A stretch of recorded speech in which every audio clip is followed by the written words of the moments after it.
revenge. It is the theme for stories, going back to the earliest of times. It can be shockingly literal and visceral. It could topple kings, raise cities, change the fate of empires. From the steppes of Central Asia to the far isles of Britannia, the courts of Chinese kings to the villages of ancient Vietnam and India, acts of vengeance left their mark on history. Of course, revenge was a powerful motivator in the ancient world, not just a theme for myths, tragedies, but a real force, one that drove political and military events. And so today, we are going to look at several real historical tales of ancient revenge, stories that are drawn from historical records, either at their time or very close to. And we'll see how these personal vendettas and quests for justice shape the course of nations. Now, these accounts preserved by ancient historians and chroniclers are both educational and engaging. We're not going to be taking too much dramatic license, but we will be telling them as much in an entertaining way as we can. After all, the history is still real. And each tale, of course, stands on its own, yet they paint a picture of a image of revenge as a universal human experience transcending cultures. After all, everyone loves a good revenge story, don't they? Well, before we begin and get on to our first story, let me just welcome you to the channel. If you're not subscribed yet, I invite you to hit the subscribe button. And if you want to help me out, well, you can leave a comment and like the video. It always just helps bump up the algorithm a little bit. Makes a big difference for us here, getting the video out. And also, you will get no ads in this video at all. That is because we are supported by Patreon members, YouTube members, super thanks and PayPal donations, and also those who chose to check out the merch store, where we got plenty of t-shirts, mugs, things like that. So if you want to find those relevant links, you'll find them in the pinned comment, video description, and channel description. Now, with that being said, let's get nice and relaxed today and look at our stories of revenge. First, let's look at a story that comes from the 6th century BCE. That is of Queen Tomyris and Cyrus the Great. Herodotus, that's where we get our information from. He's from the 5th century, so a little bit later on, and he recounts one of the most dramatic revenge tales of the ancient Near East. It is the confrontation between Queen Tomyris of Massagathe and Cyrus the Great of Persia.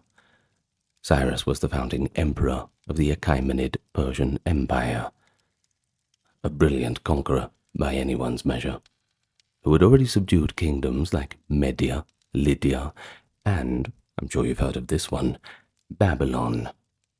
And it was a big deal to subdue Babylon. In fact, a lot of the kings of ancient Persia and Mesopotamia, all the rest, regardless of where they were born at, regardless of where they ruled from, they all coveted that title, King of Babylon. Very much a big deal, anyway. So in the 530s BCE, he set up his sights on Massagathe, that is a nomadic confederation in Central Asia near the Caspian Sea. Of course, this was ruled over by Queen Tomyris. Initially, Cyrus attempted guile. According to Herodotus, he proposed marriage to Tomyris, perhaps thinking to acquire her land without a fight. Tomyris, a proud ruler, saw through the ploy and rejected the offer, and she warned Cyrus not to advance any further into her territory.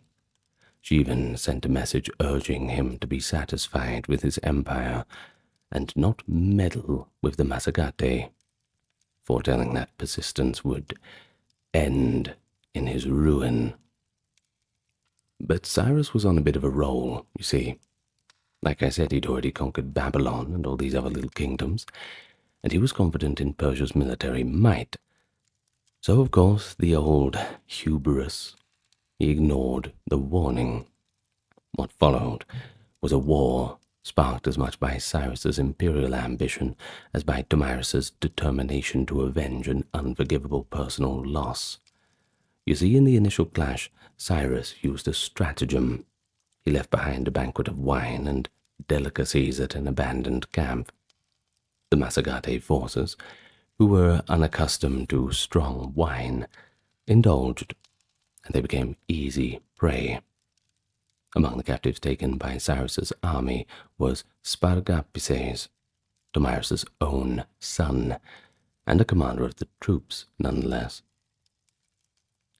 When Spargapises awoke from his drunken stupor and realized that he was a prisoner, he was so distraught and ashamed of himself that he took his own life.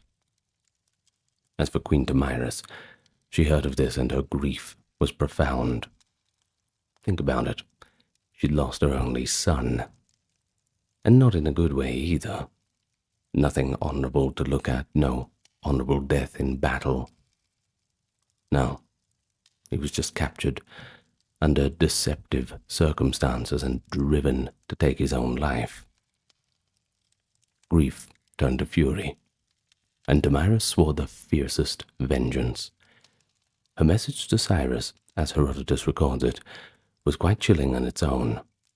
She accused him of cowardice for using his wine to defeat her son rather than an honest battle, and vowed, quote from Herodotus, "I live and have conquered you in fight, but by guile you ruined my son. Hear this oath, as you thirsted for blood, so I will give you your fill of blood."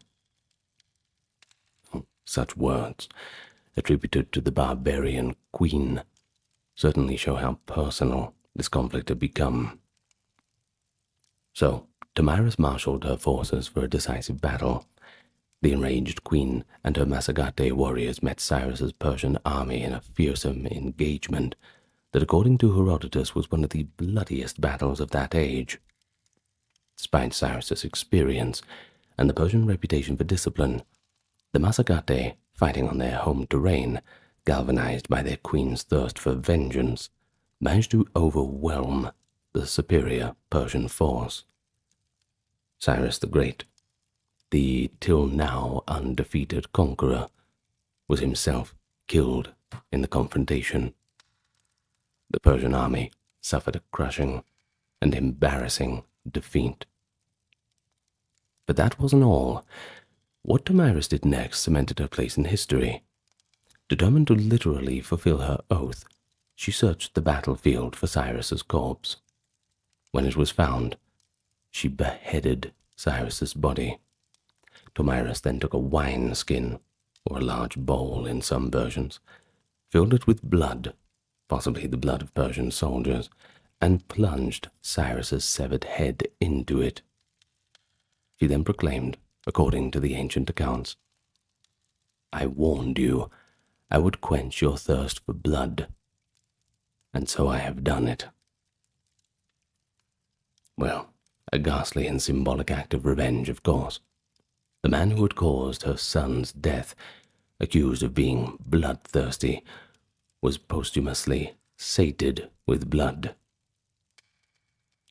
Ancient chroniclers like Herodotus clearly relished the story. The image of a barbarian queen humbling a great king of the age is quite striking. And we have to, from a modern historian point of view, treat some details with a little bit of caution. Herodotus wrote nearly a century after Cyrus's death and acknowledged multiple versions of the tale. And there are Persian sources that either don't mention Damaris or give different accounts of Cyrus's demise. Some later writers suggest Cyrus died in another battle, or even peacefully. Yet, we still have that version from Herodotus, and I think it's worth telling. It certainly endured, perhaps because it spoke to deeper truths valued by the ancients, that danger of hubris, and the idea that divine justice could work through the hands of a wronged woman. Damaris, in Herodotus's narrative, embodies righteous vengeance. She refused to be intimidated by a superpower and used Cyrus's own overconfidence against him. The brutality of her revenge was shocking. But in the moral universe of Herodotus's histories, it served as a kind of counterbalance. Cyrus's overreach and deception had ultimately earned him a gruesome end. But it also gives us a little bit of intriguing context about steppe culture and women in power at the time. Damaris is described as a queen who personally led her warriors, unusual from a Greek perspective, but among the Central Asian nomads, not entirely unheard of. In ancient steppe societies, women could hold high authority, and avenging kin, well, that was a sacred duty for everyone. The story of Damaris and Cyrus illustrates that revenge in ancient times was not just for dispossessed princes or betrayed generals. Even a widowed queen on the steppe, commanding what the Persians might have seen as barbarians, could alter the destiny of empire through sheer resolve and ferocity. Of course, whichever case it was, the Massagetæ victory over Persia had lasting implication. Cyrus's death in 530 halted Persian expansion in that direction, at least temporarily, and of course it became a legend, whispered by those who opposed Persian might. Well, let's move on to the next one, where we find ourselves in Roman Britain. In the 1st century of the Common Era, under the Roman Empire's occupation of Britannia, a rebellion erupted that nearly expelled the Romans from the island. Well, at its heart was Boudica, queen of the Iceni tribe, who led a fierce revolt driven by revenge for appalling personal injustices. Our principal sources, the Roman historians Tacitus and Cassius Dio, provide detailed, if a little bit Roman-biased accounts of what happened. Boudica was the wife of King Prasutagus of the Iceni, a tribe in what is now East Anglia. Prasutagus had been an ally of Rome, and upon his death around 60 CE, he left a will dividing his kingdom between his own family, Boudica and their 2 daughters, and the Roman emperor too, hoping to secure favor and protection. But instead of honoring this arrangement, Roman officials treated the Iceni lands just as they would any other conquered territory. According to the Annals of Tacitus, the local Roman authorities, led by Procurator Decianus Catus, and Roman soldiers seized the Iceni's property, flogged Queen Boudica publicly, and most horrifically, 2 of her young daughters were physically assaulted. This assault on the queen's dignity and her children's safety was a blatant abuse of power, but it was also a direct affront to Iceni noble culture and human decency, a provocation that almost designed to incite rebellion itself. Tacitus notes that the chief men of the Iceni were also dispossessed of their lands and treated like slaves. So what had been a cooperative client kingdom was turned by Roman greed and brutality into a powder keg of resentment. And just a reminder, this is the way that the Romans are telling it. So they didn't leave out the details of the gruesome parts of what happened. Well, for Boudica, the personal humiliation was compounded by her duty as a mother and leader. The Romans had violated the fundamental laws of hospitality and alliance. Now vengeance became a matter of honor. In 60 or 61 CE, while the Roman governor Suetonius Paulinus was away campaigning in Wales, against the Druids on Mona, by the way, Boudica rallied her people and neighboring tribes to revolt. The neighboring Trinovantes joined enthusiastically. You see, they too had suffered under Roman rule, especially when the veterans settled at the Roman colony of Camalodunum, is modern-day Colchester, who had been oppressing locals and confiscating their lands. And the timing for all this was perfect. Roman forces were thin at the province, and the Britons had unity under this charismatic leadership of Boudicca. As for the ancient accounts, they emphasize Boudicca's extraordinary presence. Cassius Dio describes her as tall and fearsome-looking, with long, tawny hair falling to her hips, wearing a large golden torque around her neck and a colorful tunic, a striking figure in a war chariot.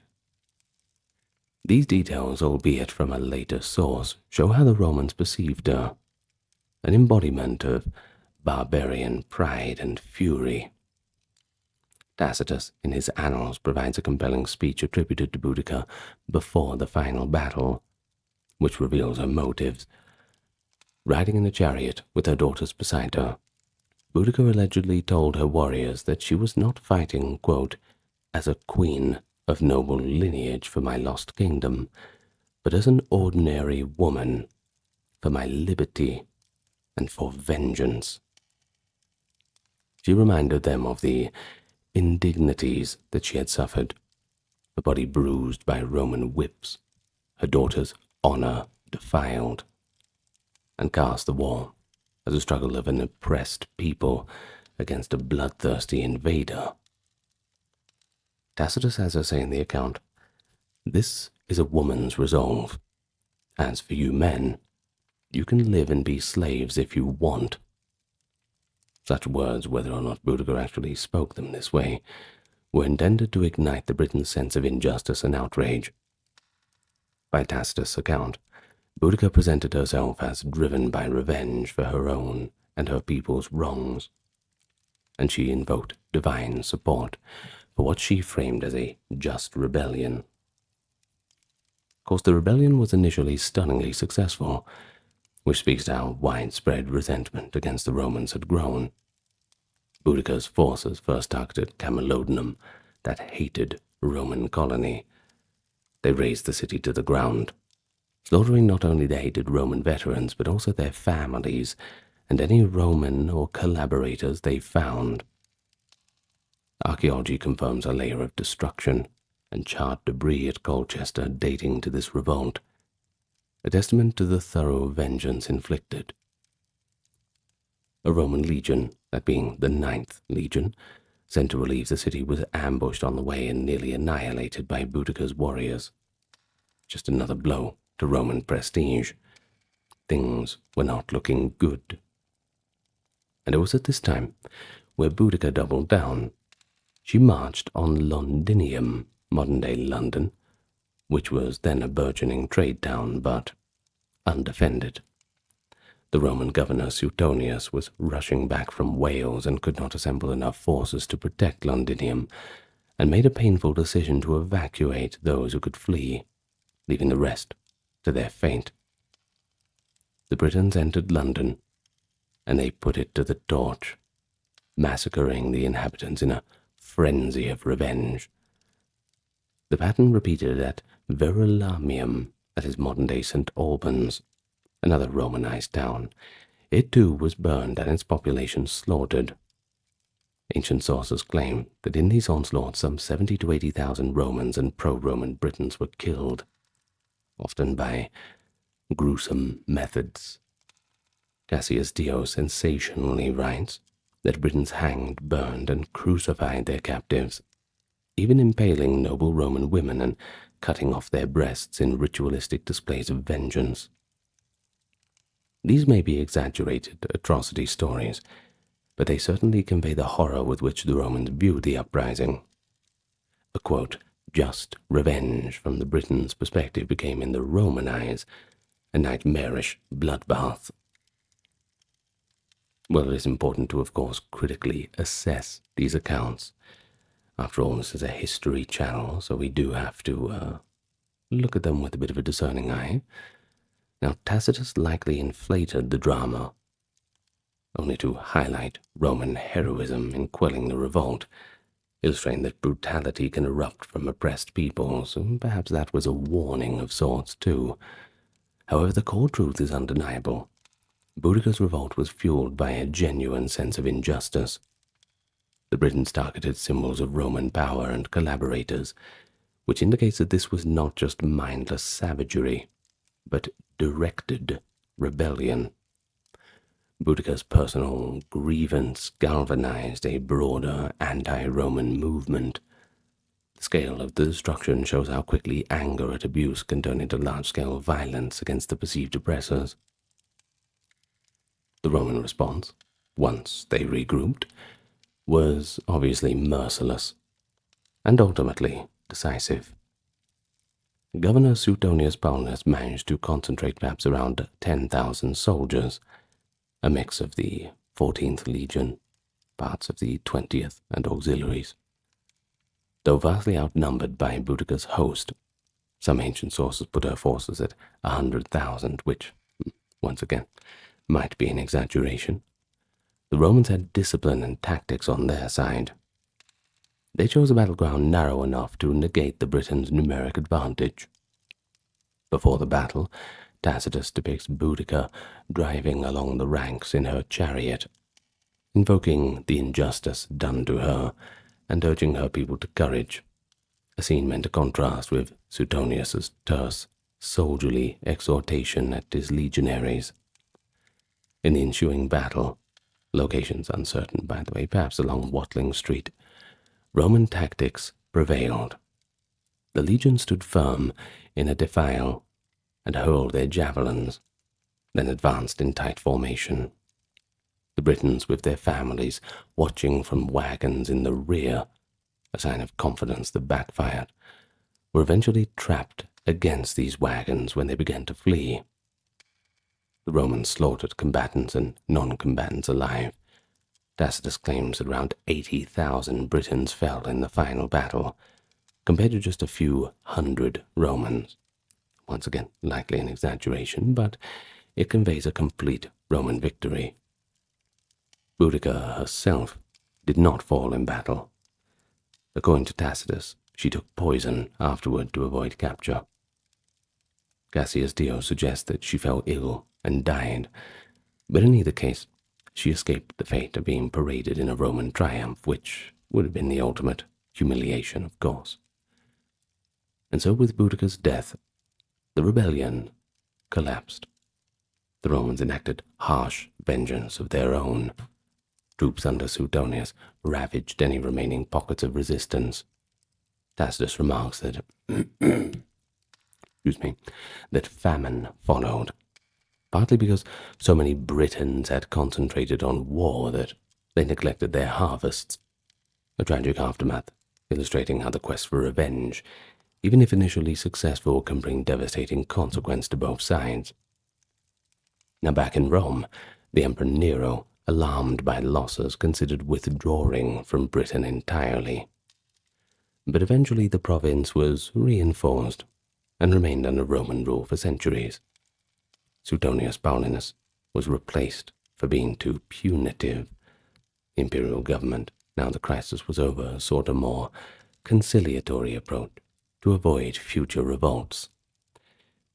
Well, I suppose everybody learned a kind of lesson. Some lessons are learned the hard way. Well, let's shift our focus away from the Roman world now. We go to the Far East. Ancient Chinese history offers its own tales of revenge. And one of the most famous stories of that is that of Wu Zixu in the late spring and autumn period, that is the 5th century BCE. Now, Wu Zixu's tale, recorded by the great Han Dynasty historian Sima Qian in the records of the Grand Historian, is a classic tale of personal revenge intertwining with interstate warfare. It involves deceit at the royal court, a loyal minister's family tragedy, and a patient and calculated plot that ultimately changed the power dynamic among states in ancient China. So, Wu Zixu, also known as Wu Yun, was a nobleman of the state of Chu. His father, Wu She, was a respected Chu minister. According to the historical accounts, Wu She fell victim to court intrigue. You see, the king of Chu at the time, King Ping of Chu, was swayed by a malicious advisor who accused Wu She and his eldest son of treason or disloyalty. King Ping, a ruler known for his cruelty, had Wu She and Wu Zishu's older brother executed unjustly. Young Wu Zishu barely managed to escape capture himself. He instantly became a wanted fugitive in Chu, marked for death by the king who had killed his family. So we can only imagine the emotional toll. Wu Zishu had not only lost his beloved father and brother, but he lost them in a dishonorable way. They were condemned as traitors. In the Confucian-influenced culture of China, filial piety and loyalty to one's family were the most important things. Avenging a wrongly killed father was not allowed. Not merely allowed, rather. It was often seen as a solemn duty, one that later Confucian scholars would call great revenge. Well, Wu Zishu's life, from that moment, became dedicated to one goal: to avenge the deaths of his father and brother by punishing King Ping of Chu and his regime. The journey to vengeance, though, was arduous. Wu Zishu had to flee for his life as Chu forces hunted him. There are legendary episodes of his escape. One famous anecdote tells of how he disguised himself and even managed to pass through an extremely well-guarded checkpoint by hiding in a corpse or making clever use of a friend's sacrifice. Sources vary on the exact method. Another part of his legend is that by the time he reached the border of Chu, the stress had caused his hair to turn completely white overnight, which of course added to his disguise. Well, it's possibly apocryphal tales, but they certainly highlight how desperate he wanted to survive and fulfill his mission. Wu Zishu fled to the neighboring state of Wu, which, despite the similar name, was a different kingdom, by the way, located in the Yangtze Delta region. The state of Wu was then a rising power, often in conflict with Chu. Wu Zishu's misfortune became his new fortune. You see, in Wu Kingdom, he found a cause and patrons that aligned with his desire for vengeance. He entered the servants of Prince Guang of Wu. Here, another layer of intrigue unfolds. You see, Prince Guang himself sought to usurp the throne of Wu from his cousin King Liao. Wu Zishu assisted Prince Guang in a successful palace assassination with the help of a skilled chef-turned-assassin in 516, after which Prince Guang became King He Lu of Wu. Now for Wu Zishu, helping He Lu was not just opportunism, but it was part of a larger strategy. He knew that as an exile he needed the military might of a state like Wu to strike at Chu. King He Lu, once in power, valued Wu Zishu's counsel greatly and made him one of his chief ministers. Under He Lu, and with Wu Zishu as a strategist, the state of Wu built up its strength. Notably, it was during this time that Sun Tzu, the reputed author of the art of war, is said to have been a general in Wu's army, by the way. Pretty remarkable constellation of figures, all allied against the Chu. Well, in 506 BCE, the moment for revenge finally came. King He Lu of Wu, advised by Wu Zishu, launched a major invasion of Chu. The motivations were geopolitical as well as personal. You see, Chu was large, a traditionally dominant state, but it had recently shown internal weaknesses that Wu could easily exploit. For Wu Zishu, of course, it was the chance of a lifetime to destroy the king who had killed his family. The Wu army, guided by Sun Tzu's tactics and Wu Zishu's intimate knowledge of the Chu landscape, won a decisive victory at the Battle of Borju. Despite Chu's larger size and resources, the Chu forces were outmaneuvered. Wu Zishu had reportedly advised a daring strategy of striking deep into Chu territory, catching the enemy off guard. And the plan worked. Chu's armies faltered, and King Zhao of Chu, that is the son of the late King Ping, King Ping himself had died by this time, fled his capital city, Ying, as the invaders approached. And for the first time in history, an enemy captured Ying, the venerable capital of the Chu. For Wu Zishu, this was the climax of years of sacrifice and struggle. He entered the capital of Chu as a victorious avenger, and one of his first acts was to search for the remains of King Ping, the very one responsible for his father's death. Of course, King Ping was long dead and buried in the royal tombs of Chu, but this did not stop Wu Zishu's drive for retributive justice. As Sima Qian recounts, Wu Zishu had King Ping's tomb opened. He located the king's corpse, or ashes depending on the version, and then desecrated it as a punishment. In the most vivid version of the story, Wu Zishu took a whip and lashed the corpse of King Ping 300 times. So you can imagine the symbolism, each lash a repayment for the pain that his family had suffered. And by flogging the dead king, Wu Zishu was delivering a message that even in death, the tyrant would not escape accountability.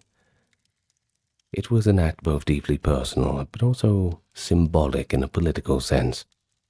It showed to all of Chu's people that King Ping's lineage was cursed, and that the injustice he committed had been avenged by the very man he sought to destroy. Now that is one revenge story. That's for sure. Of course, contemporary Chinese accounts saw Wu Zishu's revenge as a double-edged matter. You see, on one hand, Confucian historians who valued filial piety could certainly understand Wu Zishu's loyalty to his father's memory. He fulfilled the ancient dictum of repaying blood with blood. But, on the other hand, excessive vengeance, and especially the disturbance of the dead, could be seen as extreme. Yet Wu Zishu's actions were generally portrayed sympathetically in the context of Chu's decadence and cruelty. He became somewhat of a legendary figure, one that exemplified loyalty and persistence. Chinese writings even coined the term Wu Zishu's enmity as a byword for grievance that must be avenged regardless of the passage of time. And of course, just quickly, there is a saying that I like in Chinese. Now, I've mentioned it before, but I just love it. 君子报仇10年不晚. For a gentleman to take revenge, 10 years is not too far to wait. I love that. I suppose we can look at Wu Zishu's waiting. You can't just get kicked out of the city and start banging on the city walls with your fists. Let me back in, let me at 'em. You have to plan things out. You have to wait, you have to gather your strength. And then, well, as with Wu Zishu's enmity, you can avenge it even after that passage of time. But the story does not end with revenge, however. Wu Zishu continued to serve the state of Wu as a high-ranking minister. Ironically, and perhaps tragically, his life itself ended in a cautionary tale about court politics and the nature of favor. You see, after King He Lu died, his son, King Fu Chai of Wu, ascended to the throne. Fu Chai was initially successful with Wu Zishu's help. Wu even defeated the powerful state of Qi. However, Fu Chai's attention was eventually turned to a rivalry with the state of Yue to the south. As Wu Zishu cautioned the new king about future threats, he was worried that Gou Jian of Yue, a neighboring king, might rise against Wu, which indeed did happen later. Fu Chai began to distrust his old advisor. A treacherous minister, eager to remove Wu Zishu's influence, slandered him, suggesting Wu Zishu might betray Wu, or was perhaps too pessimistic. But despite Wu Zishu's past service, King Fu Chai grew suspicious, and he ultimately ordered Wu Zishu to take his own life, a command of royal favor, withdrawal that amounted to an execution. Before dying, Wu Zishu famously told bystanders to take his eyes after death and hang them on the city gate, so that his eyes could watch Fujai's kingdom be conquered. A final prophecy that Wu would actually fall to Yue, which indeed it did, a few years later when King Goujian of Yue invaded and defeated Wu. Wu Zishu's foresight was vindicated, though he did not live to see it. But this coda to Wu Zishu's revenge story adds a layer of depth and irony. He achieved his great revenge, the downfall of his enemy's house. But in doing so, he became so entwined in power politics that he eventually fell victim to another cycle of intrigue. Ancient commentators saw in Wu Zishu's end a lesson about the perils of serving capricious rulers and the tragic fate of even the greatest heroes at court. Yet it did not tarnish the luster of this revenge tale. To this very day, hang on. Oh yes, there I am. To this very day, Wu Zishu is remembered, especially in Suzhou, that is the capital of ancient Wu, as a cultural hero. Temples were dedicated to him, and folklore celebrates his perseverance. And there is another idiom, by the way, that could very well be applied to his actions. That is, fu zhou xue hen, to avenge and wash away hatred. Now, that's certainly one that's lasted the test of time. Well, our next story, we need to go south. We find ourselves in ancient Vietnam under the shadow of the Han dynasty's expansion.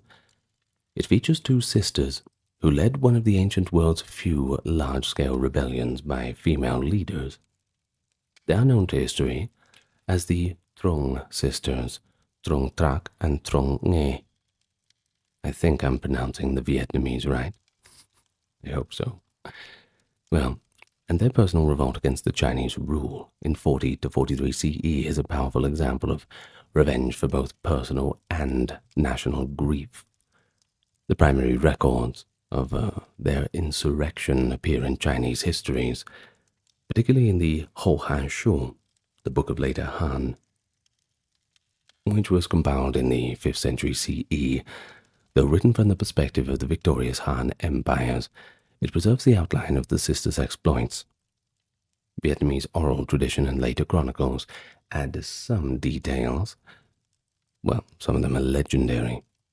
In any case, it has made the Trung sisters iconic figures in Vietnam. So the story begins in the 1st century CE. Northern Vietnam, then often referred to as Jiao Zhi or Giao Zhi in Han records. Well, it was under Han Chinese colonial administration at the time. The local population, often called the Lac Viet, had their own nobles and customs, but they were overseen by the Chinese governors and subject to imperial taxation and law. Trong Trak was the daughter of a Lac lord in Mei Lin in the Red River Delta, and she married Tri Sac, who was a lord of a neighboring district of Chu Dien. These were aristocratic families of Vietnamese society, and they resented certain Chinese policies, especially the heavy taxation and the undermining of indigenous Vietnamese lands, rights, and customs. The historical trigger for the rebellion, however, was deeply personal. The Chinese governor of Giao Zhi, named Su Ding, or Do Din in Vietnamese tradition, executed Truong Trak's husband, Thi Sac, around 40 CE. Chinese sources imply Thi Sac was executed because he had been plotting or voicing opposition to Han authority. He was, quote, of a fierce temperament, the texts say, and likely tried to rally others against injustices. In any case, his summary execution without trial was a brutal act meant to cow the local nobility. But it didn't do that. Instead, it ignited them. Truong Trak, now widowed and outraged, became the rallying point for resistance. She and her younger sister, Trung Nye, raised a banner of revolt. Now explicitly, as the Hohan Shu notes, to avenge the killing of her husband. It was revenge, but not only for Te Sak. The sisters tapped into a broad well of discontent.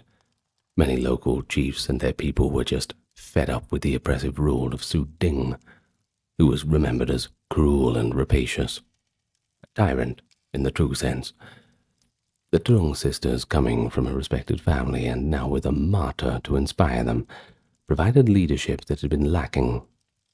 It's significant that two women were able to command this loyalty, suggested in local Vietnamese culture at the time women of noble rank could hold authority in military command. This is also corroborated by other cases in Southeast Asian history where women had high status, by the way. So, 40 CE, the revolt breaks out.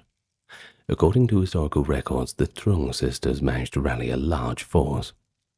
Traditional accounts say they assembled an army of some 80,000 followers, and notably, many of their generals were women.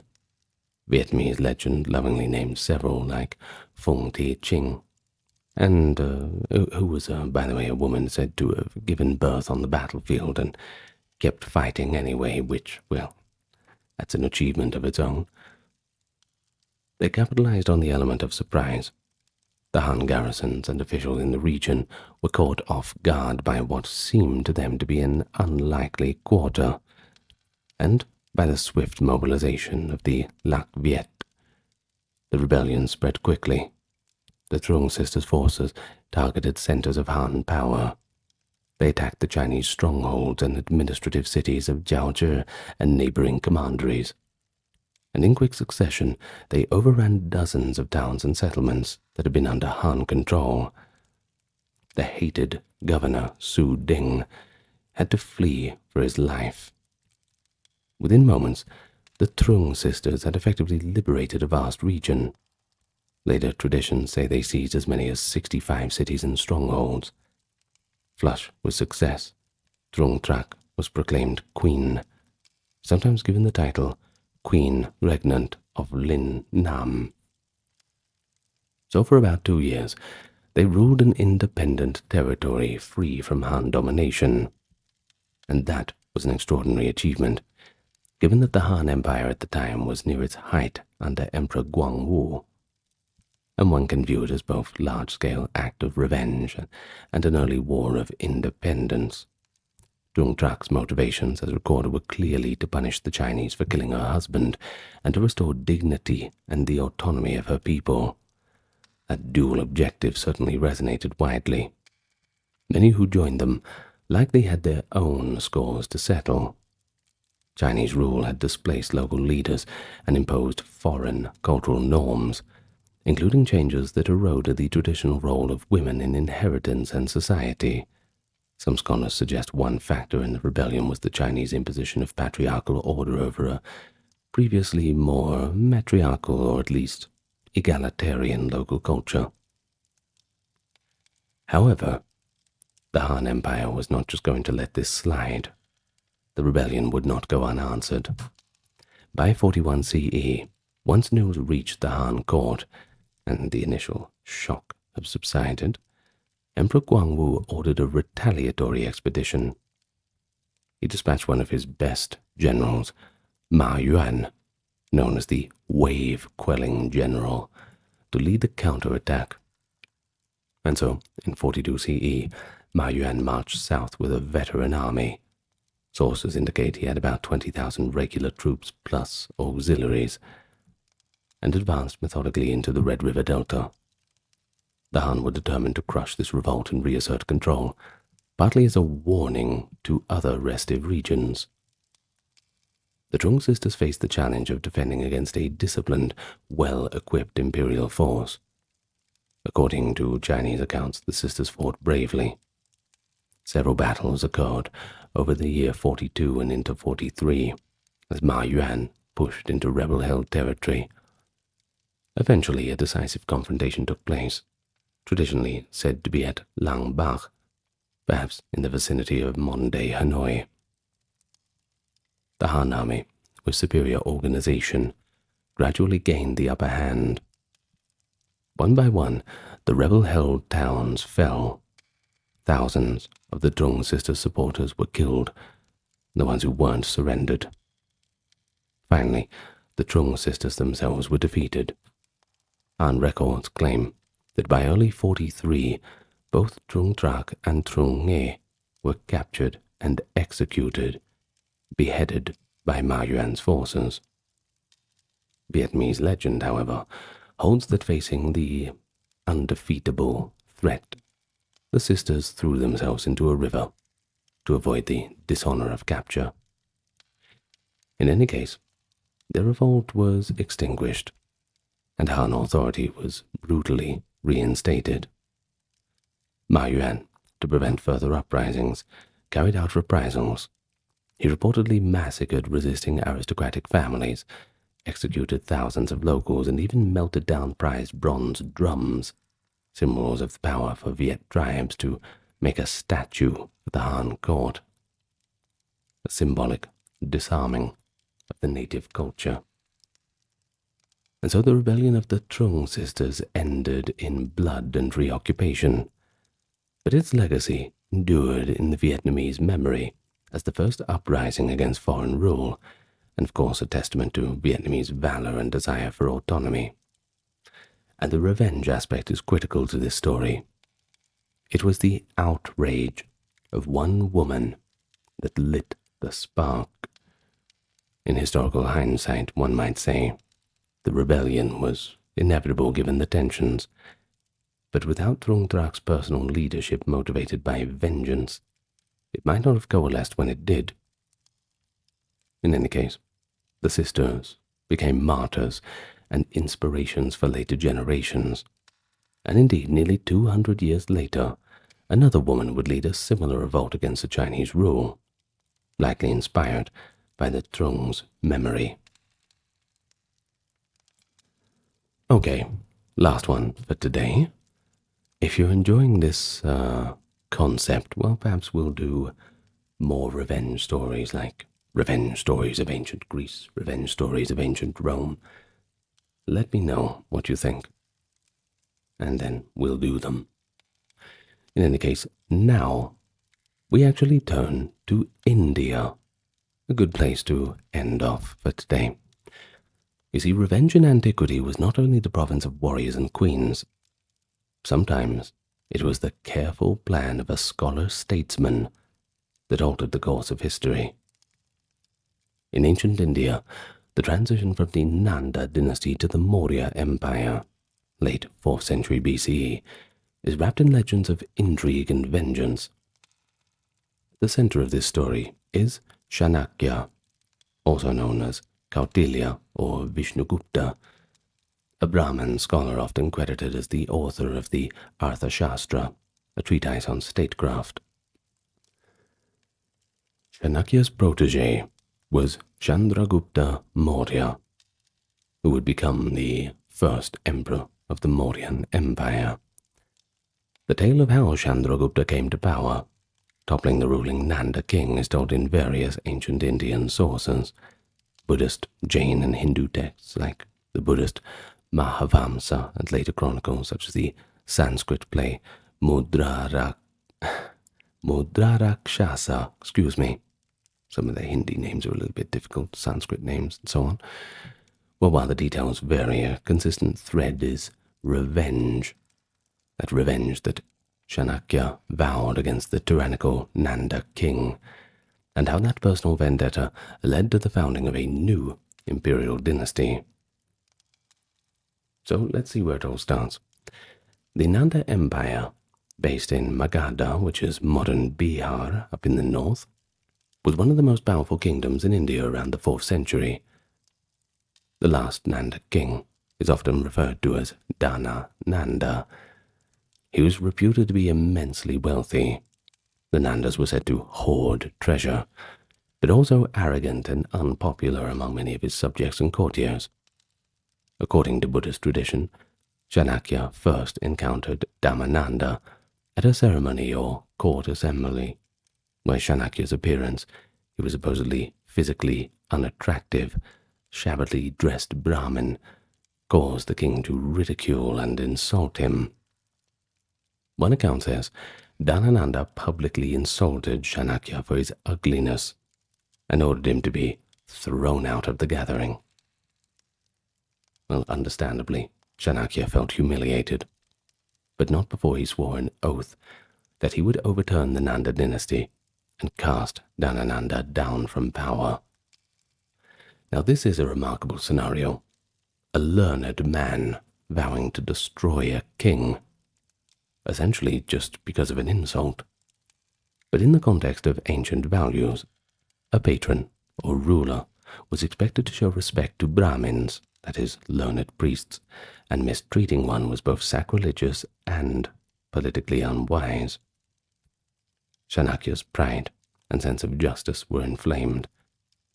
In another version of the legend from Jain texts, it wasn't exactly the king, but a subordinate who insulted Chanakya. But the result is the same.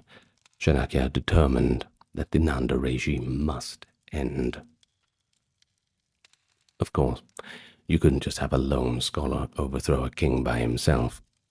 Chanakya thus sought out a suitable instrument for his revenge, someone who could claim the throne and rally support.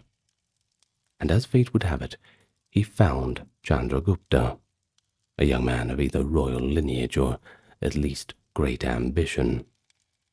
Different sources describe Chandragupta's origins differently. Some say he was of a noble but fallen family, and others say he was of relatively humble birth, but clearly had leadership qualities.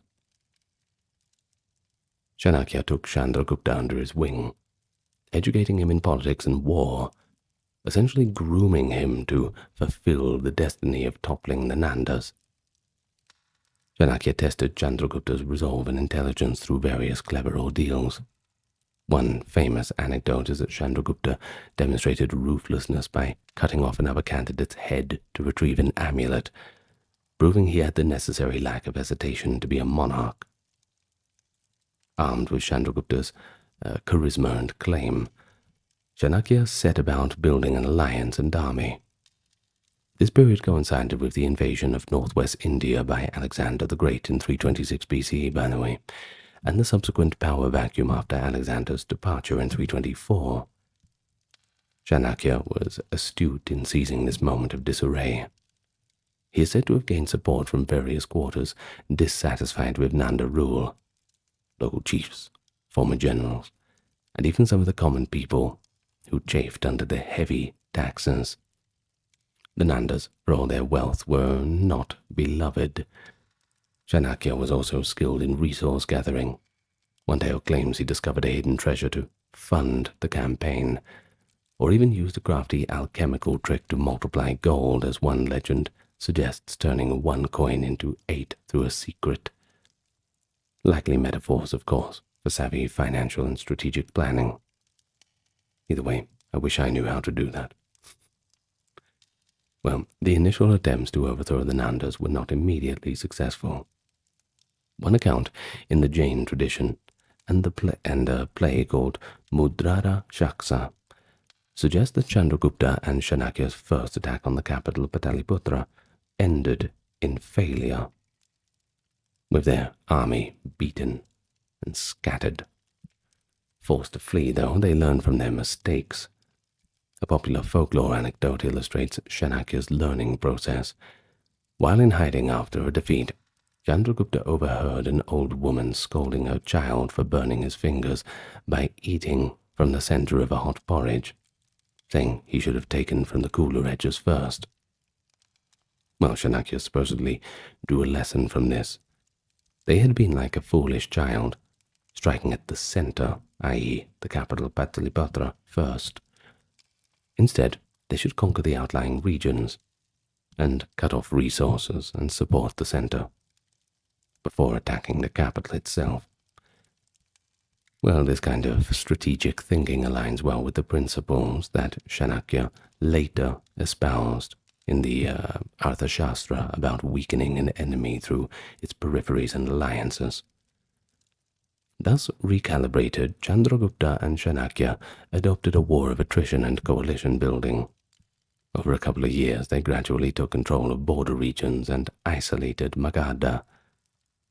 They won over or subdued smaller kingdoms and republican clans, neighboring Nanda territory, whittling down Dhanananda's sphere. Chanakya also engaged in diplomacy and subterfuge. One story describes how he managed to sow discord within the Nanda court. The Nanda chief minister was initially a loyalist. His name was Rakshasa in the play, but Chanakya created such circumstances, possibly spreading misinformation and bribing key figures, that the Nanda leadership became divided and demoralized. Finally, around 321, Chandragupta's forces besieged Patlipatra. Facing betrayals from his own ranks and the gathering strength of Chandragupta's coalition, Dhanananda was defeated. Some accounts say Dhanananda was killed in battle. Others say he was allowed to go into exile, with Chanakya perhaps having promised him his life in exchange for surrender, though folklore often prefers the dramatic version where the cruel king is slain, live by the sword, die by the sword sort of thing. In any case, the Nanda dynasty had ended, and Chandragupta Maurya ascended the throne of Magadha, establishing the Mauryan dynasty, which could soon rule over most of the Indian subcontinent. And so, Chanakya's revenge was complete. The man who had insulted him was utterly dethroned and erased from power. But Chanakya did not stop at revenge. He became the chief advisor to Emperor Chandragupta, essentially like a vizier or a prime minister. In that capacity, he was instrumental in consolidating the Mauryan Empire and implementing policies, many of which were reflected in the Arthashastra's advice. It is said that one of Chanakya's first acts after Chandragupta took power was to ensure the former Nanda ministers either joined the new regime or were neutralized. In the Sanskrit drama Mudradashasa, Chanakya cleverly persuades the brilliant Nanda minister Rakshasa to serve Chandragupta, thus turning a foe into a friend for the stability of a new empire. Well, of course, from a historical perspective, separating fact from fiction is a little challenging because our sources have their own agendas and embellishments. However, the core of it is plausible. Internal dissatisfaction with the Nandas, combined with external pressures, like Alexander's invasion aftermath, created an opening for a usurper, a power vacuum, and a clever Brahmin strategist played a key role in that. Classical Western sources like Plutarch and Justin also mention an Indian named Sandrakotos, Chandragupta, who encountered Alexander and later conquered northwestern India. They allude to Chandragupta having been slighted by Alexander, or having seen the Greek retreat as a chance, hints that align with Indian accounts of a young leader fueled by ambition, and perhaps anger at foreigners, analogous to revenge against invasions. The theme of revenge is integral in the Indian tellings. Chanakya's personal vendetta is the spark that ignites the larger political revolution, and it shows revenge not as a blind fury but as a calculated, very patient form of justice. Chanakya waited for the right moment, gathered allies, and used intellect over brute force. It took perhaps a decade for his will to be fulfilled, but in the end he not only toppled a king, but replaced him with a whole new order. And one could argue that this was one of the most consequential acts of revenge in history, given that the Mauryan Empire would shape South Asia's history for centuries, and the influence, of course, of Buddhism, the spread of Buddhism and political ideas, certainly came out of that development.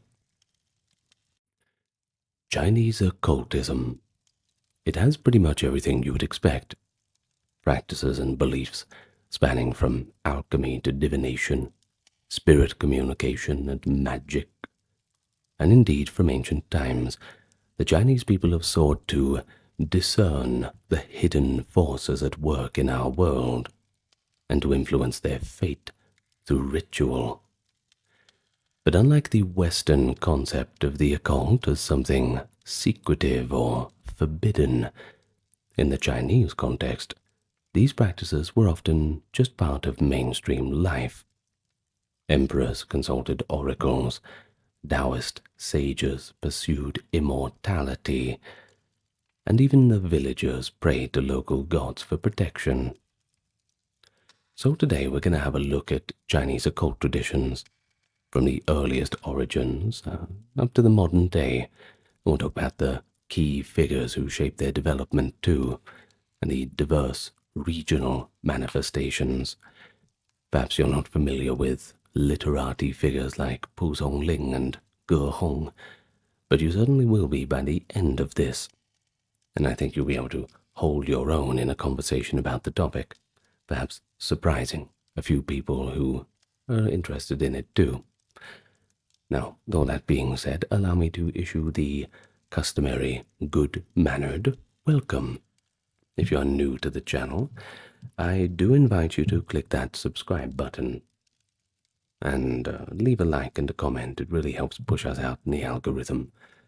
Now, this video is completely uninterrupted, ad-free for your viewing pleasure. That's pretty good, isn't it? Well, we managed to do this because we are supported not through YouTube ads, but by the kind donations and support of those on Patreon YouTube members. We also have a merch store and the occasional donation through Super Thanks or the PayPal link. You can find all of those appropriate links if you feel inclined to have a look at them in the pinned comment, video description, and the channel description. Now, with that being said, let's get to the topic at hand. Chinese occultism. Isn't that exciting? Let's go. Now, of course, you know that China is a very ancient culture. They always talk about their history going back 5,000 years, and indeed, that is quite a legacy.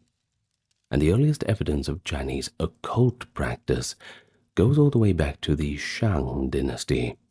Now, that is traditionally 1600 to 1046 BCE, and that was a time where religion and rulership were deeply intertwined. Shang kings and their ritual specialists engaged in oracle bone divination. I've done a full video on it, but we'll discuss it just briefly now. It is the quintessential occult practice of the Shang dynasty. It's a form of pyro-osteomancy, osteomancy meaning bone, so bone magic, in which questions to the spirits were inscribed on turtle plastrons or ox scapulae, and heat was applied until the bone cracked. Now, it was the pattern of the cracks that was then interpreted as a message from the ancestral spirits, or the high god Di, or Shang Di in Chinese. Now, the supreme deity of the Shang pantheon, that was who they were asking. These inscriptions reveal an organized system of communication with the unseen world. The king, or a priest on his behalf, would pose questions about anything from warfare to harvests, weather, or childbirth, to seek answers from the spirits. And the process was quite meticulous. Small pits were carved into the bone, and a hot rod was inserted to produce cracks. And diviners would read the resulting lines as either something auspicious or ominous, and then, of course, make decisions regarding what to do next. Often the divination record was annotated with the actual outcome, indicating a desire to verify the spirit's guidance. It could be quite simple, either a yes or a no. It's quite rare that we have detailed descriptions of what happened next. In any case, Shang cosmology was fundamentally ancestral and animistic. The royal house venerated a hierarchy of ancestral spirits and nature powers under Shang Di, who wielded control over natural phenomena and human destiny. It was within this worldview that disasters or blessings were not random, but reflected the will of gods and ancestors. Maintaining harmony with these forces required constant ritual labor. Sacrifices of animals, and occasionally humans, I'm afraid, were offered to please ancestors and deities, and elaborate state ceremonies punctuated the calendar. But divination was not mere fortune-telling. It was rather a consultation with powerful forebears, and the Shang believed wholeheartedly that their departed ancestors could intercede in earthly affairs, granting approval or sending misfortune based on the living king's actions. Shamanistic elements likely underpinned Shang occult practice, though their exact form is debated. Of course, this always varies from place to place. But the oracle bone script includes the graph for Wu, from the word Nu Wu, a modern rendering of witch. Now, this character Wu suggests a class of spirit mediums or shamans existing.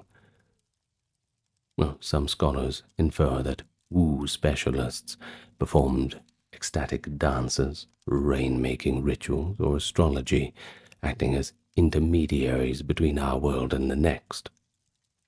And notably, women could hold prominent roles in ritual contexts. The royal consort Fu Hao is a striking example of that.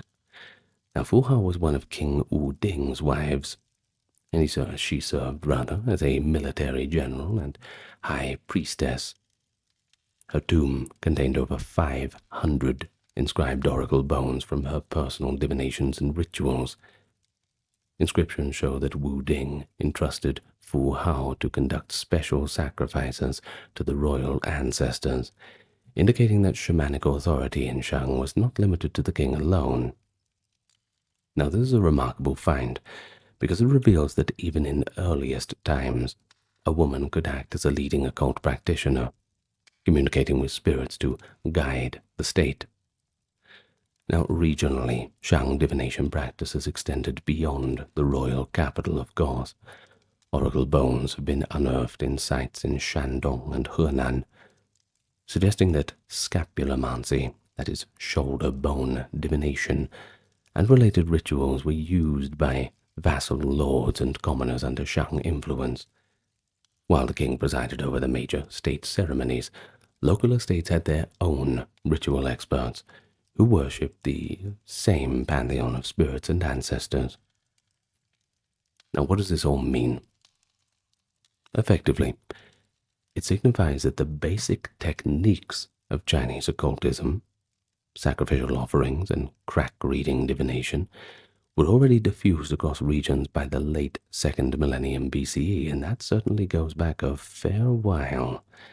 Many aspects of Shang spiritual practice were later assimilated by the succeeding Zhou dynasty, ensuring that Shang occult heritage, such as reverence for ancestors, the use of omens, etc., continued to influence the Chinese culture for some millennia after. But as Chinese civilization transitioned into the imperial era, occult arts moved not only in temples and villages, but also into the courts of the emperors. Now, one really good example of that is Emperor Wu of the Han dynasty, reigning from 141 to 87 BCE, whose reign is famous for his engagement with what was known as feng shui, that is, wandering magicians, alchemists, and diviners. We can always use it in an archaic context, too, to say necromancers. But, well, we want to stay away from modern definitions, I suppose. So we'll keep with just wandering magician, we'll put it that. So Emperor Wu was an ambitious, but also superstitious ruler, who believed he could attain divine favor, good fortune, and even, and this is important, physical immortality through spiritual means. He actively sought out occult experts and patronized those who claimed to converse with spirits or concoct elixirs of longevity. Under his rule, the Hunt Court became a stage for esoteric experimentation, illustrating how state power and magic could become deeply entangled. Now, one early influence on Emperor Wu is Li Shaojun, a feng shi, remember that word, wandering magician or alchemist, who arrived around 133. Li Shaojun convinced the emperor that by performing certain ancient rites, such as special sacrifices to the stove god and practicing bigu, grain avoidance fasting, he could prolong his life, citing the mythical Yellow Emperor as an example. Swayed by such counsel, obviously Li Shaojun was quite a good talker, Emperor Wu introduced new state rituals. He conducted the grand Feng and Shan sacrifices on Mount Tai, ceremonies made to honor heaven and earth, in hopes of emulating sage kings and securing the mandate of heaven for his reign. He also began worshipping esoteric deities like Tai Yi, the Great One, on feng shui advice. The emperor's quest was quite relentless. He even ingested potions of crushed jade and morning dew, a spiritual tonic that Li Shaojun recommended, until he fell severely ill and had to stop. Well, this episode of drinking elixirs made from jade shows a very real physical risk that accompanied the pursuit of occult knowledge. Somewhat ironically, those people who were pursuing immortality ended up dying from the pursuit itself. Now, Emperor Wu's court attracted a succession of self-proclaimed magicians with mixed results. Not everybody could be as convincing or have that expert knowledge like Li Shaojun, but, well, they certainly tried. It was more about convincing the emperor than anything else having any real effect. Well, the emperor employed men who boasted of making elixirs or summoning spirits, and for a time he was taken in by all of this. One court sorcerer, for instance, staged a spirit apparition that impressed Wu but was later exposed as a fraud, leading to the humiliated emperor to order the charlatan's execution. Bad luck. Well, it was a pretty big gamble. I suppose it didn't pay off for him. And yet, Emperor Wu remained undeterred. His most famous occult advisor was Luan Da, a charismatic sorcerer from the southern state of Yue, who professed to know secrets of immortality. Luan Da claimed he could communicate with celestial beings and obtain an elixir of eternal life. Delighted by these promises, Emperor Wu showered Luan Da with riches and honors, elevating him from a commoner to a marquise, and even marrying him off to a princess, all within a few short months. Things were certainly looking up for Luan Da. However, the problem was, when push came to shove, he failed to produce any true miracle. And after a brief period of spectacle, it became clear that his alchemy and spirit medium ceremonies were, well, quite hollow. The sorcerer eventually lost favor and attempted to escape imperial scrutiny by saying he would go visit the immortals for advice. Emperor Wu saw this as deceit. Luan Da was arrested, and he was executed in 112, his downfall marking the end of the emperor's patience with that particular brand of occultism. And so in the aftermath, the emperor issued edicts to rein in illicit sorcery, even penalizing members of the elite who married into families of mediums as a way to restore rationality and order. Not everyone can live forever. Well, Emperor Wu's later years show a darker turn. Paranoia about malevolent witchcraft was running high. By the 90s BC, aging and beset by fears, he grew suspicious that courtiers might be casting secret curses upon him. In 96 BCE, he launched a series of witchcraft persecutions, spurred by nightmares of being whipped by tiny stick-wielding puppets, possibly hallucinations of assassins. He ordered nationwide investigations for occult plots, Large numbers of people, including ministers and imperial family members, were accused of using curse spells and voodoo dolls against the emperor, and many were executed along with their entire clans. This proto-inquisition culminated in a tragic incident known as the Crown Prince's Rebellion. The emperor's chief minister, Jiang Chong, falsely accused Emperor Wu's heir, Crown Prince Liu Ju, and the prince's mother, Empress Wei Zifu, of treasonous sorcery by planting dolls and mystical writings in their palace and then discovering them as evidence. Basically, they were all just, they were making the whole thing up. Now, the Crown Prince, terrified and angered by the false charges, led a desperate revolt in Chang'an in 91 BCE. The uprising was crushed, and the prince, the empress, and thousands of their supporters perished in the conflict. Only afterward did Emperor Wu realize that the witchcraft scare had been manipulated by scheming officials, and that many accusations were completely baseless. Of course, he was stricken by remorse. He attempted to atone for all this in his final years, but, well, not even his best sorcerer can bring the dead back to life. This case of Emperor Wu, it shows both the peril but also allure of occultism in the imperial court. On one hand, occult practitioners promised emperors access to divine knowledge, victory, and immortality, and that certainly is a tempting prospect for anyone. But on the other hand, belief in dark sorcery could spiral into moral panic, leading to purges and injustice. After Emperor Wu, later monarchs continued to dabble in occult arts. For example, many Tang emperors patronized alchemists, and Song emperors consulted spirit-writing mediums. But they did so with caution, mindful of the Han precedents. By elevating Fang Shi like Li Shaojun, and then executing alleged witches in fear, Emperor Wu's reign shows the paradox of Chinese occultism in governments. It was seen as a source of transcendent wisdom and power, certainly, yet it could just as easily become a source of political paranoia. And ultimately, that just leads to bloody persecution. But beyond the courts and the popular cults, Chinese occultism also flourished among those scholar recluses and Taoist adepts who sought personal enlightenment and immortality. Now, one pivotal figure of that is the one that I mentioned in the introduction, Ge Hong, 283–343 CE, a Jin Dynasty scholar official and Taoist practitioner whose writings richly document the alchemical and mystical pursuits of early China.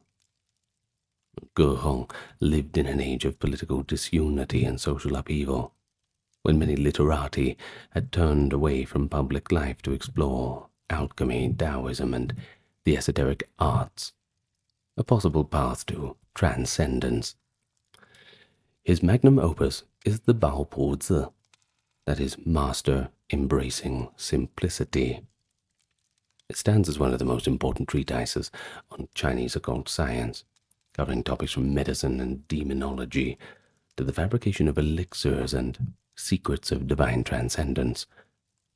Ge Hong's background prepared him to straddle the worlds of classical learning and occult practice. He was born near present-day Nanjing to a distinguished family. He received a traditional Confucian education, but also inherited a Taoist legacy.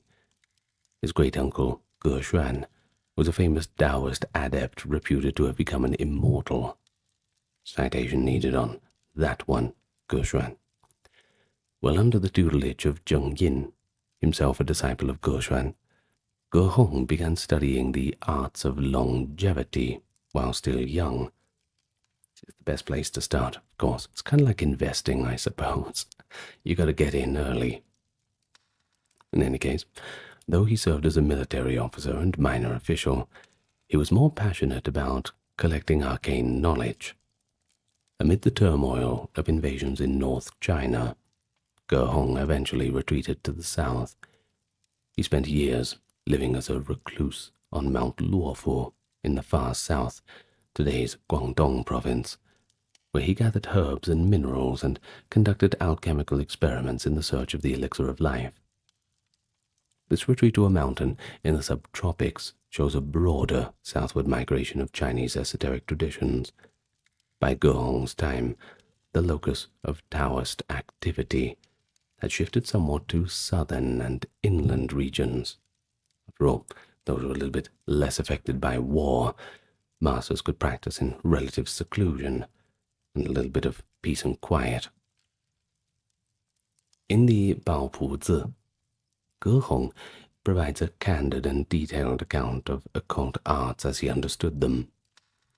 He distinguished between what he considers lower-level arts, healing, divination, exorcism, and magic, and the higher arts of inner cultivation and alchemy. Yet he does not dismiss the former. Rather, he sees them as part of a continuum. At the highest end, ingesting potent alchemical elixirs could enable an adept to become an immortal, communicate with heavenly gods, and of course repel harmful spirits with very little effort. Likewise, deep meditation and breathing could give one mystical powers over demons and the elements. But Gehong notes that those who focus only on one approach might end up falling short. He emphasizes the importance of combined knowledge. A true Taoist adept should understand medicine and herbs, be able to craft talismans, charms, know exorcistic prayers, practice sexual cultivation or breathing exercises, and pursue alchemical formulae, integrating the best methods of each school for maximum benefit. Now, the text of Gehong brims with practical recipes and anecdotes. He records how wearing certain minerals or amulets can ward off demons and wild spirits when traveling in dangerous mountains. For instance, one passage advises guarding the one, that is, focusing on the true spirit within, as a form of meditation so powerful that, quote, in a demon's shrine in a plague-infested land, within a tomb or tiger's lair, if you hold the one, no evil will harm you. He also describes the usefulness of talismans. For example, a figurine of a certain shape or a specific herbal pill that, when carried, makes venomous creatures flee and renders one invisible to Yao Guai, that is, monsters, essentially. Well, these details illustrate that protective magic was not superstition in Gehong's eyes, but rather a rational precaution for those engaging with the spirit world. Gehong even explains that many aspiring alchemists died or fell ill because they neglected the minor arts, trying to build the roof before the foundation, I suppose, lacking the charms and rituals to shield themselves from mountain demons or alchemical toxins. They perished before achieving their immortality.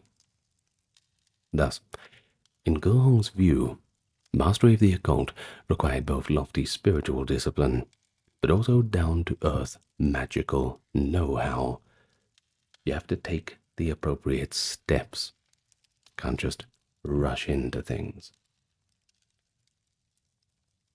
Well, beyond the technical, Gehong's work carries an underlying philosophy. He sought to reconcile Taoist occultism with the Confucian system of ethics. He argued that striving for immortality was a worthwhile extension of one's duty to preserve life, and in his own life he practiced charity and self-discipline alongside magic. While many of his contemporaries engaged in pure conversation, that is, and metaphysical debates, Gehong was methodically recording how to make gold from cinnabar or summon rain, a very much hands-on approach that later Taoists revered widely. He also compiled the Shenshen Zhuan, biographies of the divine transcendence, a collection of hagiographies of earlier immortals and miracle workers, as it's known. And through these stories, the marvels of Chinese occult lore, flying sages, alchemists who resurrect the dead, monks who command the thunder and rain, were all preserved and disseminated. Gehong's legacy in Chinese occultism is thus seen as twofold. He was a practitioner who pushed the boundaries of alchemy and longevity science, but also a historian who preserved the esoteric knowledge of those before him. Later generations, from the Tang-era alchemist Tao Hong Jing to the founders of neo-Taoist inner alchemy, drew on Gehong's writings as a classical authority. It's thanks to works like the Baopuzi, the thread of ancient occultism, stretching back from fangshi and shamans, was knit into coherent tapestries, ensuring its survival even as mainstream religious practice evolved. But by the late imperial era, China's occult traditions had permeated literature and daily entertainments as much as they had religion and science. In the Qing dynasty, 17th and 18th century, an outpouring of popular and scholarly fascination with ghosts, demons, and wonders is evident. Of course, we're going to skip forward a little bit, because this is where some real development had happened. Now, the clearest example of this is the work of Pu Songling, 1640 to 1715, a scholar from Shandong who penned the famous collection Liao Jai Zhi Yi, known in English as the Strange Tales from a Chinese Studio. Pu Songling's life bridged the worlds of the Confucian gentry and the common folk. He was an erudite man. After failing the civil service exams multiple times, turned his creative efforts to recording and embellishing supernatural tales circulating among people, and in doing so, he became a kind of curator of occult folklore, preserving hundreds of stories about spirits and sorcery that might otherwise have faded from memory. Completed around 1679, though not published until decades after, due to Pu's poverty, Strange Tales contains nearly 500 short stories involving spirits, ghosts, fox fairies, and magical feats in general. Pu Songling presented these in the guise of casual anecdotes told by a rustic narrator, often with witty moral commentary added. The collection features scholars encountering ghostly lovers, demons disguised as humans, Taoist priests battling monsters, and vengeful specters coming back to right wrongs.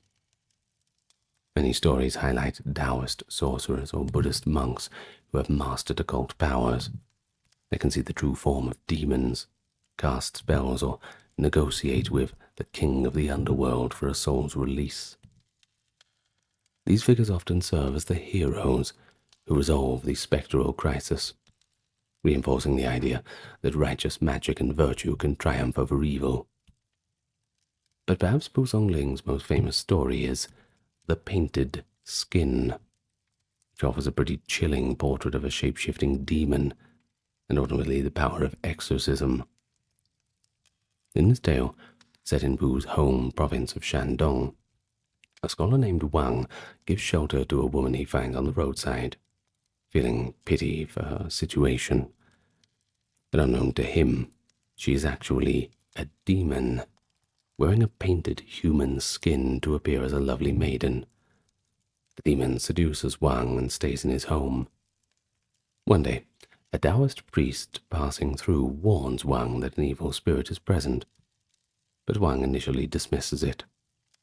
Peeking through a window, Wang then sees the girl in her true form, a green-faced ghoul painting a human skin to put on. Rather horrified, he realized he's actually taken a monster into his house. He seeks out the priest for help, and the priest gives him a protective charm to hang above his door. But when the demon sees it flies into a rage and kills Wang by ripping his heart out before fleeing. Did not go the way that Wang planned. As for Wang's wife, she is devastated, and she pleads with the same priest to save her husband. The Taoist priest tracks the demon down, which had been hiding as an old woman, and confronts it. After a fierce fight of magic and swordplay, he slays the creature, beheading it with his wooden sword and rolling up the foul-painted skin it had worn. But as for Wang, he's still dead. The priest then directs the wife to seek out a certain crazy beggar in the marketplace who is rumored to have divine powers of his own. This ragged madman, after much cajoling, finally spits onto the ground, producing phlegm that miraculously transforms into a new human heart. The wife places the warm, throbbing heart back into Wang's chest, and lo and behold, he is restored back to life. For this story shows the popular Qing belief that demons can be beguiling and dangerous, but expert exorcists armed with faith and talismans can ultimately defeat them. And also, that line between madness and divine power is quite thin. The lunatic beggar was likely an immortal in disguise, you see. The story of painted skin became so well known that its title entered the lexicon as a term for a deceptive facade masking evil. The collection of Pu Songling is significant, not only as literature, but as a social document of occult beliefs in his time. It suggests that even as Neo-Confucian orthodoxy outwardly condemned superstition, the populace and many scholars privately indulged in strong fascination with the supernatural. Pu Songling often sympathizes with marginalized spirits, like wronged ghosts, lonely fox fairies, and subtly critiques human folly and corruption through his tales. For example, corrupt officials or faithless lovers often meet poetic justice via ghostly intervention in Liao Jai. Meanwhile, virtuous and brave individuals who show compassion to spirits are often rewarded, implying a cosmic moral order where the occult is a means of recompense beyond human courts.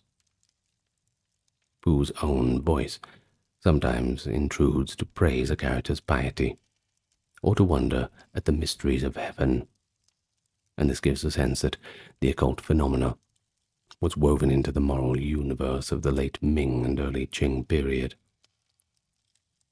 The influence of Pu Songling and strange tales on Chinese culture has been enduring, of course. The stories are retold in opera, woodblock prints, modern films, keeping alive images like the gentle ghost maiden or the fierce demon-hunting priest. Songling himself has been called the, quote, Hans Christian Andersen of the East for his role in elevating fantasy tales to classic status, and thanks to his work, later generations can enjoy and continue to learn from the vast repository of Chinese occult lore, from the etiquette of interacting with fox spirits to the proper methods of exorcism and spellcraft. So in the context of our guide today, Pu Songling represents how the scholarly tradition engaged with the occult not by practicing magic but by narrating it.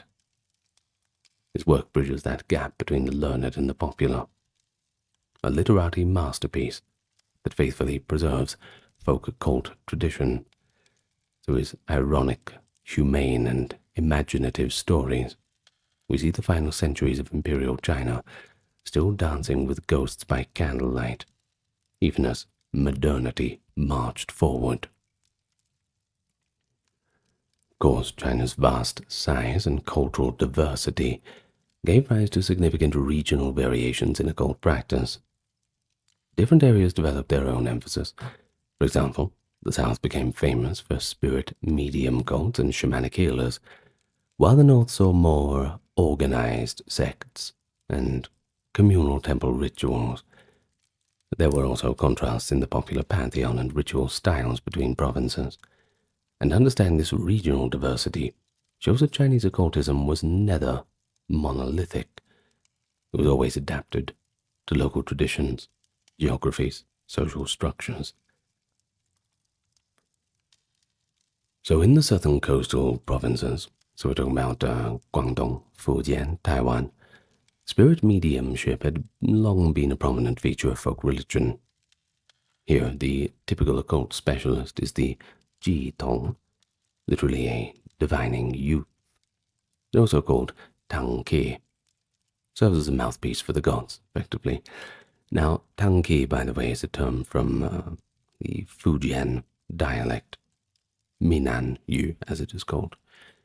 Now, they're usually adult men who are said to be chosen by a deity to be possessed. When they enter a trance, they are regarded as temporary incarnations of that deity. During village festivals or healing ceremonies, a Tangki sits before an altar, surrounded by incense and beating gongs, and gradually works himself into an ecstatic state, eyes rolling back in his head, body convulsing, voice lurching into strange tones. At the climax of all this, a deity is believed to transcend into him. The Tangki then performs astonishing feats to demonstrate the god's power. He may slash his tongue or body with swords, climb ladders of blades, or press hot irons to his skin without injury. Such self-mortification, paradoxically, is interpreted as a form of divine protection and exorcism. The medium's wounds expel evil influence from the community, and his immunity to pain proves the god's presence. The origins of these southern spirit cults are ancient and likely predate the spread of formal Taoism to the region.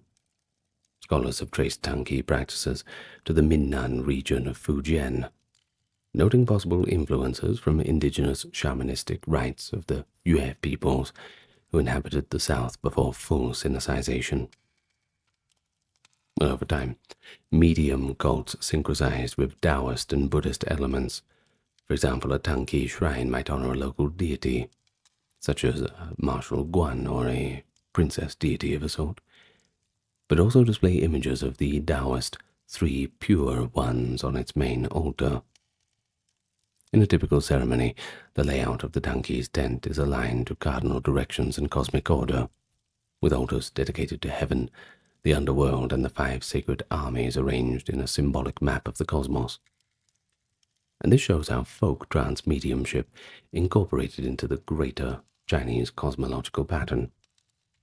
Southern spirit mediums often act as healers and exorcists for their communities. People would come to the Tangki seeking cures for illnesses believed to be caused by ghosts or unseen malign forces.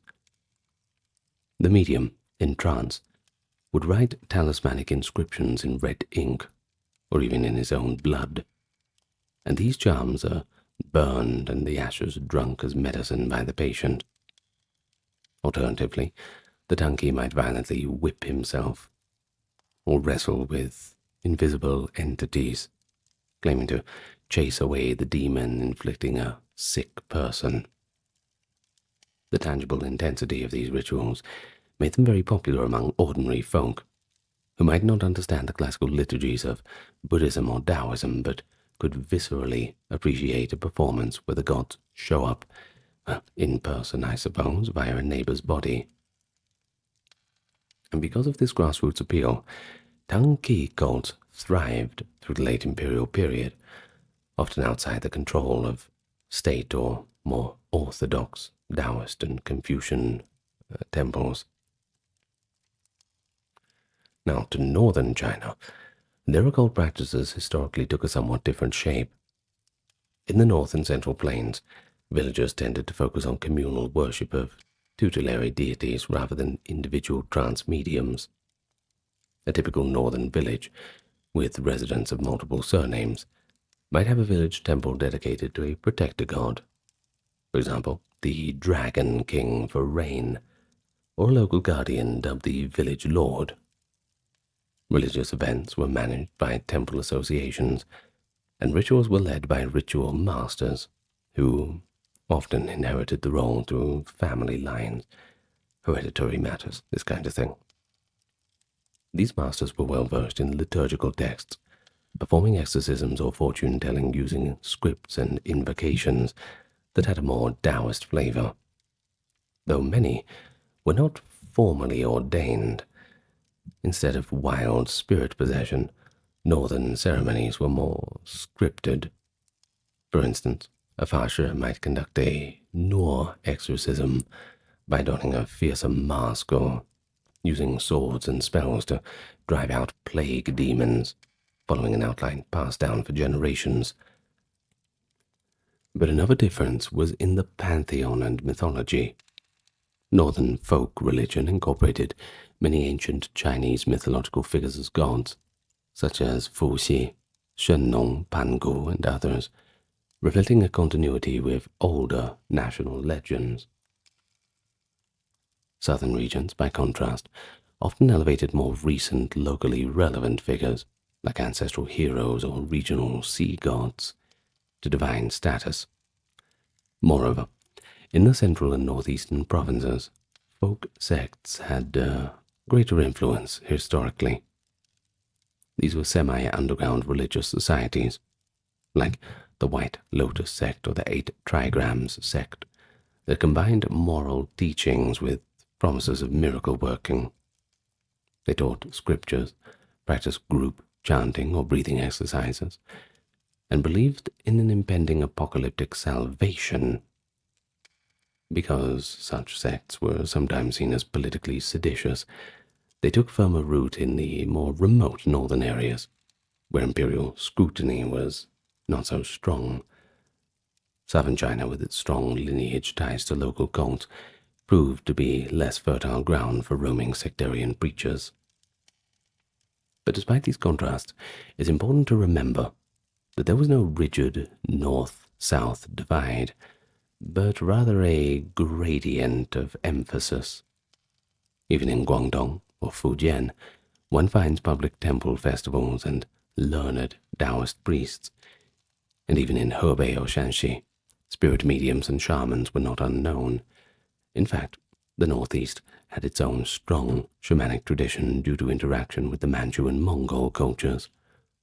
Many Han Chinese in that region adopted fox spirit worship and riding for the immortals, as they called it, a trance ritual from Manchu shamanism. Now, this led to unique hybrid practices like households venerating families of fox spirits for luck, or female shamans going into a trance to cure spirit sickness. Such phenomena show that Chinese occultism was highly adaptable. It could absorb non-Han elements and still be seen as part of Chinese folk religion. But across all regions, one element of Chinese occultism remained consistent: the figure of the Taoist hermit, seeking spiritual perfection in nature. For centuries, certain individuals chose to abandon society and live in mountain villages and wilderness, devoting themselves to meditation, ascetic exercise, and magical experimentation. These hermits often aimed to become xian, immortals or transcendent beings, basically. Now, this word, xian, is quite telling, because it is graphically composed of human and mountain, reflecting the ancient belief that immortality is attained in the mountains. So it basically means a mountain dweller, I suppose. Chinese literature and legend are filled with references to mountain-dwelling sages who achieve extraordinary power, the ability to fly on the back of cranes or dragons, to summon rain or wind, or just to remain forever youthful with glowing skin, like ice and snow, as they put it. In fact, there is a saying in modern Chinese, xianyu, which kind of means like a fairy girl, like a pretty young girl, something like that. They often say xiao xianyu to sort of call someone beautiful. It's kind of like that. Now, China's geography provided an abundance of sacred peaks where hermits congregated.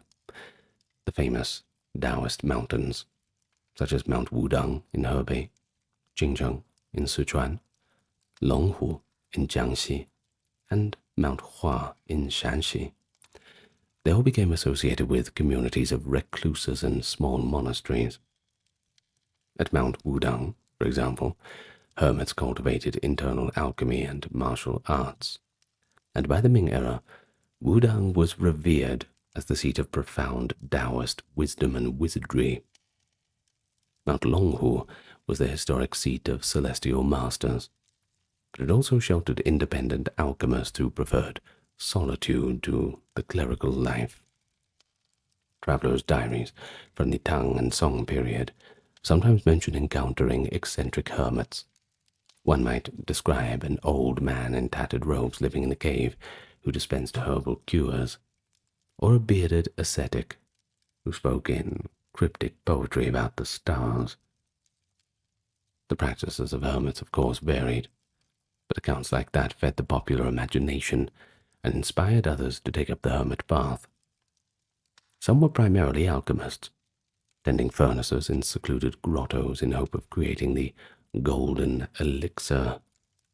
Others practiced extreme meditation regimes, for instance hanging upside down from trees or sitting motionless for days to overcome the limitations of the flesh. Fasting from grains, we mentioned bigu, consuming only wild plants and dew. That was a common technique to purify the body. And many hermits were also adepts of medicinal and magical arts. They knew which mountain herbs healed illness and which talismans warded off the tigers or the spirits of the wild. While attaining longevity was often just as much about avoiding dangers, natural and supernatural, as it was about divine intervention. So these hermits became experts in protective magic by necessity. And there are stories of hermits befriending tigers too, using charms to pacify the beasts, an indication of their occult knowledge extending to harmonizing with animals and elements. While hermits often operated alone, occasionally they became teachers, if a worthy student found them, that is. The Chuanzhen school of Taoism in the 12th century began when the founder, Wang Chongyang, who had lived ascetically in a tomb, came out to teach a small group of disciples the secrets he had learned. Those disciples, the famous 7 realized ones, spread Wang's teachings and even garnered patronage, showing how hermetic wisdom could flow back into society in organized form. But generally, however, the hermit tradition emphasized personal enlightenment over institution building. It persisted through the Qing and into the 20th century.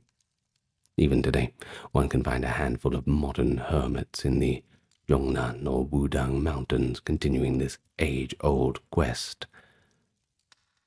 The allure of the mountain sage in Chinese culture is a testament to the value placed on direct mystical attainment. No matter how sophisticated or urban Chinese civilization became, it always honored the ideal of the wise hermit, a person who communes with the Tao in the quiet of the mountains. But in the context of occultism, these hermits ensured that exploration of the unknown went hand in hand with spiritual discipline and philosophical depth. They reminded society that beyond the village mediums and court astrologers, there was another path, that solitary pursuit of transcendence, as ancient as the legends of the Yellow Emperor seeking the Isles of the Immortals.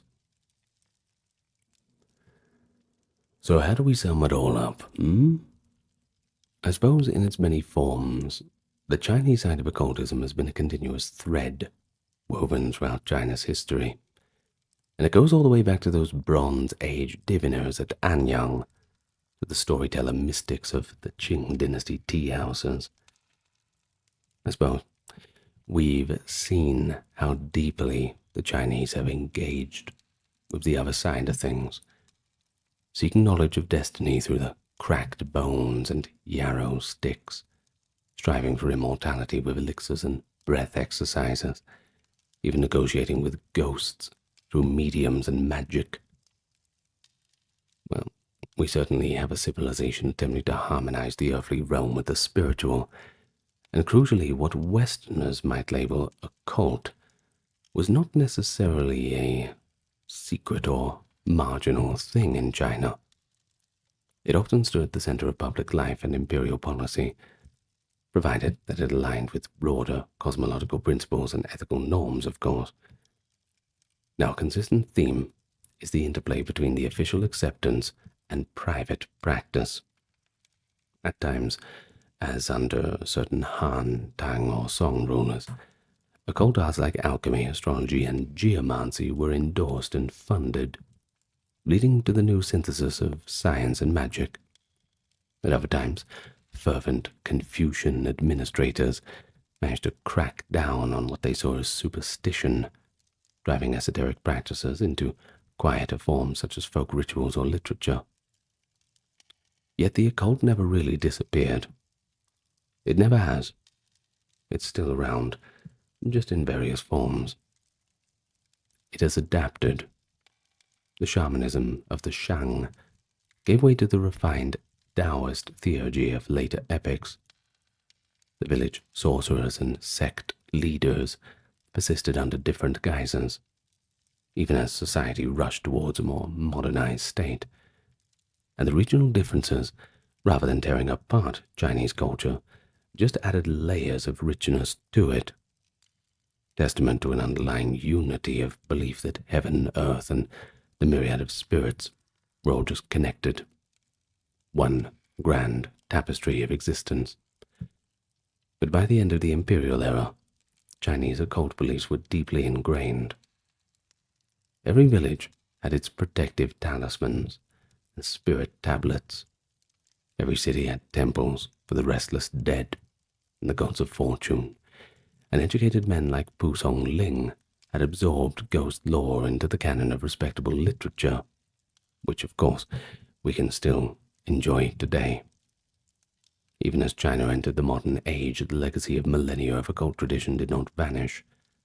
It survived in classical literature, in traditional medicine and feng shui practices, in seasonal festivals honoring the spirits, and in folk customs still observed in Chinese communities around the world. So really, occultism is an integral part of China's story, a bridge between the human and the otherwise. It provided people with the tools to understand misfortune and hope for miracles, to seek moral justice beyond human courts, and to strive for something higher than that ordinary existence. Whether through whether through the kingly divinations of the Shang, the alchemical recipes of Ge, the ghost tales of Pu Song Ling, or the entranced dances of the Fujianese Tangke, we certainly witness a common impulse to engage respectfully and creatively with the mysteries of the cosmos. That is the enduring charm of Chinese occultism. It is at once mystical and pragmatic, fearful and revenant, continuously reinventing itself while rooted in this ancient cosmology. And in the grand theatre of Chinese civilization, the occult's always been there, playing alongside the official doctrine. That line between visible and invisible is thin, and that curiosity about the unknown is not just a Chinese trait, but a universal human one. And that's where we end off our video today. Perhaps you're interested in whether it be Chinese history or the occult. You can look into whichever ones. I suppose I would advise you go read Pu Song Ling. It's a good one. I mean, I would advise you go and read the I Ching, the Book of Changes, but if you don't understand Chinese, it's kind of, I don't know, it's not really much of a point, I don't think.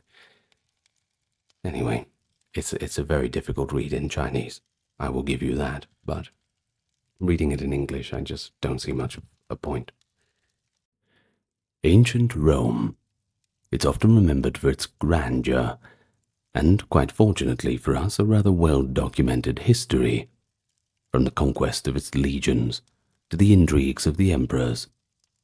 Yet for all that the Romans recorded on their monuments and scrolls, that era still has many unsolved mysteries. These are puzzles that tantalize both the historian and casual observer alike. Just among a few of them, we have questions like, who or what really caused the Great Fire? How could one of Rome's legendary founding figures vanish without a trace? How does an entire legion simply disappear? And where are the tombs of the famous figures who defied Rome, and what secrets are buried with them. Such questions remind us that even in an empire of great record keepers, some truth simply slips through the cracks of time. And so today, we're going to look at a few of the mysteries of ancient Rome, and with the evidence that we have, we're going to try and shed some light on them. Of course, we will take a look at some of the more fringe theories too, but all within a historical context. And so, with that being said, and before we begin, allow me to welcome you to the channel. If you are a newcomer here, I invite you to hit the subscribe button if you feel inclined. And before we move on, a like and comment down there always greases the wheels of the algorithm and helps push out the video, and then more people can enjoy it. And speaking of enjoying it, you can enjoy it completely uninterrupted. Same with all the other videos on this channel, and that's because there's no ads throughout the length of it. This is made possible because we are sustained by the supporters on Patreon, YouTube, donations on YouTube Super Thanks, and the PayPal link for direct donations, and also by the merch store. And of course, your word of mouth, sharing the channel around, is worth quite a lot to us. So thank you in advance. Now with that being said, let's go back and look at the mysteries of ancient Rome. And the great thing is, our first mystery reaches back right to the very founding of the city, to its legendary founder and namesake, Romulus. Now, if you don't know, according to Roman tradition, Romulus established the city in 753 BCE and ruled as its first king. But then, he just disappeared. The story of the strange fate of Romulus comes down to us through Rome's early historians in two divergent versions. In one account, Romulus was holding an assembly of the people when a sudden, violent storm engulfed the gathering. When the darkness and thunder subsided, Romulus was nowhere to be found. The nobles present then urged the crowd to accept that Romulus had been taken up to heaven by the gods. In other words, that the missing king had been apotheosized, and would henceforth be worshipped as a divine protector of Rome. And indeed, not long after, a senator named Julius Proculus claimed that Romulus had appeared to him in a vision, declaring that he now lived as the god Quirinus, and urging the Romans to carry on bravely. Now this comforting tale gave the grieving Romans a patriotic legend. Their city's founder had not died. He had just ascended to join the gods, to live up there forever, looking down upon the city he loved. But there's another version of Romulus' ends that is a bit more terrestrial, and admittedly sinister. The historian Livy, writing in the Augustan age, openly acknowledges that there were Romans who suspected a conspiracy. Some believed that the sudden storm provided cover for a murder. In this account, a group of discontented senators may have actually fallen upon Romulus during the chaos, killed him, and torn him apart. Well, according to the later Greek historian Plutarch, there was a rumor that each senator smuggled a piece of Romulus's dismembered corpse out of the forum under their robe, thus hiding the evidence of regicide. Although, well, one surface-level observation is, you would hope they weren't wearing their white togas. A little hard to smuggle a fresh, bleeding body underneath them out of the forum. But in any case, it's a ghastly image. The founder of Rome cut to pieces by those who supposedly served him. I suppose the beginning of the traditions of the Praetorian Guard, I suppose. But the fact that such an accusation existed at all, and had enough traction for writers to record it, shows how uncertain Romans were themselves about the truth of Romulus's disappearance. Livy, in his History of Rome, admits that there is no generally accepted tradition about Romulus's death beyond the date on the calendar. Clearly, even in antiquity, people found the official tale of divine ascension a little bit too convenient. So what really happened to Romulus? Was his end a natural death, later cloaked in myth, a political assassination, or truly a miraculous disappearance? We have only later accounts, written centuries after the fact, that preserve the ambiguity rather than resolve it. The legend of Romulus's vanishing acts, almost as symbolic as a template for Roman history, a mixture of fact and myth-making. On the one hand, the tale provided a noble origin story, a founder taken by the gods, mirroring how heroes in the Greek and Roman law vanished mysteriously when their earthly task was done.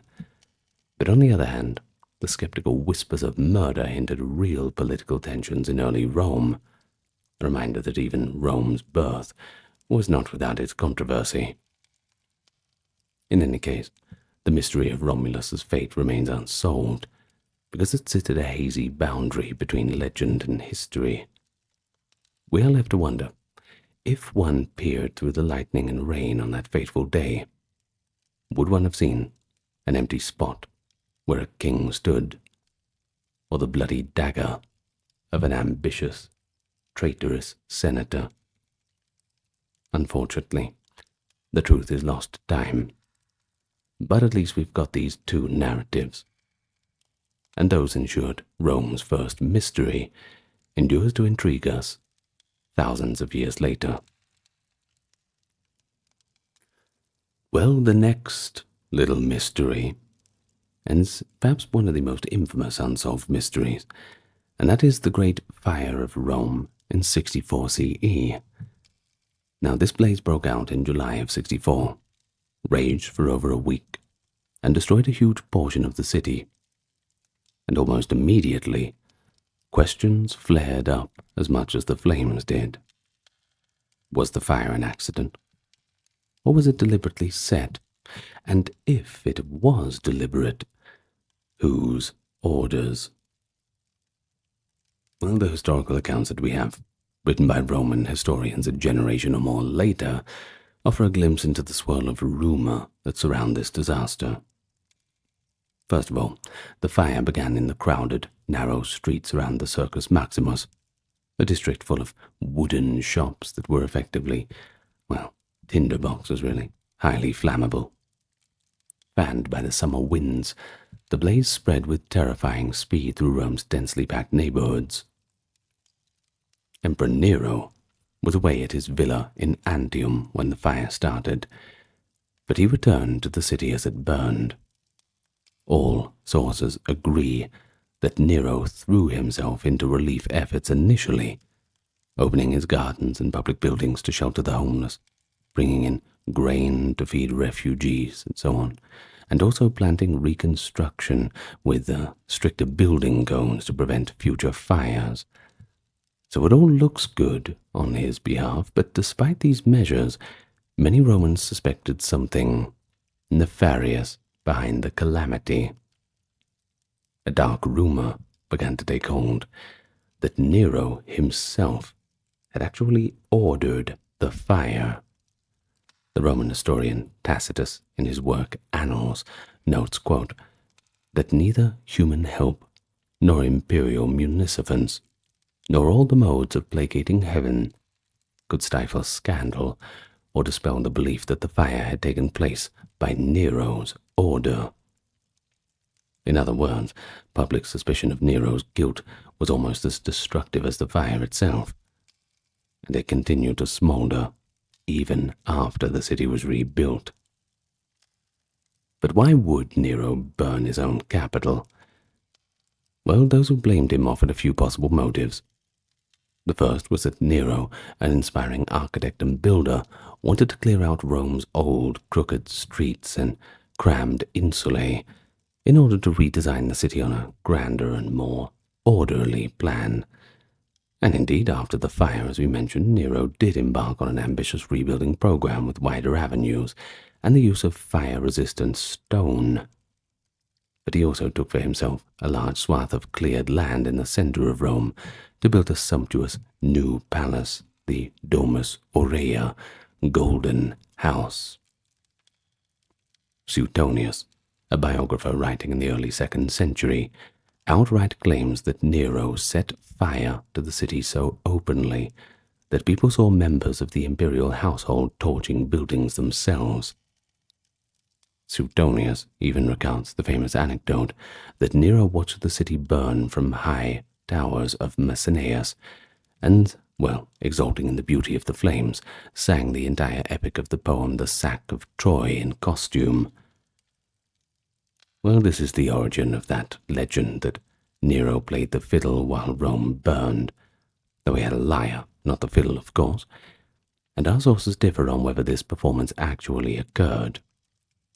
But according to Suetonius, several prominent citizens caught Nero's servants in the act of arson, but did not venture to lay hands upon them, implying the perpetrators had imperial protection.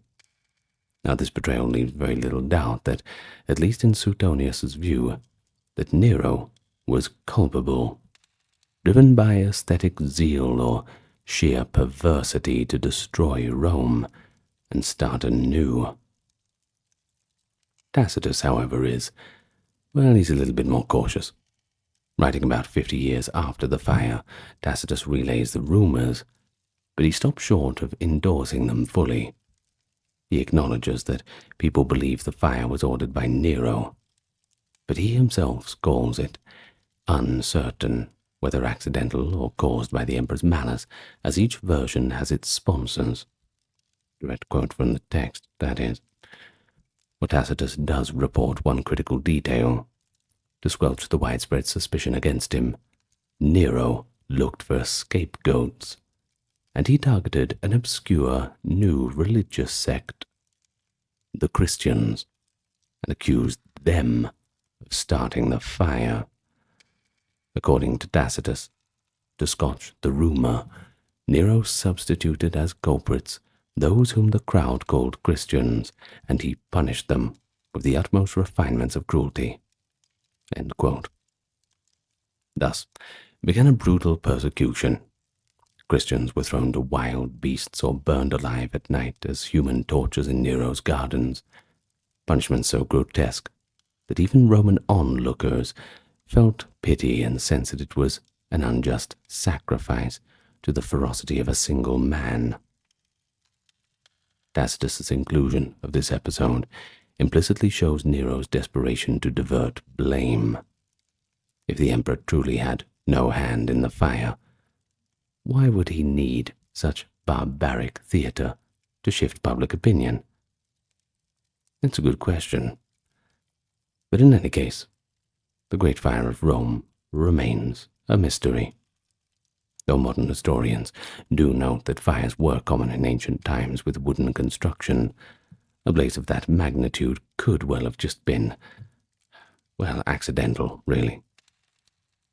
In fact, Nero actually lost a lot in the fire, including his own palace, the Domus Transitoria, before he built the new one. Contemporary accounts differ, too. Tacitus implies uncertainty. Suetonius flatly accuses Nero, and another source, Cassius Dio, describes Nero's singing during the conflagration. The truth might lie somewhere in between. Perhaps opportunists in Nero's circle did ignite additional fires once the city was already ablaze to clear the ground for the emperor's plans. Or perhaps Nero was guilty only of callous indifference, performing music while people suffered, and later writers exaggerated this into outright arson. We cannot, at this distance, conclusively resolve the question, I'm afraid. Well, the physical evidence, that's long gone, and we have to rely on narratives colored by the author's perspectives and sometimes bias. Thus, the Great Fire's cause is a mystery entwined with the enigma of Nero himself. Was he a visionary city planner who seized a tragic opportunity? A maligned ruler scapegoated by rumor, or indeed a mad tyrant? Well, like the glow of the flames reflected in Nero's eyes, that answer remains tantalizing and elusive in the historical record. And I honestly think that we're just never going to know. But there is a mystery out there that still might one day be found, and that is the Lost Legion, Legio IX Hispana. Of all Rome's military puzzles, none has caught the popular imagination as much as the fate of the Ninth Legion. This elite legion, raised in the 1st century BCE and battle-hardened in many campaigns, seemingly vanished from history in the early 2nd century CE. One day, it's stationed in the farthest reaches of the empire, and the next, it's gone, wiped from the records. An entire Roman legion of about 5,000 soldiers and officers, disappearing without a trace. But how could such a thing happen? And what became of those legionaries? Historians have wrestled with that question for hundreds of years, piecing together inscriptions, military rosters, later writings, formulating theories. Yet to this day, the legion's ultimate fate remains unsolved, teetering between legend and educated guesses. So the mystery can be summarized succinctly in the words of a modern historian, quote, "The fate of the Roman Ninth Legion, which seemingly disappeared around AD 108, never to be seen of or heard of again." The last concrete evidence of the Ninth Legion's existence is an inscription in stone at the Legion's fortress in Eboracum, modern-day York, England, dated to about 108 CE, during the reign of Emperor Trajan, and after that, the Ninth is not listed among the legions serving in the province of Britannia, or in fact anywhere else in the empire. When a roster of the Roman legions was compiled a few decades later, the mid-2nd century, the Ninth was absent. So something happened in the interim to remove Legio IX from the rolls. But what was it? There is one long-standing theory, and that is that the Ninth met its end in Britain, brutally annihilated by enemy forces, during a rebellion or a war in the unpacified north. The idea was popularized by early 20th century historians, and later by Rosemary Sutcliffe's 1954 historical novel, The Eagle of the Ninth. They imagined the legion marching into the mists of Caledonia, that is, Scotland, and being ambushed by fierce Caledonian tribes.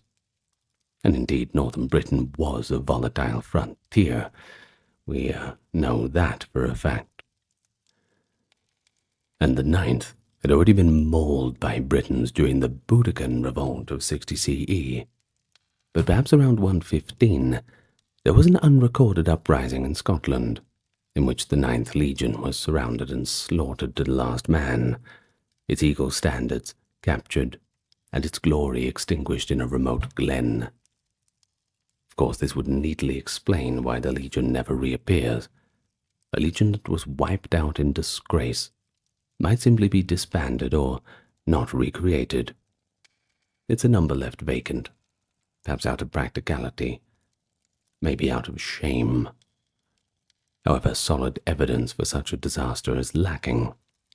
No ancient writer explicitly mentions the Ninth Legion's destruction, and in recent years, scholars have put forward a few other interesting theories, supported by some fragmentary clues. One theory suggests that the Ninth was not destroyed at all in Britain, but rather transferred elsewhere in the empire, possibly to an eastern frontier, and that is where it met its end. An intriguing piece of evidence was the discovery of roof tiles and bricks stamped with the mark of the Legio IX at Nijmegen in the Netherlands, suggesting part of the legion was in that region after 108. Perhaps the Ninth was relocated to the Rhine frontier, or even further, to fight in Emperor Trajan's Parthian War in the Middle East. One proposal even holds that the legion participated in those eastern campaigns and suffered such heavy losses in the wars against Parthia in Mesopotamia that it disbanded and never reconstituted. Another related idea is that the Ninth could have been sent to suppress the Jewish Bar Kokhba revolt in Judea in 132 to 135 and been destroyed there, since that revolt was extremely violent and required massive forces to be put down. But no clear record of the Ninth appears there either. There are even more exotic theories. At one point, the discovery of hundreds of decapitated skulls in a London archaeological site, Walbrook Stream, led to speculation that these could be the slain remains of the Ninth Legion, executed in the capital of Britannia after a mutiny or for some crime. This theory suggests internal discipline, that perhaps the Ninth rebelled or mutinied and was punished by Rome itself, the legionaries beheaded as traitors. Well, that's a grim scenario, isn't it? Fratricidal Roman justice. But then again, direct evidence tying these skulls to the Ninth Legion is tenuous. It's not like they were putting marks on the skulls. Would have been nice if they had have given us that courtesy. And most of these skulls could likely belong to victims of Boudicca's revolt or other conflicts. We just don't know. But as of now, the leading hypothesis favored by some modern experts is that the Ninth did indeed perish in Britain, perhaps in an undocumented war in the north around 117 to 19, early in Hadrian's reign. The theory goes that an ill-fated campaign beyond Rome's established borders ended in a devastating ambush. The wipeout was so complete that Rome quietly struck the Ninth from its records and reinforced Britain with a new legion, that is, Legion 6 Victrix, which is known to have arrived in York by 122. While supporting this, we know Hadrian himself visited Britain around 122, and soon after built Hadrian's Wall, perhaps a response to military troubles in the north, the kind that might have claimed an entire legion. But still, skeptics point out the lack of archaeological debris. No mass graves or large battle remains in Scotland definitively linked to the Ninth. At least not yet. There is a bit of evidence for the legion being out of Britain by 108 as well, such as those Nijmegen finds, implying that the Ninth may have left Britain rather than died there. But, once again, nothing conclusive as of yet. Thus, the disappearance of the Ninth Legion Hispana remains a historical Rorschach test, I suppose. Different historians see different things, different shapes in the sparse evidence. It's all up to one's interpretation. And of course, since we don't know yet, interpretations are certainly welcome. Maybe you have your own theory. I don't know. Was it a Caledonian massacre? Or was it an Eastern slaughter? A bureaucratic reshuffling, or even just a quiet disbandment due to disgrace? Well, every theory has its appeal, along with its problems. Ancient Rome's records were extensive, but they weren't infallible, and it's entirely possible an important event like the destruction of a legion went unreported in surviving literature, especially if it was considered an embarrassment. Roman politicians were not above erasing failures from the official story, but what captures our imagination is the very idea of a vanished legion. 5,000 men. It humanizes the past's uncertainties. Even a force as powerful as Rome could lose an entire army. And even the Roman Empire had its mysteries that slipped into silence. So until definitive evidence emerges, a decisive inscription, a mass grave with Ninth Legion equipment, or a newly found text, the ghost of the Ninth Legion, will continue to march on into the realm of speculation, a haunting reminder of how much of history is still in the dark. Well, while the Ninth Legion story is rooted in conventional history, there is another mystery that pushes the boundaries of East-West contact. Could a lost band of Roman legionaries have journeyed all the way to ancient China? Now hold on, I know it sounds like fiction, but the theory has been seriously proposed and debated by scholars over the years. So let's have a look. It revolves around the aftermath of a disastrous Roman defeat and some tantalizing clues in Chinese chronicles that hint at encounters with strange foreign soldiers. Though it's unproven, the idea of Romans in China exemplifies how unsolved mysteries can arise when two distant worlds leave just a few puzzle pieces that might or might not fit together. The story begins with another ill-fated Roman military venture, the Battle of Cannae in 53 BCE. In this battle, the Roman triumvir Crassus led a massive army against the Parthian Empire and was decisively defeated. Crassus himself was killed, and about 20,000 Roman soldiers met the same fate. Perhaps more relevantly, thousands of Roman legionaries were taken prisoner by the Parthians.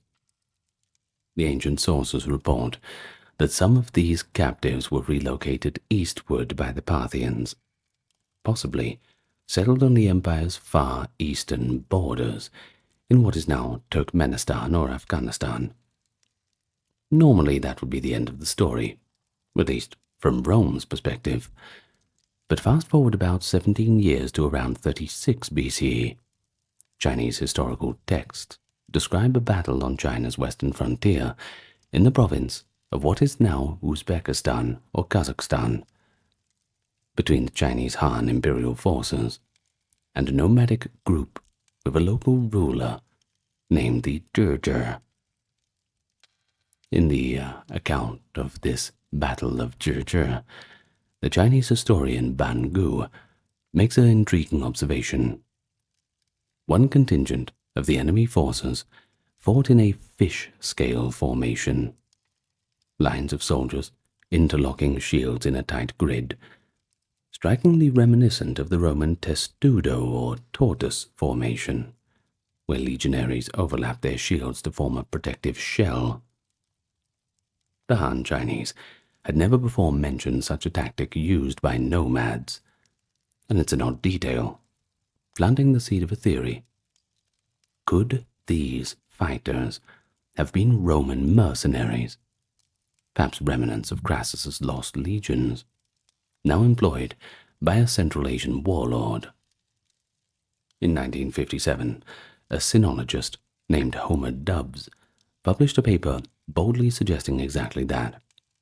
Dubs proposed that some Roman prisoners of wars after years in Parthian hands eventually made their way further east, either escaping or being sold, and eventually they ended up on the fringes of China.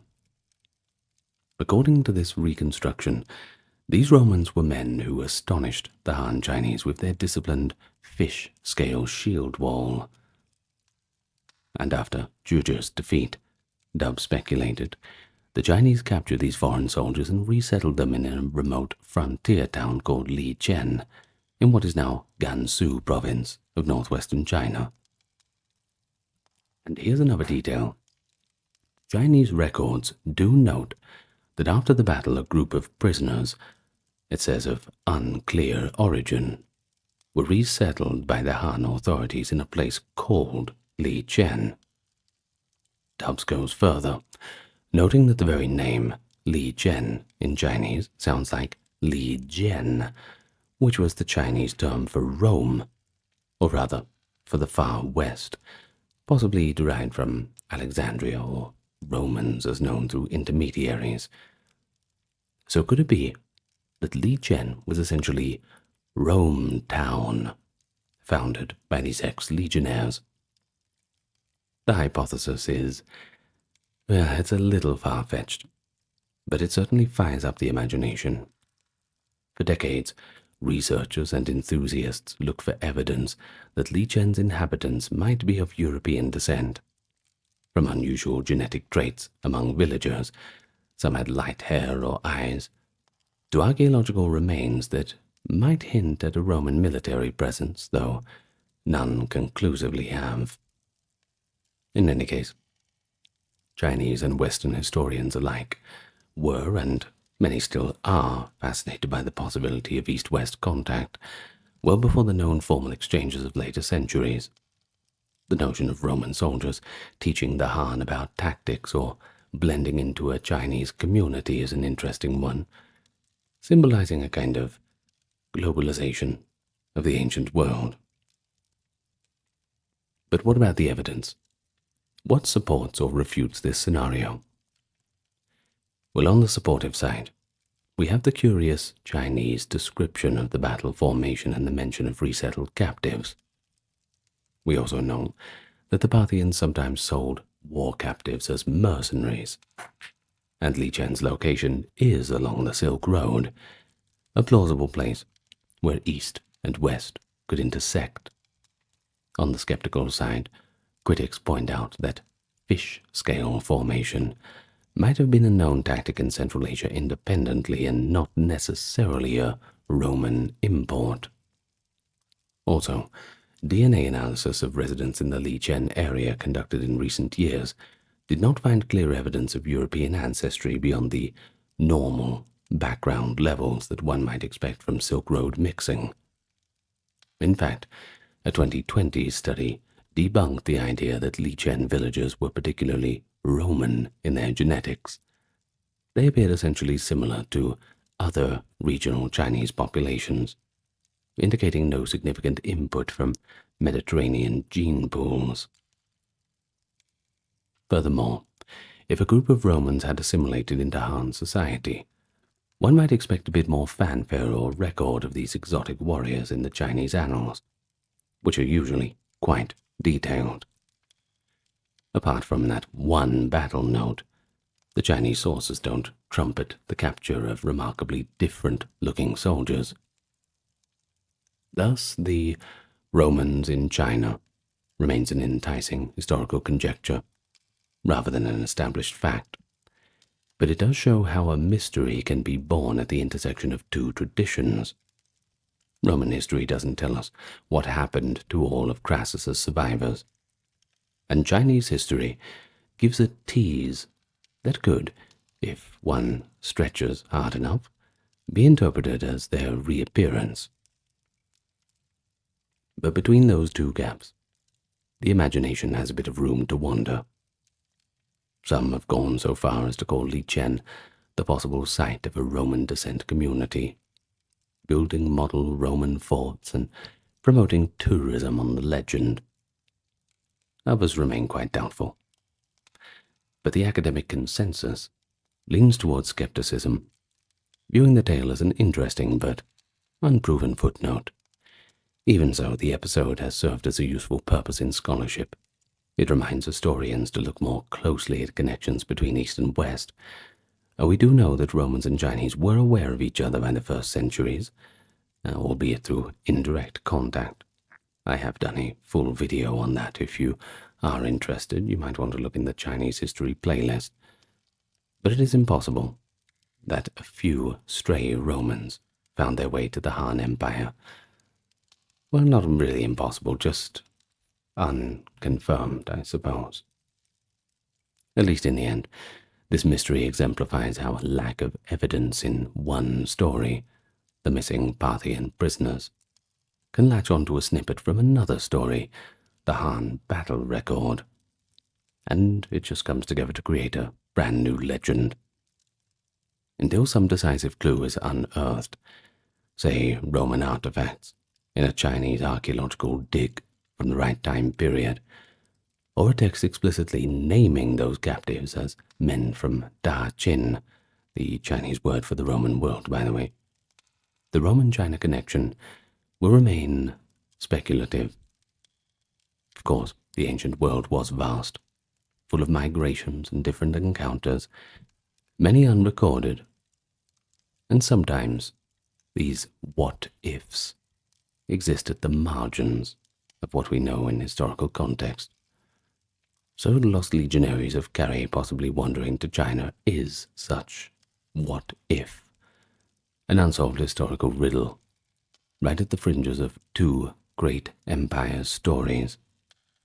And if anything, it urges us to imagine the ancient world's interconnectedness, even so far away. Now, not all Roman mysteries are about battles and legions. Some are actually intensely personal. The fates of prominent individuals, or more specifically, the final resting places of their bodies. There's a few mysteries in that realm.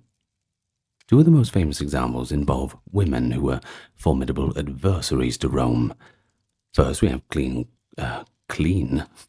Cleopatra VII of Egypt and Queen Boudica of the Iceni in Britannia. Both women died in the shadow of Roman power, and in both cases, the location of their tombs has eluded discovery to this day. Add to them the curious case of Spartacus, the gladiator-turned-rebel, whose body disappeared on a battlefield, and we have a trio of unsolved puzzles concerning lost figures of the ancient world: a queen and a couple of rebels. Each story is different, though, one shrouded in royal secrecy, one in the aftermath of rebellion, another in the chaos of war. Yet all speak to something ephemeral of the nature of historical evidence. A famous figure can slip into oblivion when their mortal remains come into question. Now, Cleopatra, she needs very little introduction. The last active pharaoh of Egypt, lover of Julius Caesar, monkey branching over to Mark Antony, and a cunning stateswoman who tried to preserve Egypt's independence amid the rise of the eagle from Rome. After her defeat alongside Mark Antony by Octavian, that is the future Emperor Augustus, by the way, at the Battle of Actium and the subsequent capture of Alexandria in 30 BCE, Cleopatra chose to die rather than be paraded as a captive in Rome. According to the old sources, she took her own life, famously, though perhaps apocryphally, by the bite of an asp snake. The aftermath of her death is where the mystery begins. Plutarch recounts that Octavian, Augustus, after his victory, allowed Cleopatra to be buried with Mark Antony, her lover, in splendid and regal fashion. He gave orders about their bodies being placed together in her ancestral tomb. Suetonius, another historian, wrote similarly that Augustus, quote, allowed them both the honor of burial, and in the same tomb giving orders that the mausoleum which they had begun should be finished.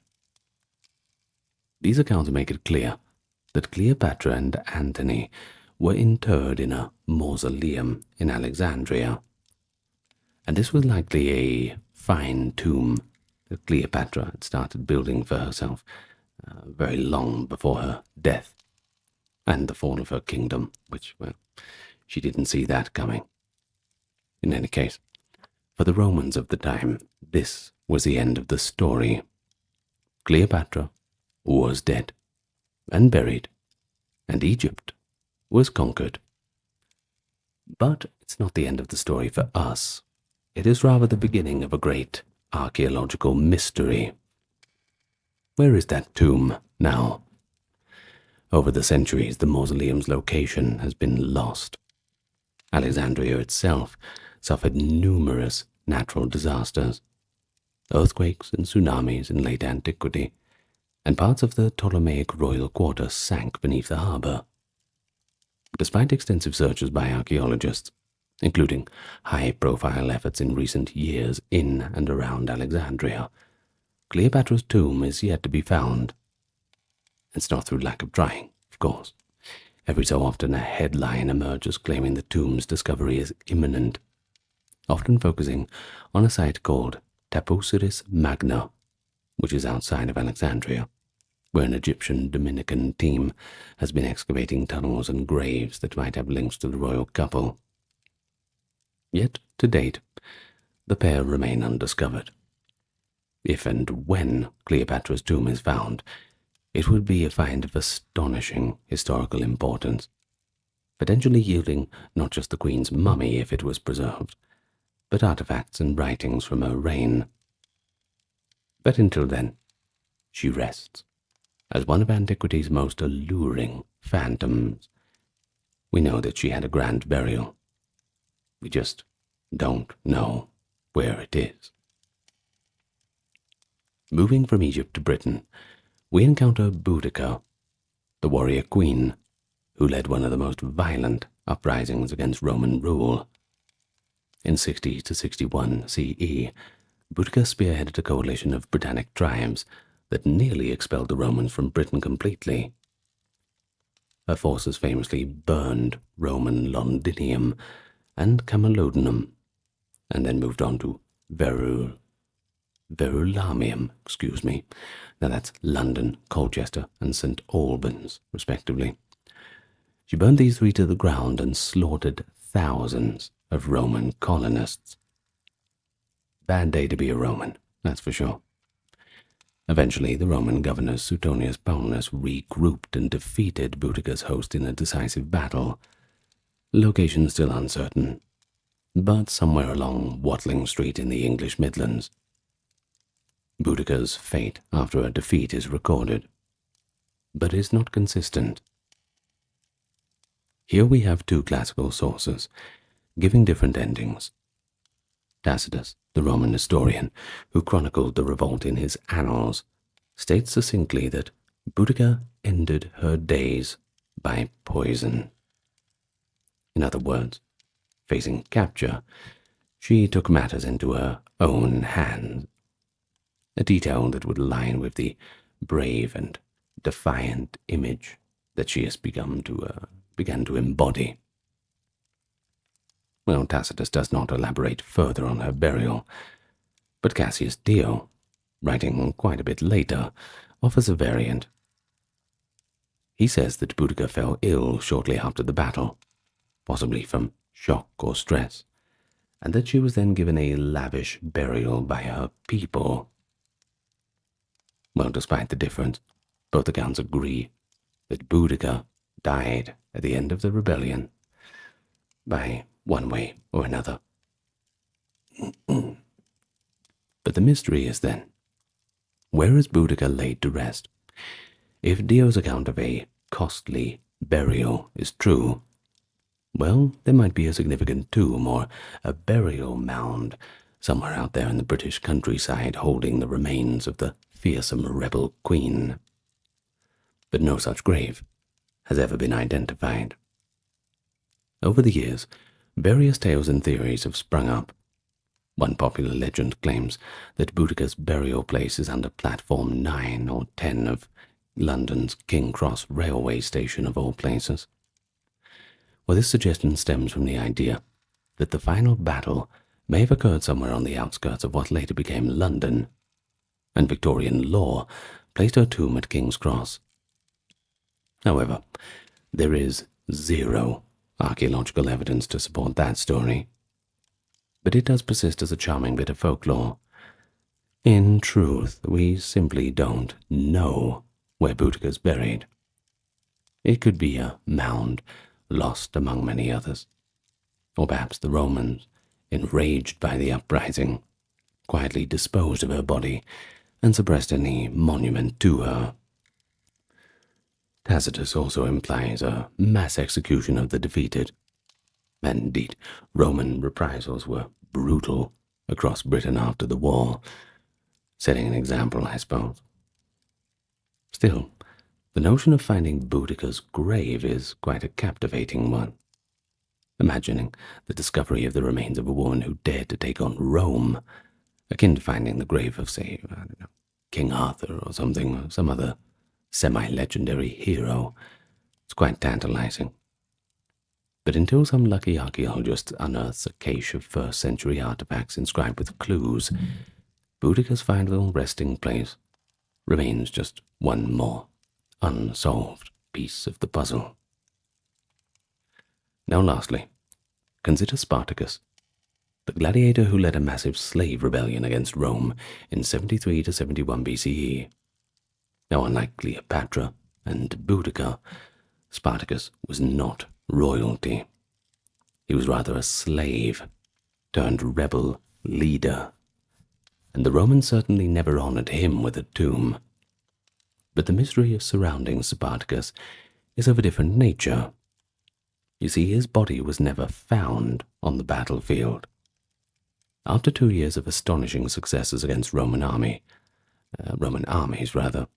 Spartacus's slave army was finally cornered and defeated in southern Italy by the legions of Crassus. In the final battle, Spartacus is said to have fought bravely, sustaining a wound to his thigh, and he ultimately fell in the thick of combat. The Roman historians Appian and Plutarch both note that despite an extensive search among the tens of thousands slain, the victors never found the corpse of Spartacus. It was as if the earth itself swallowed him up amid the carnage. Well, of course, Spartacus surely did die in that battle. Had he escaped, Rome would have been hunting for him. Most likely his body was just one of the many mutilated in the fray, indistinguishable in death from his comrades. Yet the absence of a known grave for Spartacus adds a final touch of legend to the story. The man who nearly shook the Republic to its knees leaves no physical trace. The only memory of his rebellion was written in the old annals.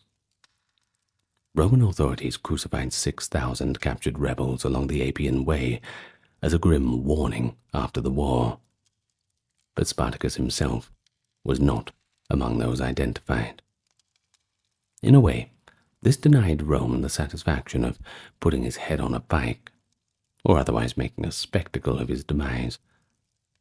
But it also means that, like our other cases, Spartacus inhabits a realm of conjecture at life's end, a legacy that looms large, though his bones lie in an unknown Italian field, mixing with the thousands of nameless others.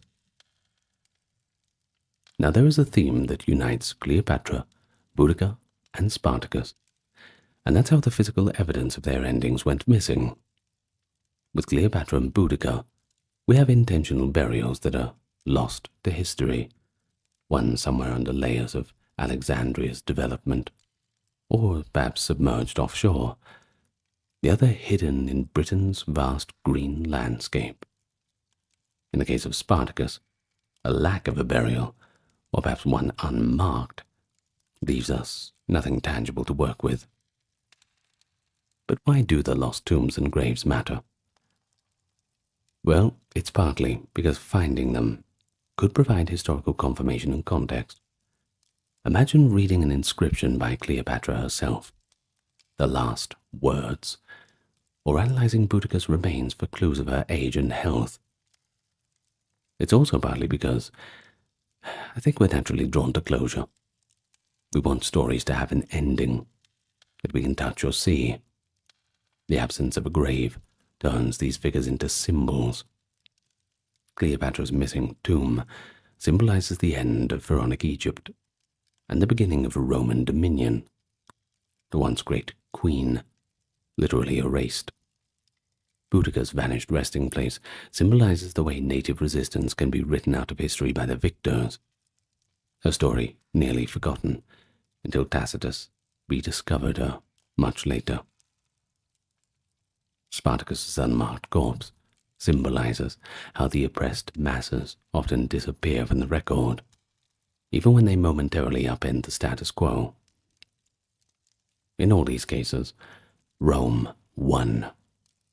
Augustus triumphed over Cleopatra, Suetonius over Boudica, Crassus and later Pompey over Spartacus, and yet these unsolved mysteries persist like loose threads in Rome's story.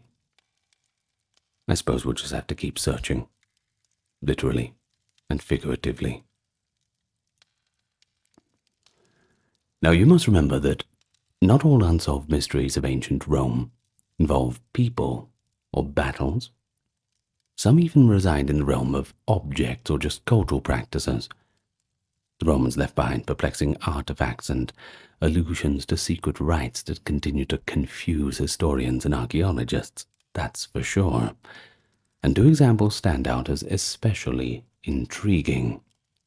The Roman dodecahedrons, strange 12-sided bronze objects found scattered across the former empire, and the shadowy Mithraic mysteries, a secretive cult of the god Mithras, whose inner workings were never recorded by its initiates.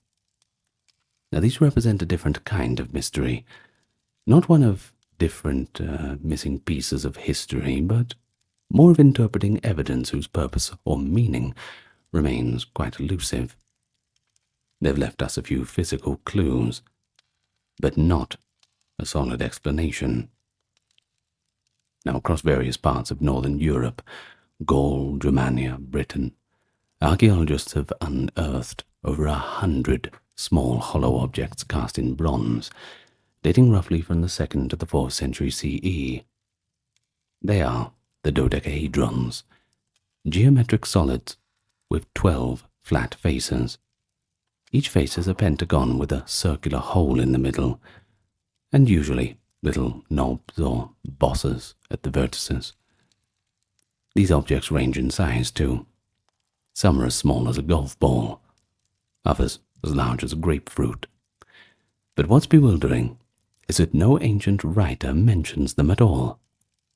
We have these artifacts in hand, many in excellent condition, yet not a single classical text describes or even alludes to a 12-holed bronze gadget.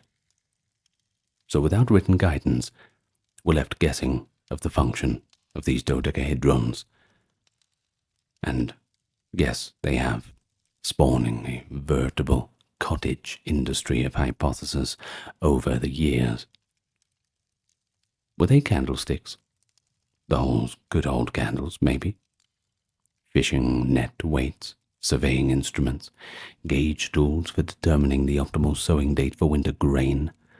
Or were they perhaps used in a child's game as a fancy dice or for holders of flowers? The possibilities really are endless. Yet most of these practical theories run into a bit of a problem. For instance, if they were candle holders or lampstands, why were they not mentioned in any inventory or depicted in any Roman art? And why did they vary so much in size? If they were measurement devices, say to calibrate water pipes or army standard measures, why are they found only in certain areas, and none in Italy proper, interestingly, and not standardized in shape? Not to mention, many show no significant wear that one would expect from utilitarian use. There is one leading hypothesis that leans towards a ritual or religious purpose. Perhaps the dodecahedrons were sacred objects used in mystery cults or magic. Their very inscrutability might indicate they weren't for everyday use, but for special and secret occasions. Some have been found at the Gallo-Roman temple sites, leading to credence of a religious function. The fact they don't appear in text could mean they were associated with localized cult practices that weren't widely advertised, or were kept deliberately esoteric. A clue supporting this: the Gallo-Roman Museum in Belgium once hypothesized that dodecahedrons might have been used in magical rituals, maybe as holders for threads or divination devices. The timing of their disappearance is also notable. Most dodecahedrons date to the late Empire. As Christianity spread and the Empire eventually banned pagan practices, objects of witchcraft or heterodox worship might have been hidden or discarded, leaving us with only the mysterious artifacts themselves. I suppose it's also conceivable the secret of the dodecahedron died with the last Roman who used one. until someone finds a dodecahedron with an explanatory inscription, which is probably wishful thinking, I must admit. Well, there's very little we can know, and the object will just continue to vex the curious researcher. Well, the Romans, structured as they were, still had room for enigma in their material culture. The existence of one of archaeology's great enigmas, as one researcher put it, shows how an artifact can survive intact while its story gets lost. Well, equally elusive are certain religious practices, like what we mentioned, the cult of Mithras. Now, Mithraism was a mystery religion, popular among soldiers and merchants in the Roman Empire, especially in the 1st through 3rd century CE. Devotees worshipped the god Mithras, adapted from a Persian deity, in underground temples known as Mithraea, many of which have actually been excavated across the empire, from Rome city to far-off frontier forts. Archaeologists have uncovered richly decorated Mithraic sanctuaries, complete with altars and the iconic imagery of Mithras slaughtering a cosmic bull. We know the cult was secretive and initiatory. Followers progressed through grades, with names like Raven, Lion, Persian, etc., and their ceremonies were closed to outsiders.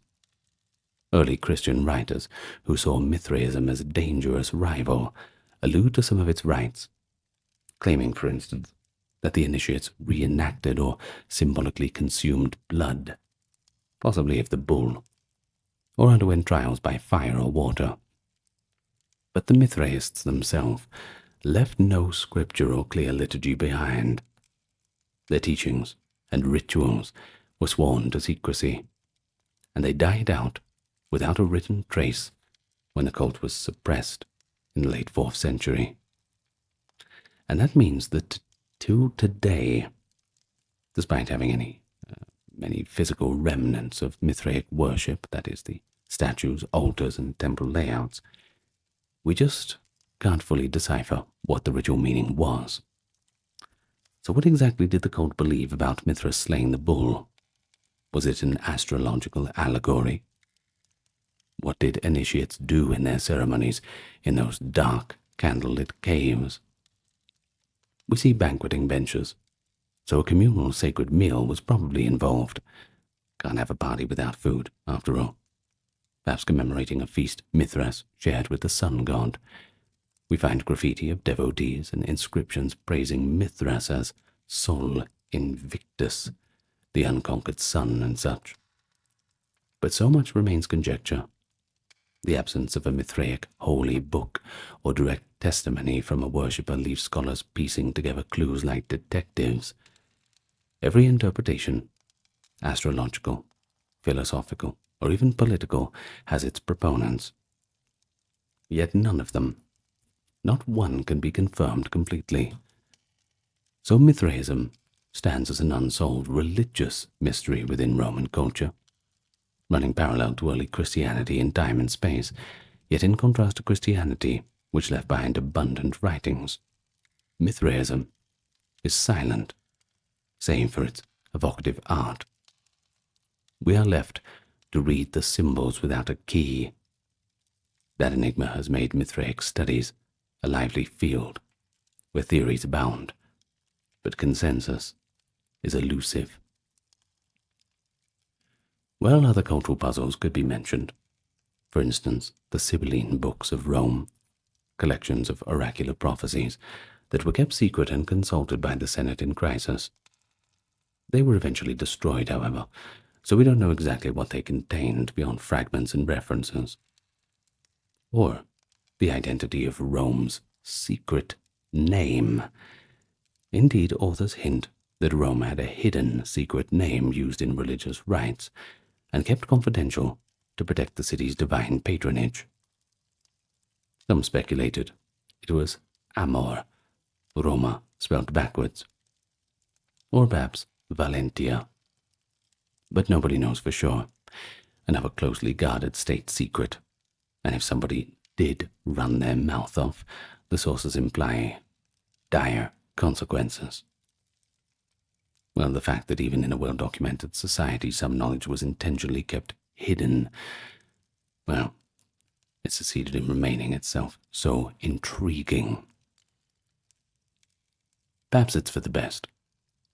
These unsolved cultural mysteries, they allow us to exercise historical imagination carefully, to acknowledge the limits of our own knowledge, and to feel a kind of kinship with the curiosity that ancient people themselves must have felt.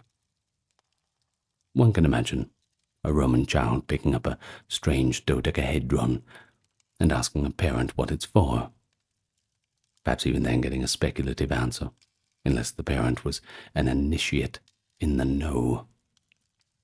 Or perhaps a non-member, standing outside a Mithraic cave hearing muffled chants and wondering what is going on in there, in that darkness.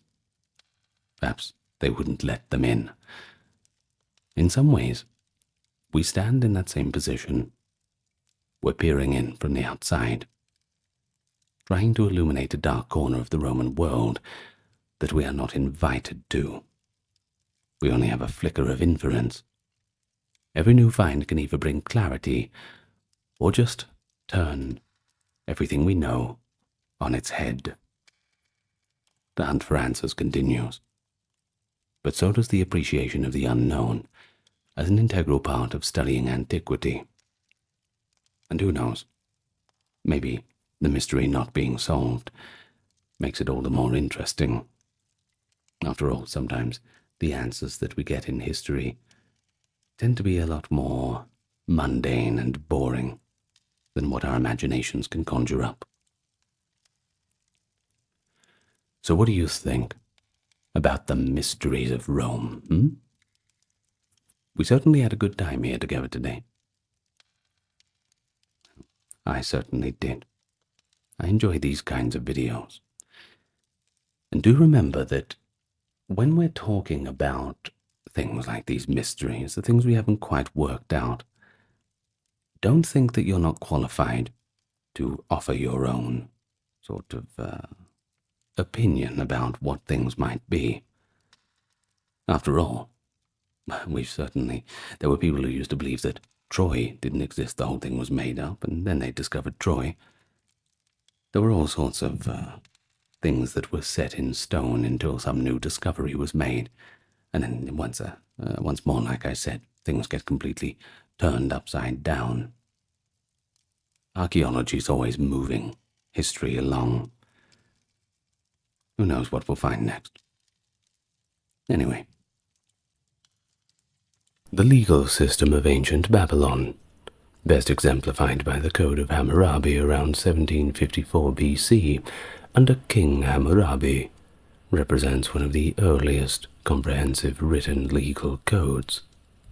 Inscribed on a stele and displayed publicly, the code's 282 laws covered various aspects of daily life, from theft and agriculture to marriage and business dealings, although it served more as a symbolic guide than a practical daily resource.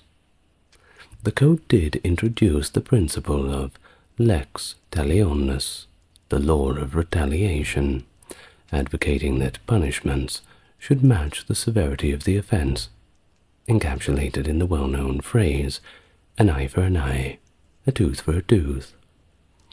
This approach not only marked a significant advancement in legal thought aimed at establishing social stability and protecting the vulnerable, but also laid foundational principles that influenced subsequent legal systems, underscoring the sophistication of early Mesopotamian civilization. Hello, welcome to the channel. Back to the Bronze Age this evening. Off we go again. As always, supporting the channel, well, you're already doing that, just by enjoying it, and I do hope that you enjoy it. But a few clicks on the like, subscribe, and perhaps leaving a comment that lets YouTube know you want more people to see it. And if you want to be a real hero, perhaps you'll take a look at the links in the description. But for now, I'd like you to get nice and comfortable. We go all the way back, a few thousand years, to ancient Babylon. Now, in terms of this initial history of Mesopotamia, it effectively revolves around this relentless, non-stop competition for dominance among the many urban centers. The unit of the metropolis required tribute and military assistance from the cities subjected to it, while leaving their local religious practices and traditions more or less undisturbed. The rulers and conquerors showed equal regard for the rites and customs of the city, and upon the arrival of the ancient Semitic-speaking peoples in the cities of Mesopotamia, their tribal customs were incorporated into the legal systems of these areas. Now, even during the reign of Ashurbanipal and Shamash-shum-ukin, the Babylonians continued to add provisions to their city laws. These provisions allowed groups of up to 20 foreigners to freely enter the city, protected foreign women from enslavement once they were married to Babylonian husbands. Now, the population of Babylonia has always been diverse in terms of ethnicity, even since the most ancient of the ancient times, and there was constant communication between those towns and city centers. But each city had a substantial population of non-native residents. This unrestricted exchange of communication certainly would have led to the convergence of cultural practices. However, it was Hammurabi's exceptional intellect that allowed him to establish Babylon as his capital city and unite his extensive empire through a consistent legal framework. No, during the era of Hammurabi, the law of the code had largely eliminated all remnants of the smaller tribal customs. The absence of self-help, blood feud, and marriage by capture was at this time mandated by state law. However, primordial elements such as a code of family solidarity, district responsibility, and the principle of lex talionis still persisted. Now, the monarch was a compassionate ruler, readily available to all of his subjects, capable and eager to defend the vulnerable against the most powerful of oppressor. But the authority of the monarch, however, is limited to granting pardons only after personal animosity had been resolved. Judges were also closely monitored, and the option to appeal was also permitted. Now, the entire country was encompassed by feudal estates, overseen by lords, who exercised control over the levy, police force, and other administrative functions.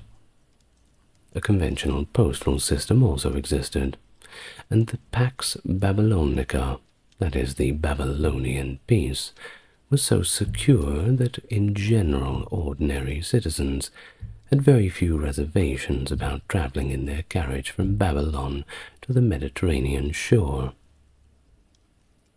Now, the code did not just represent a current social norm or preserve traditional legal principles.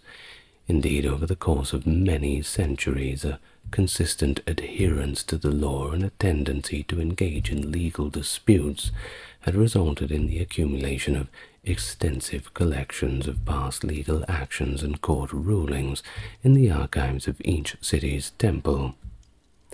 Furthermore, the interaction between cities had led to the adoption of similar customs and practices, albeit tweaked and changed a little bit to suit the specific situations, wants, and needs of each city-state.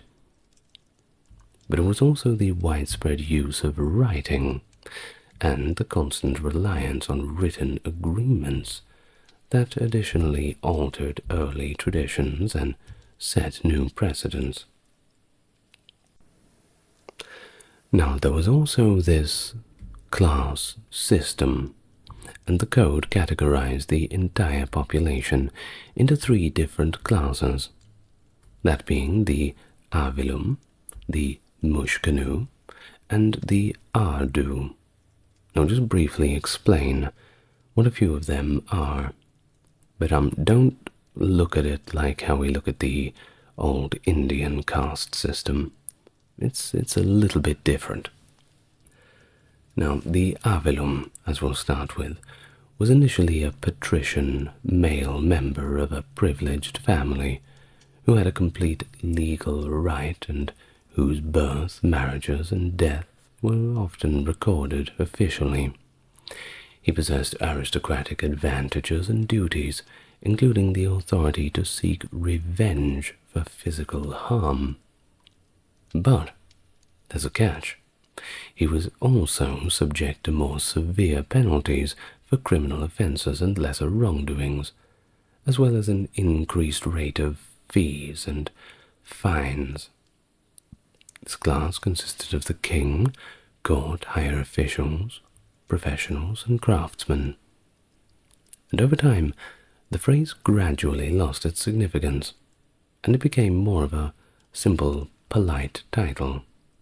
But in the code, it is used to refer to anyone when their social rank is not really relevant. There was no requirement based on property ownership, and it does not seem to be related to race either. Now, that's generally what the Avilum is. But when it comes to the Mushkanu, that's a little bit more of a challenge.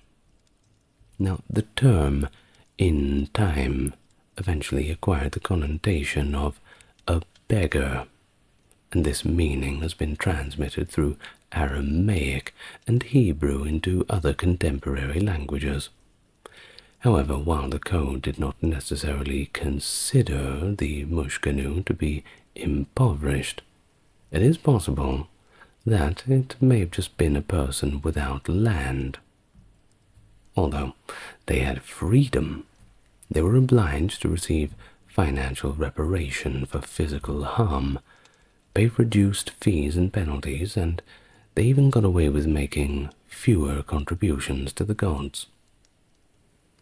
Now, the scarcity of any mentions to this Mushkanu in current records makes it a little speculative to provide more exact details. Now, in terms of the Ardu, that was more easily to identify. It was basically an enslaved individual, considered the property of their master, and they constituted a significantly large social group. They had the ability to get possessions and even possess other slaves, however. That's right, if you were a slave and you had your own money, you could buy your own slaves to do your job. A little complicated, right? Well, the master was also obliged to provide clothing, food, and medical expenses for the Ardu, but retained all recompense received for any harm caused to him. Typically, his owner would arrange for him to marry a female slave, resulting in their offspring being born into slavery. But the owner would usually provide them with a house, along with a farm or even a little business for them to run, and would only collect an annual rent from them. Alternatively, he may choose to get married, but only to a woman who was not a slave, resulting in their children being born free. And if she brought him a dowry, his owner would have no claim to it.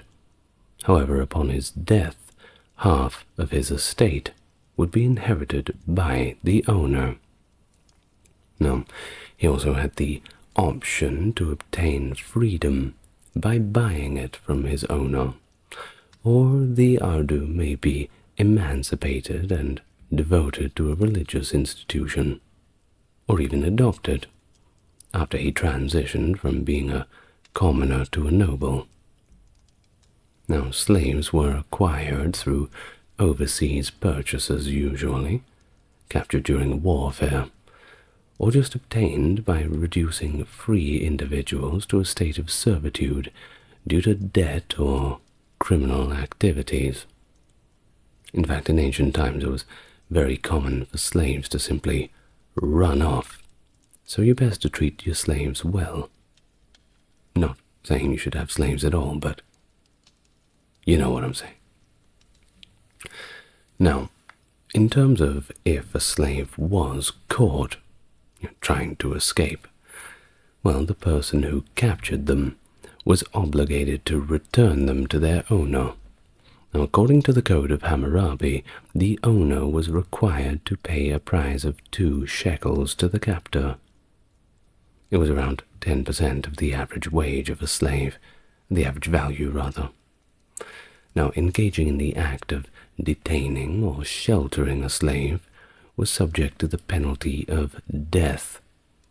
And I do think you'll find that there's a lot of things in the Code of Hammurabi that are subject to the penalty of death, but we'll get to them a little bit later. Now, a slave was marked with an identity symbol that could only be removed through a very difficult surgical procedure. Now, this mark, often considered of the name of the slave's owner, either tattooed or branded onto their arm, was of course very difficult to hide. Of course, it's easy to check if you come across some kind of law enforcement or anyone who wants to check your status of a free or enslaved individual. Thus, in Assyria and its subject provinces, there were, however, numerous serfs that resided on large estates, and these serfs were primarily from subject races, settled prisoners, or former slaves, and they were bound to the land they cultivated, sold together with the estate, but nevertheless they had their own ability to own land and property for themselves. Now, there is minimal evidence of serfs in Babylonia in that sense, unless the Mushkanu is considered one of these serf class. Now, on to more religious matters, in terms of how things would run around temples, because of course that is very central to these old times. Well, generally the deity associated with a city was believed to have dominion over its territory, consisting of a central area of cultivatable land and a surrounding region for grazing. The inhabitants of the city were seen as the deity's tenants, living on the god's land effectively. Now, the deity had a deputy, and that was the monarch, kind of a step down, not exactly as we think of it in the Egyptian sense. Now, the monarch had long stopped interfering with occupancy and were satisfied with predetermined payments in the form of natural resources, livestock, currency, or labor. Now, speaking of livestock, the state claimed a share of all agricultural produce, and that includes crops, livestock as well. Royal messengers also had the authority to requisition property, issuing receipts as proof. Fortunately, we've got a lot of them written down due to cuneiform being quite easy to keep for a long period of time scratched onto those clay tablets. And cities imposed their own taxes, such as duties, customs fees, ferry charges, highway tolls, and even water prices, which is of course quite important and sometimes scarce.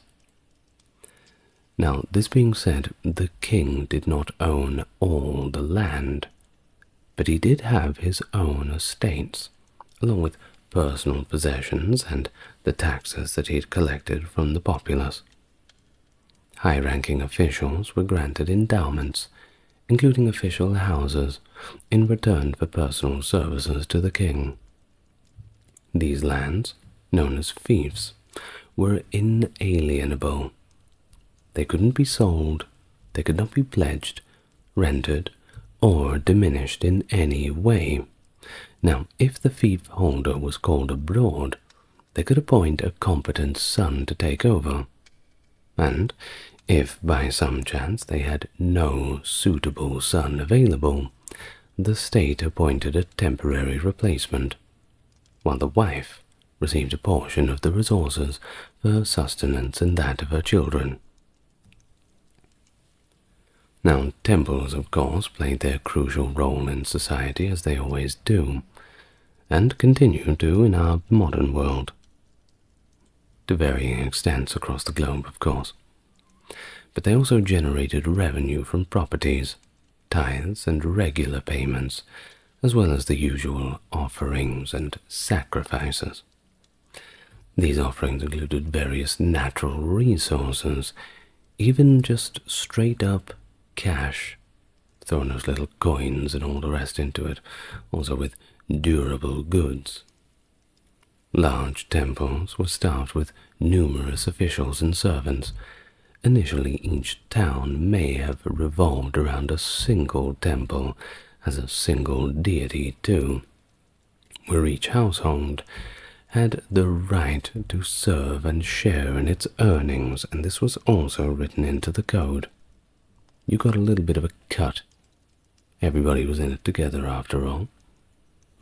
Well, unfortunately, as the towns grew, the privilege of visiting a specific shrine became a kind of ownership that could be collateralized, leased, or even divided among family members. But it could not be transferred to others. Well, despite these obligations, temples served as significant repositories for grain and other goods, and they also housed the city's archives. But temples also had duties of their own, no slacking about, of course, such as providing ransom for citizens captured by enemy forces. After all, they're the ones with the money, and when things hit the fan, well, generally, the temple was asked, or rather told, to give back to the community. Kind of an emergency fund. You imagine if it all worked like that today. If times got really tough, you can just march into your church and say, I can't afford my rent, or I can't afford food, you're putting on a big barbecue for all of us tomorrow night, and there will be takeaway. See you then. It's not a bad idea. Well, they also supported these impoverished farmers by providing interest-free loans for seeds, grains, or even just supplies in general. But the farmers were expected to repay these promptly, especially when that first harvest came. Now, in terms of the king's authority over the temple, it was not possessive, but rather managerial. He may take a loan from it, but he will repay it in the same way as other borrowers. You don't get away with just taking money from the coffers just because you're the king. The tithe appears to have been sent as payment owed to the deity for the use of his land, and of course the king was on that land too. But it is uncertain whether all lands paid tithe, as it is possible that only those with a previous affiliation to the temple did so. Now, in terms of property, the code acknowledges various methods of transferring ownership of property, and is quite advanced for its time. Remember, we're talking almost 3,500 years ago to 4,000 years ago. It's really quite impressive. In terms of the methods of the transfer of ownership, we have sale, lease, barter, gift, dedication, deposit, loan, or pledge, all of which had very extensive contractual arrangements. A sale refers, of course, to the transfer of ownership of a purchased item, such as real estate, in exchange for monetary recompense. This transfer is typically represented by a staff, key, or deed of conveyance, and receipts are provided for both payment and the item. If credit was extended, it was regarded as a debt and obtained as a loan from the seller, with the expectation that the buyer would repay it and provide a bond as collateral. Now, the Code of Hammurabi also emphasized the importance of proper documentation and witness testimony to support any claims, and that is particularly in transactions and property disputes. After all, there's a lot on the line when you're buying and selling a home. Contracts and receipts were crucial for verifying ownership, and failure to produce these documents could result in severe penalties, including accusations of theft, and if it was really bad, they might even kill you. Oh, I know that sounds a little bit harsh, but, well, that's just the way it was. Well, just for example, purchasing property from a minor or a slave without proper documentation could lead to capital punishment, and buyers of stolen property were required to provide their purchase to avoid being held responsible for the theft. So it's best you have all of your paperwork in order. Now, in cases where a buyer purchased a slave or property that was later found to have been unlawfully acquired, they were required to return the property to its rightful owner, and they did not get any compensation. Specific provisions allowed buyers to reject slaves who were found to be sick or unfit within a certain period. A sale could be annulled if there were issues with the title or even hidden liabilities. Now, in terms of agricultural practices, they were heavily regulated too, with landowners often leasing their land to tenants or farmers. The tenant was responsible for maintaining the land, ensuring proper cultivation, and producing an average yield. Now, if a harvest did fail, the tenant was required to reimburse the landowner. In cases of unintentional loss, tenants were still responsible for the land, and both parties would share losses according to their profit-sharing agreement. The code also allowed for barren land to be rented for restorative purposes, with tenants exempt from paying rent, at least for an initial period while they got the ball rolling. Now, in terms of housing leases, while we're talking about rents and all the rest, they were typically annual, and the rent was paid in advance. Tenants were also responsible for maintaining the property. Now, woodwork was generally removable, allowing tenants to take their belongings with them. If a landlord reclaimed the property before the lease term ended, they were required to refund part of the rent. Land could also be leased for construction purposes, with tenants exempt from rent for several years, after which the building would become the property of the landlord. Now, although there were many slaves, there was still a frequent need for hired labor, and in particular during the times of harvest, where labor was the most important. Now, this was a contractual issue, where the employer, who typically paid in advance, may request collateral as a guarantee for the completion of the task. Cattle were employed for tasks such as plowing, operating irrigation machinery, transporting goods, and threshing. The code established a legally mandated salary for individuals who were engaged in sowing, driving oxen, working in the fields, and renting oxen, donkeys, and other similar animals, and you had to pay the minimum amount. Otherwise you'd get in all sorts of trouble. And speaking of these animal commodities, there were of course numerous groups of animals, both herds and flocks. Now the flocks were entrusted to a shepherd, who issued a receipt for them and led them to graze. The code determined his salary too. He had a duty of ensuring proper care and restitution of livestock, namely replacing an ox with another ox and a sheep with another sheep, and ensuring their satisfactory breeding.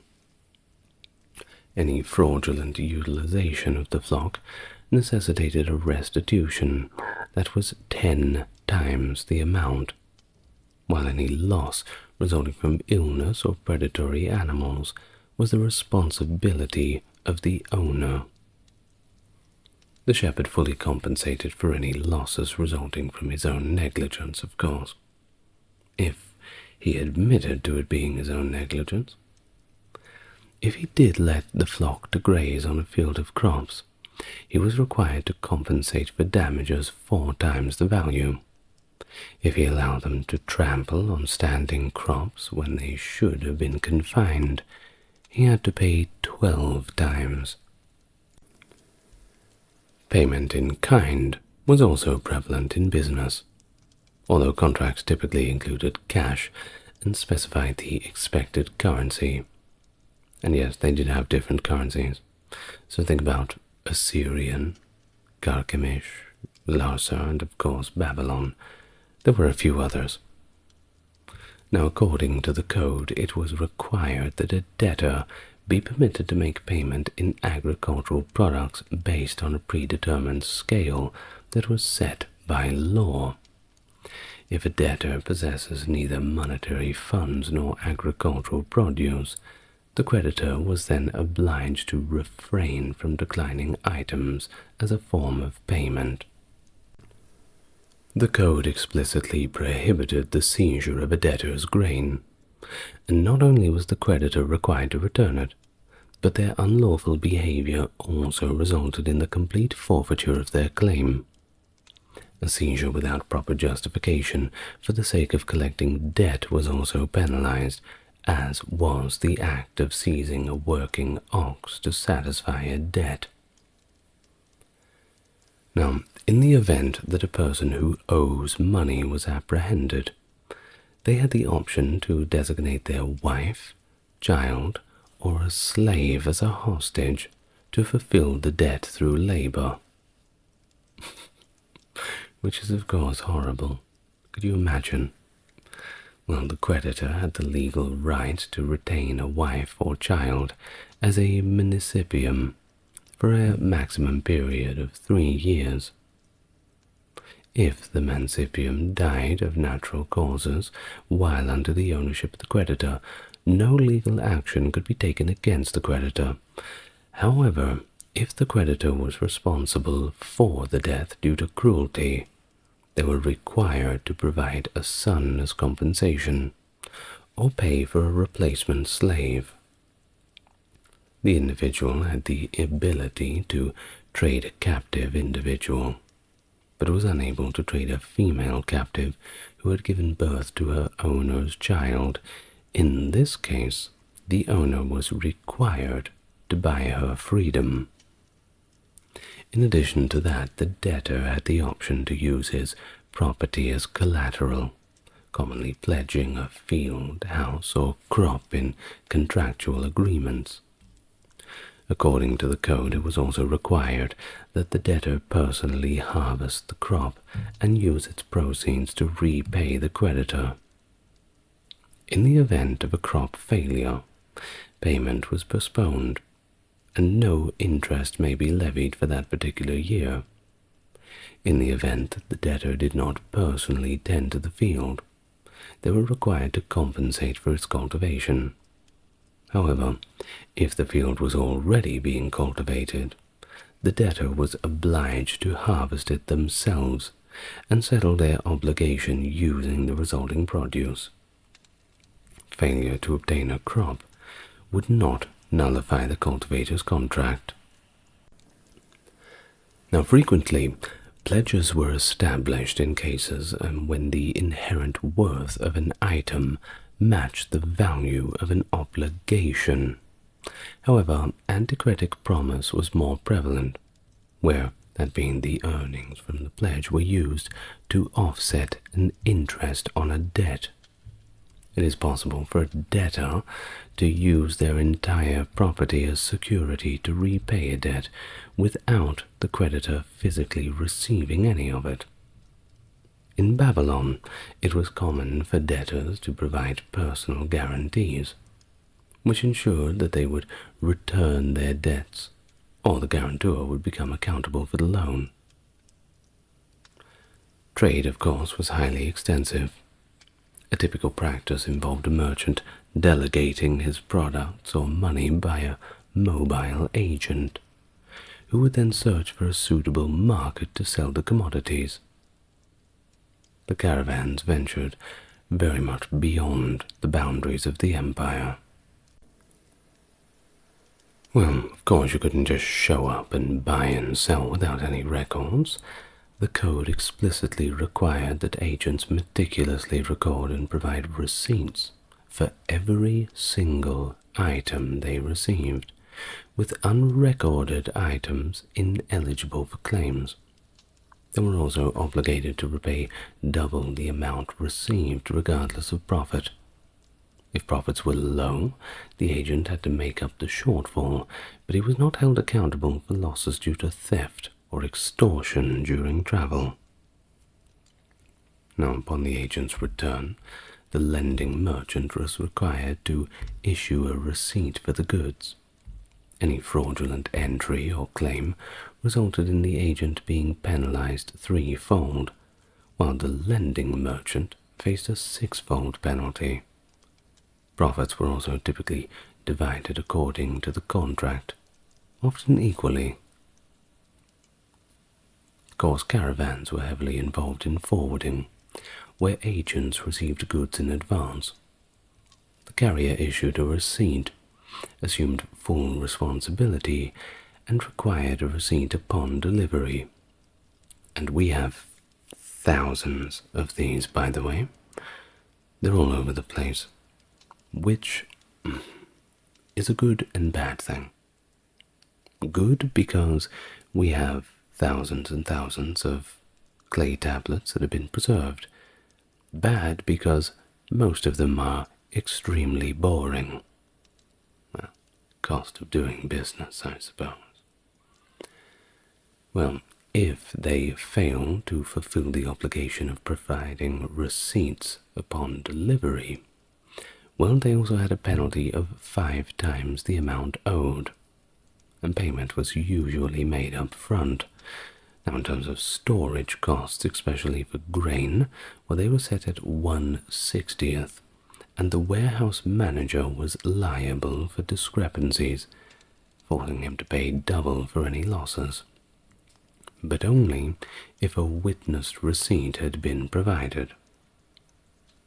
Waterborne transport on the Euphrates River and the canal system was of course vital from a very early stage, with vessels contracted for transporting various goods. The code set fixed prices for shipbuilding and required a 1-year seaworthiness guarantee. The ship captain was responsible for both the cargo and the vessel itself, and had to compensate for any losses, even paying a fine if the ship was refloated after sinking. In collisions, the moving boat was held liable for damages, in terms of next to the stationary one. The code also regulated sales of alcohol, which they did have back then. Alcohol's a lot older than you may think.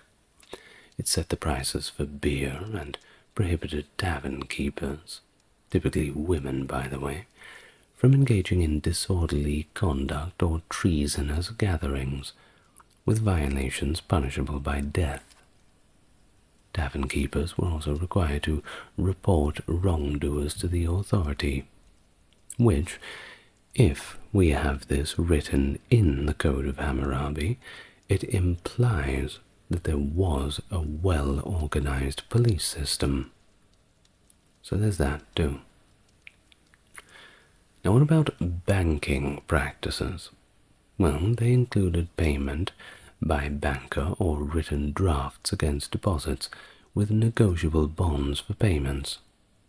Temples or wealthy landowners rarely charged interest on urgent advances, possibly linked to the earlier Matea system, where borrowers might have been land occupants, etc. But there were some instances of high interest rates ranging from 20 to 30%, which were applied to delinquent loans, and particularly in business dealings. Now, marriage was something that functioned as a transaction of its own, primarily an agreement for two individuals to become a single unit. Typically arranged by families, the groom's father provided the bride price, which the suitor ceremonially offered to the bride's father along with other gifts. The bride price was then transferred to the bride upon marriage and returned to the groom, along with her dowry, which represented her share of the family's wealth. The bride price, of course, varied significantly, mainly based on social status, which always exceeded the value of a slave. If the father accepted the suitor's gifts, but did not deliver his daughter, he was obligated to return everything. If a marriage contract was broken due to slander by the suitor's friend or an acquaintance, the bride price had to be refunded, and the slanderer was prohibited from marrying. Conversely, if the suitor withdrew from the marriage after giving the gifts, he had effectively forfeited them, so no getting cold feet. Now, the dowry may encompass immovable property, but often comprised personal belongings and domestic furnishings. The ownership of the property stayed with the woman during her lifetime. If she had children, they would inherit the property. If she did not have any children, the property would go back to her family. In this case, the husband had the option to subtract the bride price from the property, if it had not been given to the wife, or restore it if it had been. Now, in terms of a marriage ceremony, well, that involved the bridegroom accepting the bride by joining hands and reciting a formula of acceptance, such as, "I will provide you with wealth and prosperity. You will be my wife, I will be your husband." And the wife, something along the lines of, "I will provide you children, and I will help you with all the domestic duties," this sort of thing. Doing the vows, of course. Now, the ceremony, however, must be conducted by an individual who was neither enslaved or in any sort of bondage. A freed man had to be witness. The marriage contract, which was esteemed essential by the code, determined the status of the woman as a wife. It typically outlined the repercussions that each party would face if they chose to eventually reject the other.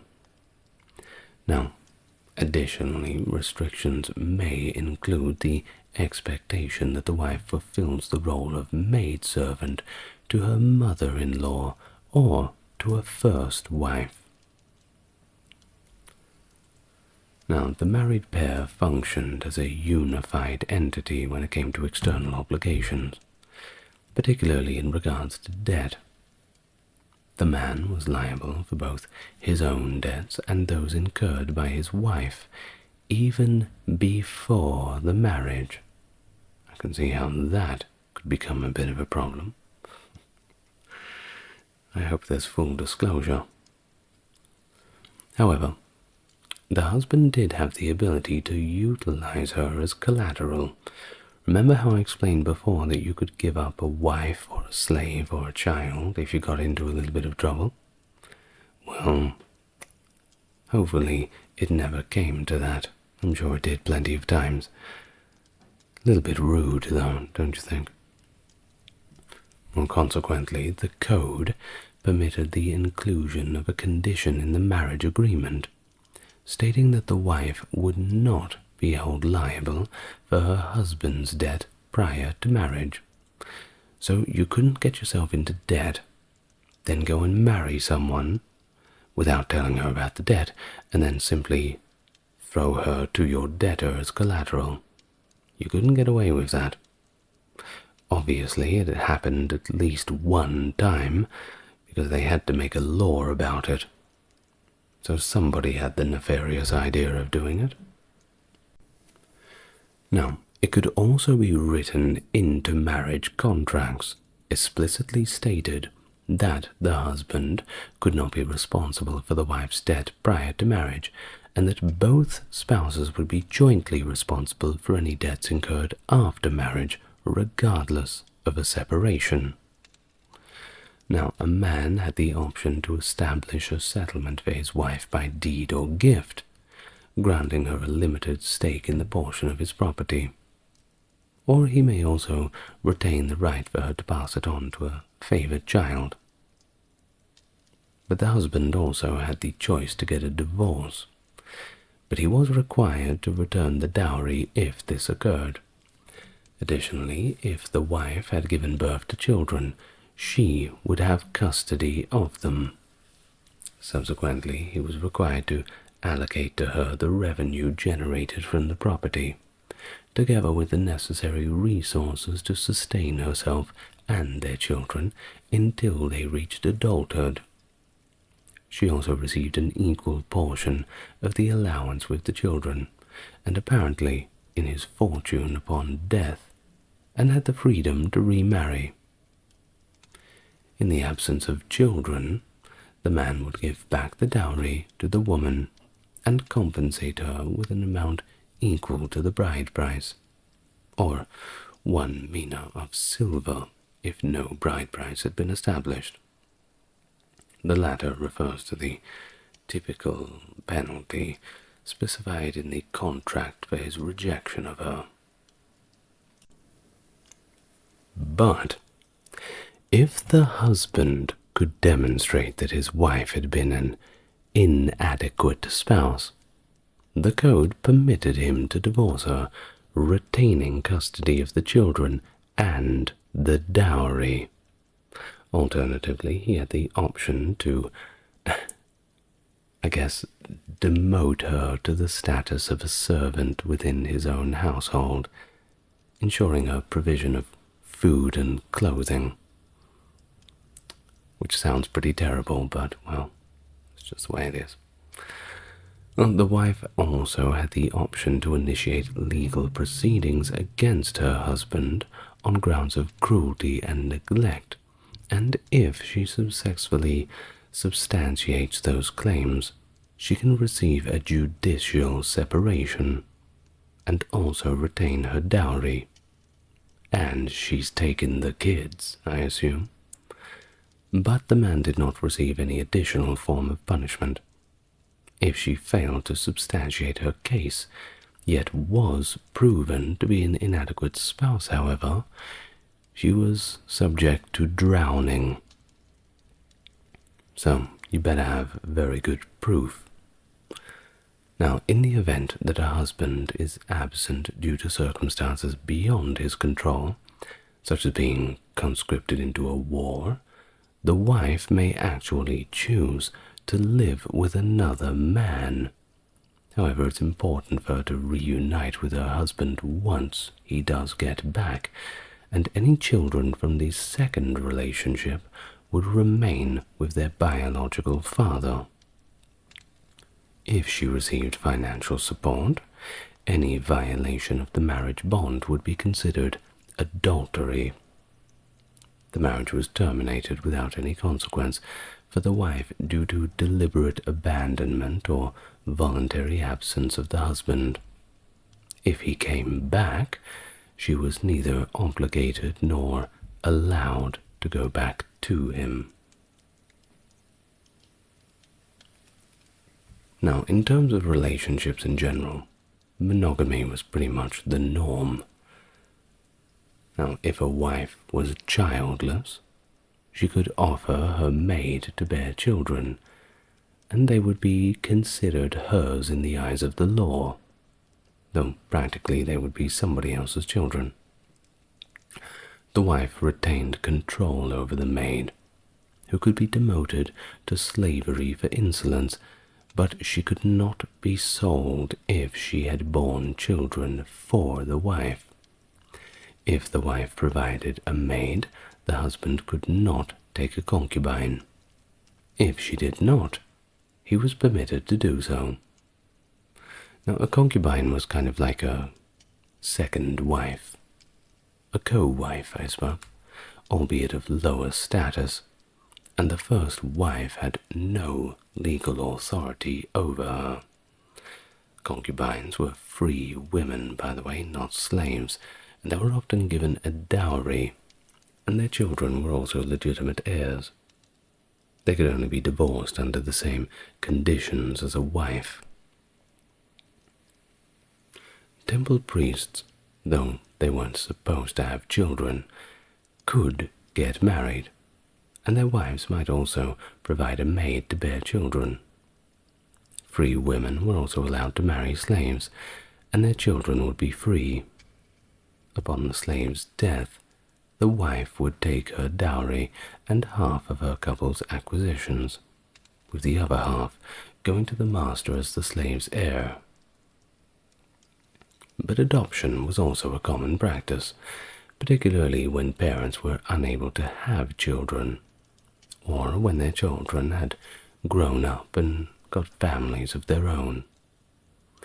But adopted children were expected to provide for their adoptive parents in old age, explicitly stated in the code, by the way, and this arrangement was formalized through a contract that detailed the obligations and expectations of both parties. If the parents had legitimate children, these children often agreed to relinquish their inheritance rights, sometimes even transferring property to the adopted child to avoid responsibility of caring for the parents. If the adopted child failed to fulfill their duties, the adoption contract could be nullified by the courts. Slaves were also frequently adopted, but if they disobeyed their adoptive families, they could simply be returned back to slavery. Adoption required the consent of the biological parents, who would legally transfer their rights to the adoptive parents, and with that sever all connections. However, certain individuals, such as vestals, palace officials, and slaves, had no rights to their children and could not contest adoptions.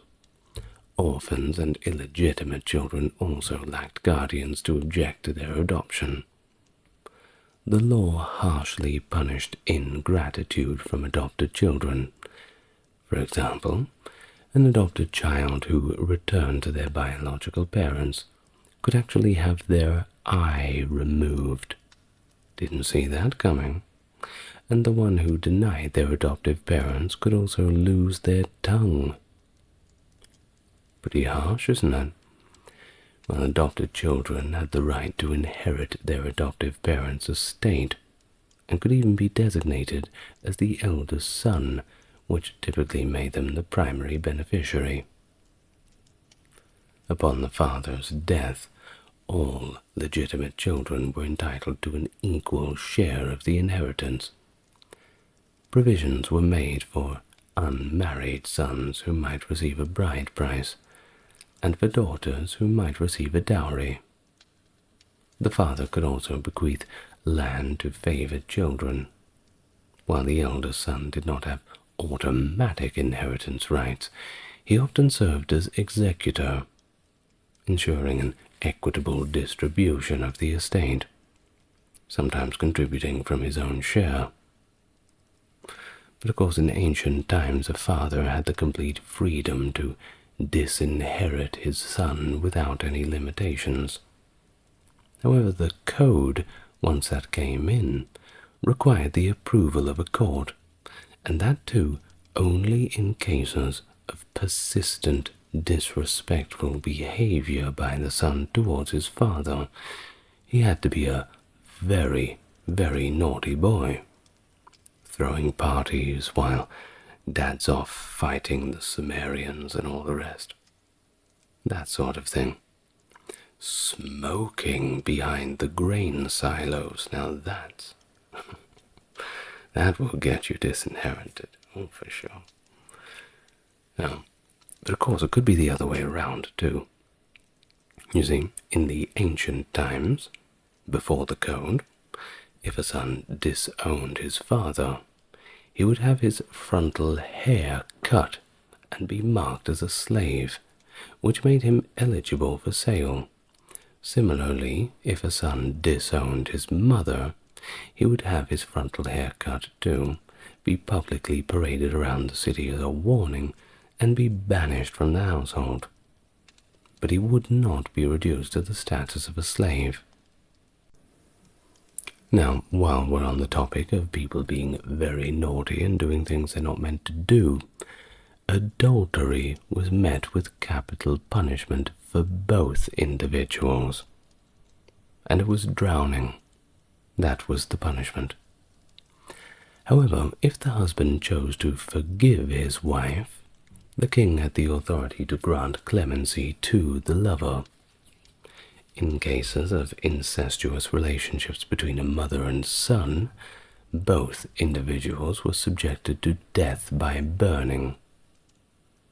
If the incestuous relationship involved a stepmother, the man was disinherited. In the case of a relationship with a daughter, the man was banished. If an incestuous relationship involved a daughter-in-law, the punishment was drowning. Lastly, if the man engaged in a relationship with his son's fiancée, he got off with a fine. That being, well, a bit of an awkward conversation with your son when you go home, I'm afraid. Now, a woman who caused her husband's death for the sake of her lover was publicly executed and displayed on a gibbet. Now, the code also introduced that unique extension of lex talionis, that punishment of equal for equal, such as punishing a creditor's son if the creditor caused the death of a debtor's son. Contracts, particularly marriage contracts, specified death by various means for a wife's repudiation of her husband. Exile was imposed for incest with a daughter, disinheritance for incest with a stepmother, and severe corporal punishment for a brutal assault on a superior. Branding was also used as a penalty for slander, and corrupt judges were permanently deprived of office. But really, fines were the most common punishments, especially for injuries, property damages, or breaches of contract, often involving multiple restitutions. But the code also recognized intent, imposing lighter penalties for unintentional harm. However, carelessness was harshly punished, such as cutting off of a physician's hand for causing the patient's death, or executing a builder whose poor workmanship led to fatal accidents. Evidence was, however, paramount, with a requirement that the criminal be caught in the act, and witness played crucial roles in the trials. In terms of lawsuits, pleas were drafted in writing, and cases involving life and death were tried by a panel of judges and elders. False witnesses, well, they faced the same penalty that the accused would have received if convicted. In cases of doubt, ordeals such as the river ordeal were used to determine guilt. Court decisions were documented, sealed, and witnessed, with copies given to the parties and stored in archives. Appeals to the king were permitted, with Babylon's judges acting as a higher court. Immoral acts not prosecuted in court were also condemned in the omen tablets, with warnings of divine retribution for offenders. How divine will the retribution be? Well, I'm sure they'll find out once they meet whatever gods await them. A turning point in ancient history. The Battle of Gaugamela, taking place on the 1st of October 331 BC, perhaps the most critical confrontation of Alexander the Great's military career. The Persian Empire, ruled by King Darius III, was Alexander's final opponent in this conflict. Darius chose the battlefield of Gaugamela, close to modern-day Mosul in Iraq, so that he could take advantage of his numerical superiority and the strength of his chariots. Even though the Macedonian force was fewer than the Persians, Alexander used inventive tactics to overcome the numerical disadvantage. He adopted a rejected flank tactic, which drew Persian infantry out of formation and let his cavalry take advantage. As a result of the nimble movements of Alexander, he was able to launch a decisive charge at Darius and achieve victory. And, as of the Battle of Gaugamela's conclusion, the path was cleared for his unimpeded push into Central Asia and India. Hello everyone, and welcome to the new viewers. Welcome back to the regular viewers. If you'd like to support the channel, a like and subscribe is right there. Otherwise, just enjoy the content. If you want to go above and beyond, there's a few links in the description. But for now, let's all get nice and relaxed. Today's a special one, all about the Battle of Gaugamela, taking you back more than 2,000 years ago. Following Alexander the Great's victory over King Darius III at the Battle of Issus in November 333 BC, the wife of Darius, along with his mother and daughters Stateria II and Dripetus, were taken captive by the Macedonians. Additionally, Alexander gained complete control over southern Asia Minor, which is present-day Turkey. Now, as a consequence of his defeat, King Darius retreated back to Babylon, where he aimed to regroup his remaining forces from a previous battle. After a prolonged conflict that started in January and lasted until July 332 BC, Alexander had successfully taken control of the Levant. The siege of Gaza marked Alexander's second significant military encounter, and due to the high casualties and redeployment of Persian troops to assist in the Battle of Issus, the number of Persian forces in Egypt was very much diminished. As a result, when Alexander arrived in Egypt, the Persian satrap named Mazakes surrendered without much notable resistance. In terms of Darius, well, he attempted to discourage Alexander from launching additional military offenses against his dominion through diplomatic means. One modern historian, Nawotka, asserts that due to the contradictory accounts from the ancient authors, it's somewhat speculative to rebuild the peace discussions. Now, ancient historians, on the other hand, offer varying descriptions of his interactions with Alexander, which can be categorized into three distinct instances of bargaining. According to reports, Darius first sought peace and the safe return of his family, who, by the way, were being treated with kindness by the Macedonians. He first proposed paying a ransom of 10,000 talents, then suggested giving up property in Asia Minor, west of the Halys River. But eventually, he even offered to acknowledge Alexander as an equal monarch, which is ironic because Darius's title, or one of, in the traditional fashion of those kings, is actually the King of Kings, extending an olive branch of equality in royal status. Well, that seems to be quite an act of desperation. Unfortunately for Darius, Alexander declined every single one of these offers. Now, the 1st and 2nd century historians, Justin, Arrian, and Curtius Rufus, have their own accounts of the battles of the time.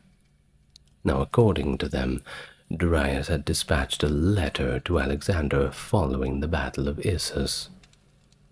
The message explicitly instructed Alexander to retreat from Asia and liberate all of his captives. Curtius and Justin report that Darius proposed a payment in exchange for his captives, whereas Arrian does not make any reference to such a payment. Curtius characterizes the tone of the letter as reportedly quite offensive, almost threatening. And of course, Alexander did not appreciate that kind of attitude. A subsequent negotiation endeavor occurred following the seizure of Tyre. Darius proposed a matrimonial alliance between Alexander and his daughter Statera II, along with the concession of all land located to the west of the Halys River.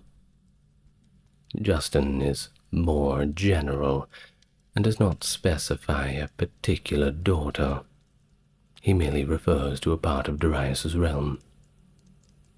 Diodorus Siculus, you may have heard of him, a Greek historian from the 1st century, also recounts the proposal of granting all land located to the west of the Halys River, along with a covenant of friendship and a substantial ransom for Darius's prisoners. Diodorus is the sole ancient historian who records the occurrence of Alexander's concealment of this letter, and his subsequent presentation of a counterfeit one that served his own personal goals. Well, as Diodorus is the only one who cites this, must be taken with a little bit of a grain of salt. Following this unsuccessful second diplomatic attempt, King Darius commenced preparations for another confrontation with Alexander.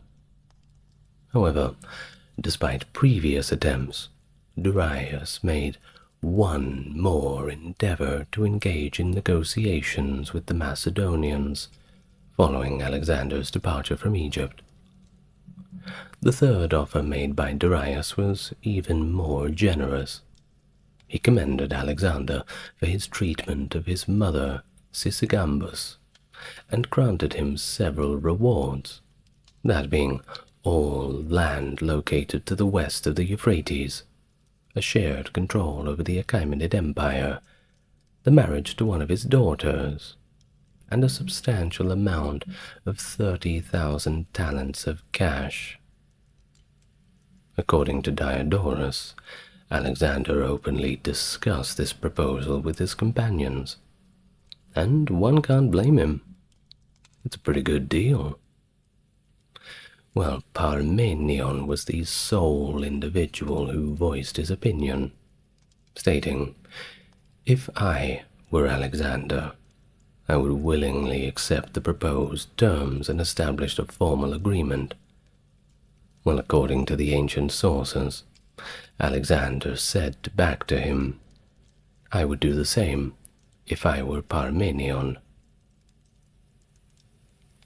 Alexander ultimately declined Darius's invitation and firmly asserted that there could be only a single ruler of Asia.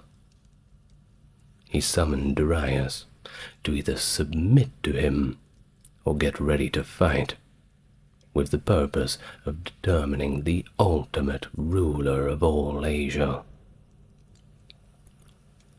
The accounts provided by other historians regarding the third negotiation have resemblance to Diodorus's narrative, but with variations in specific aspects. Diodorus, Curtius, and Arrian assert that an embassy was dispatched in lieu of a written correspondence, a claim which, by the way, is also made by Justin and Plutarch, who lived in the 1st century. Plutarch and Arrian state that the amount of ransom provided for the prisoners was 10,000 talents, whereas Diodorus, Curtius, and Justin all report a value of 30,000. According to Arrian, Darius made his third attempt during the siege of Tyre.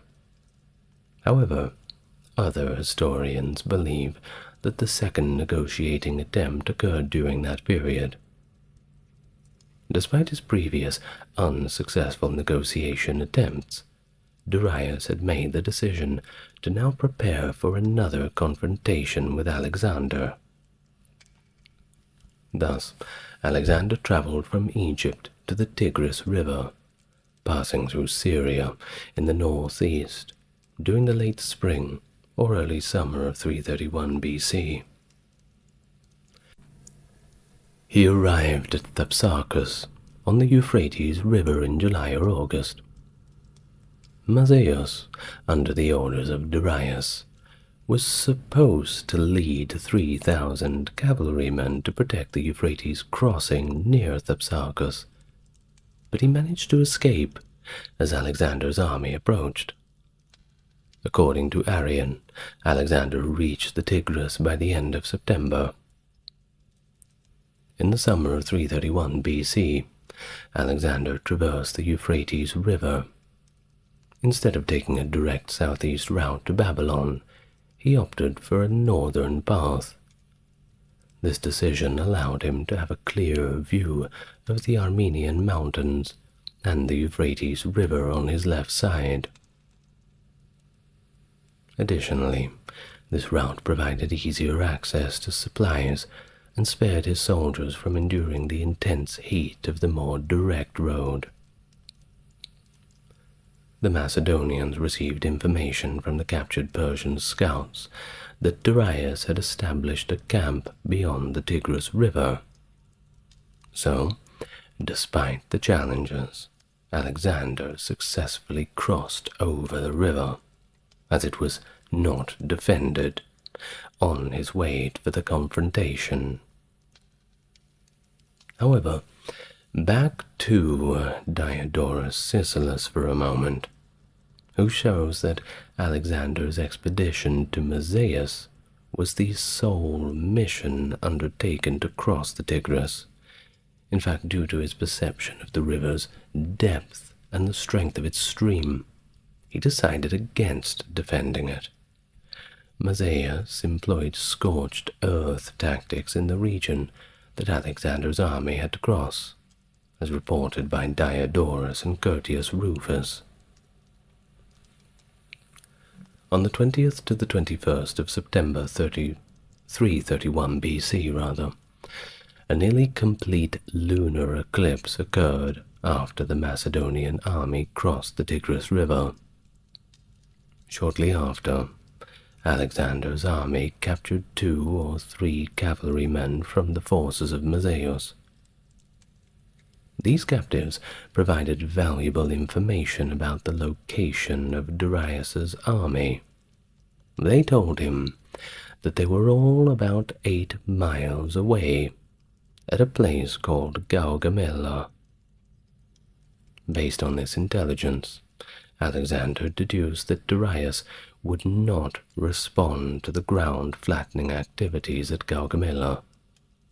So he allowed his soldiers 4 days to rest and recover before engaging in battle with Darius's army.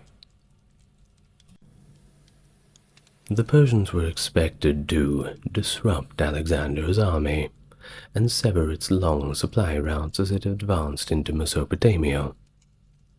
However, for them, they were unsuccessful in accomplishing either of these objectives. The Persians were reportedly surprised by Alexander's choice to take the northern route, completely unexpected. Well, just like Cyrus the Younger, who chose to take the direct southern route to Babylon, Darius would have anticipated Alexander to follow the same way. However, Cyrus was ultimately defeated at the Battle of Cunaxa in 401, so perhaps taking the southern route's not the best idea. Now, Darius's use of scythed chariots and the second scorched earth strategy indicates his intention to replicate that battle. Despite the failure of the scorched earth campaign, Alexander's army would still lacked sufficient provisions to maintain itself if it had taken the southern route. At the plain of Cunaxa, Darius planned to decisively defeat a malnourished and overburdened Macedonian army, but lo and behold, they took the northern route instead. So it looks like they burned all of the farms for nothing. Well, after Alexander left for the northern road, Mazaeus undoubtedly returned to Babylon to convey the news. Darius most likely made the decision to prohibit Alexander from crossing the Tigris. It is probable that Alexander crossed the river around Thapsacus instead of Babylon, causing the strategy to fail. Darius intentionally led the Macedonians to Gaugamela, according to one historian, Jonah Lendering, which was the Persians' preferred location for war. In contrast, it suggested that Alexander had to make spontaneous decisions, and really didn't have much of a choice but to choose Gaugamela as the ideal place to fight. Not the best place, but the best among the worst. Now, in terms of the ancient sources, the exact location of the conflict remains a little bit hazy. We don't have precise or reliable information, and archaeologically, as of 2024, we've not found anything really conclusive. But there are several possible locations mentioned in the text, including Tel Gomel, a mountain south of Wardak. We also have Karamlesh, Karakosh, and Tel Aswad. Either way, they're all pretty close to modern-day Mosul. After archaeologist Sir Aurel Stein proposed the name Karamlesh in 1938, it became widely accepted as the most likely site. That being said, that doesn't mean that it's always correct. These locations are all situated in the Nineveh plains of modern-day Iraq, to the east and west of Mosul and Erbil, and to the north and south of Jebel Maklub, or Mount Al-Faf, and Mount Maklub. Although Arrian's estimates of Alexander's army's strength are widely accepted by modern scholars, the ancient sources once again provide varying accounts for the size of Darius's army. Contemporary writers agree only on the fact that exaggerating figures mentioned in the ancient sources is pretty common, and they're not really reliable. In fact, the figures presented by Diodorus, Plutarch, and Curtius are excessively inflated to illustrate overwhelming numerical disadvantage of Alexander's army. Now, why would they do such a thing? Well, it's mainly to make him look a lot braver. Of course, if you're outnumbered 2 to 1, yes, that's very impressive. But 20 to 1, that makes for a better story. Well, there was one Reinhold Bickler in his case study who utilized 20 sources published from 1920 all the way to 2014 to illustrate the varying assessments made by authors regarding the strength of Darius's forces. Some authors argue that the Persians simply had a larger number of soldiers compared to Alexander's army. But on the other hand, Hans Delbruck claims, do apologize to Mr. Delbruck, claims that the Persian cavalry numbered around 12,000, citing issues with their management. The Persian infantry had a smaller number of soldiers compared to the Greek heavy infantry, although the Greek mercenaries numbered around 8,000. Added to that, differing estimates suggest that the total size of the Persian army was approximately 91,000 according to Worry, reporting in 1998, and even up to 120,000 according to other historians. Now, according to multiple sources, Darius's military force had 40,000 cavalry and, get this, 1 million infantry. Wow. Now that's pretty impressive, isn't it? Arrian states that the number of soldiers was 40,000.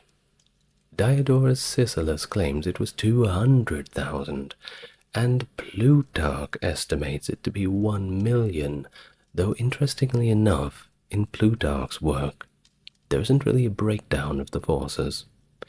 He just smacks you with that number. It's not really believable. Well, Curtius Rufus reports 45,000 cavalry and 200,000 infantry, which is equally as far-fetched. Well, prove him wrong, I suppose. Additionally, Diodorus, Curtius, and Arrian all have the same agreement, that Darius had 200 chariots, although Arrian only mentions 15 war elephants. Darius's infantry consisted of around 2,000 mercenaries too, Greek hoplites at that, so there's something. Well, furthermore, Arrian alleged that the Indian forces were deployed as well. Darius III enlisted the assistance of the Indians living near the Bactrians, as well as the Bactrians and Sogdianians themselves, all led by Bessus, who was the satrap of Bactria. It is probable that these Indians were originally from the Gandhara region. Arrian mentions that there were Indian hill men, as he calls them in the text, who served under satrap Barcentes, who were also part of the Arcotians. These individuals belonged to either the Satagedian or the Hindush ethnic groups. Well, either way, no matter how many there was, we do know that Darius had the larger numbers on his side. But the majority of his troops were of worse quality compared to Alexander's.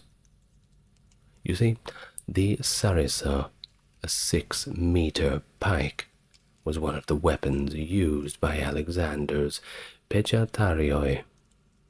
Now, the Vegetarioi and Hoplites in Alexander's army possessed superior training and were outfitted with superior gear compared to the regular Persian soldiers. Darius lacked any capable foot soldiers, except from his personal bodyguard, the 10,000 immortals, and his 2,000 Greek hoplites.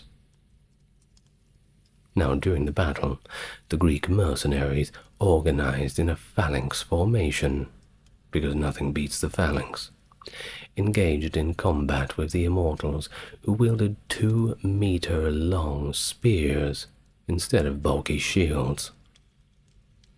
The Armenians, who presumably also fought in a phalanx configuration and were well equipped in the Greek fashion, possessed the most formidable weaponry among the Persian troops.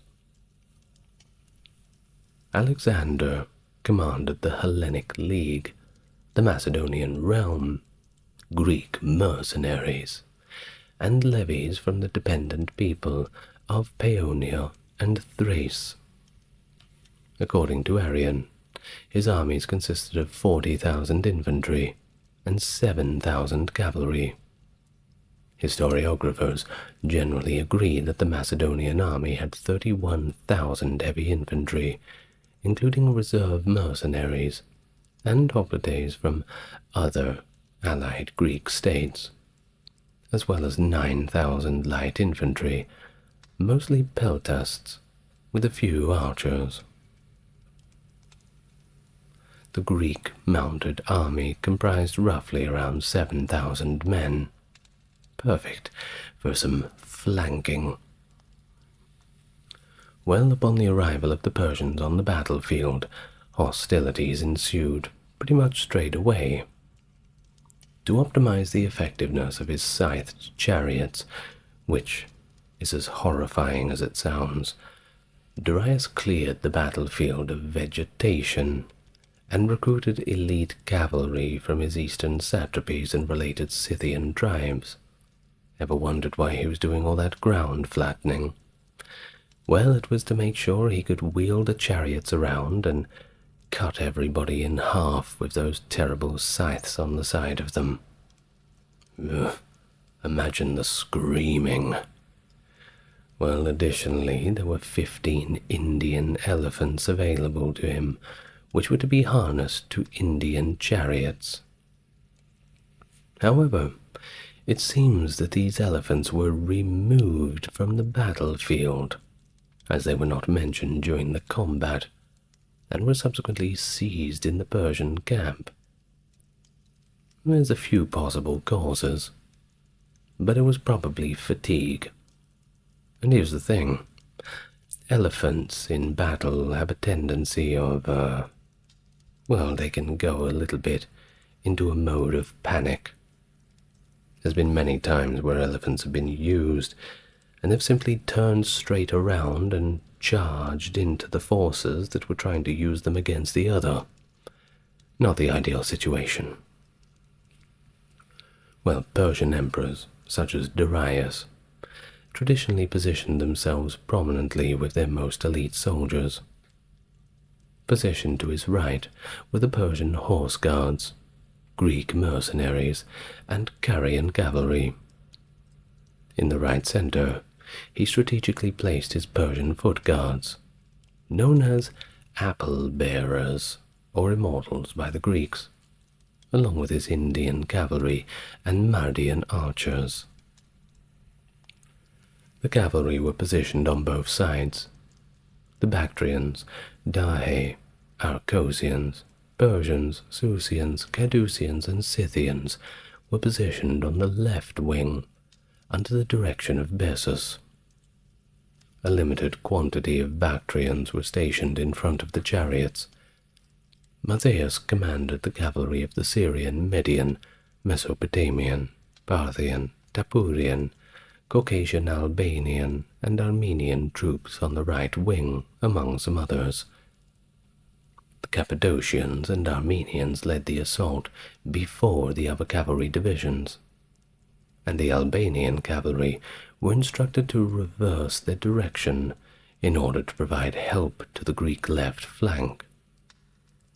Curtius asserts that each of the archers belonged to the Armadi tribe. The Macedonians were divided into two factions, with Parmenion leading the left side, and Alexander leading the right half. The cavalry of Alexander's companions were involved in the battle too. The Greek and Paeonian light cavalry were in attendance also, and the mercenary cavalry was divided into two groups, the experienced soldiers positioned on the right of the phalanx, and the remaining soldiers positioned in front of the Agrians and Greek archers.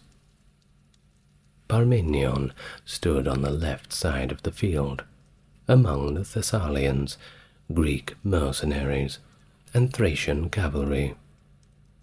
Their task was to maintain their position there, while Alexander executed the decisive attack from the right flank, securing victory. Cretan mercenaries were strategically placed in the center-right position. Accompanying them were mercenaries hailing from Achaea, and cavalry under the leadership of Philip of Thessaly. Another group of Greek cavalry, aligned with them, was positioned on their right flank. And thus, the phalanx proceeded forward in a formation consisting of two parallel lines starting from that location.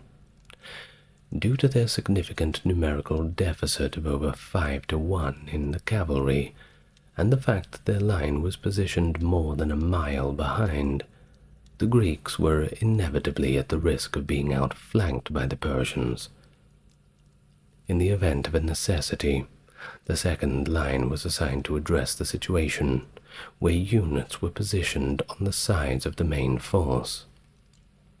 The majority of the personnel in this second regiment were mercenaries. Commencing with the phalanx configuration, Alexander commanded his foot soldiers to progress towards the central point of the adversary's structure. The Macedonians strategically positioned themselves by advancing their wings out at a 45-degree angle, aiming to incite an attack from the Persian cavalry, bait them in. A segment of Darius' equestrian force and standard foot soldiers launched an assault on Parmenion's army from the left flank, while the phalanxes engaged in combat with the Persian infantry. Alexander employed a distinctive strategy in the battle that has been replicated on a few other occasions. Accompanied by his companion cavalry, Alexander advanced to the farthest point of the right flank as the infantry battled the Persian forces in the middle. His plan was to redirect a significant segment of the Persian cavalry towards the flanks, with the aim of disrupting the enemy formation and delivering a devastating strike to Darius at the heart of the battlefield. This required nearly perfect timing and skillful movement, with Alexander assuming the role of leader. As they were about to depart from the well-prepared battleground, he decided to command Darius to initiate an attack. Despite Darius' apprehension about being the first to succumb to a comparable configuration at Issus, and his reluctance to repeat that error, Darius ultimately succumbed and launched an assault due to the overwhelming pressure he experienced. During the initial engagement, the Scythian cavalrymen positioned on the left side of the Persian army attempted to outflank Alexander's far-right position. The subsequent stage was a prolonged and severe clash of cavalry forces between the Persian left and the Macedonian right. The Macedonians, being much outnumbered, consistently experienced intense pressure. Alexander's ultimate attack hinged on the Greeks' capacity to control the Persians, a feat they accomplished by executing disciplined attacks and employing reserves strategically. I'll now read an account of the battle from Arrian. This is directly from the text.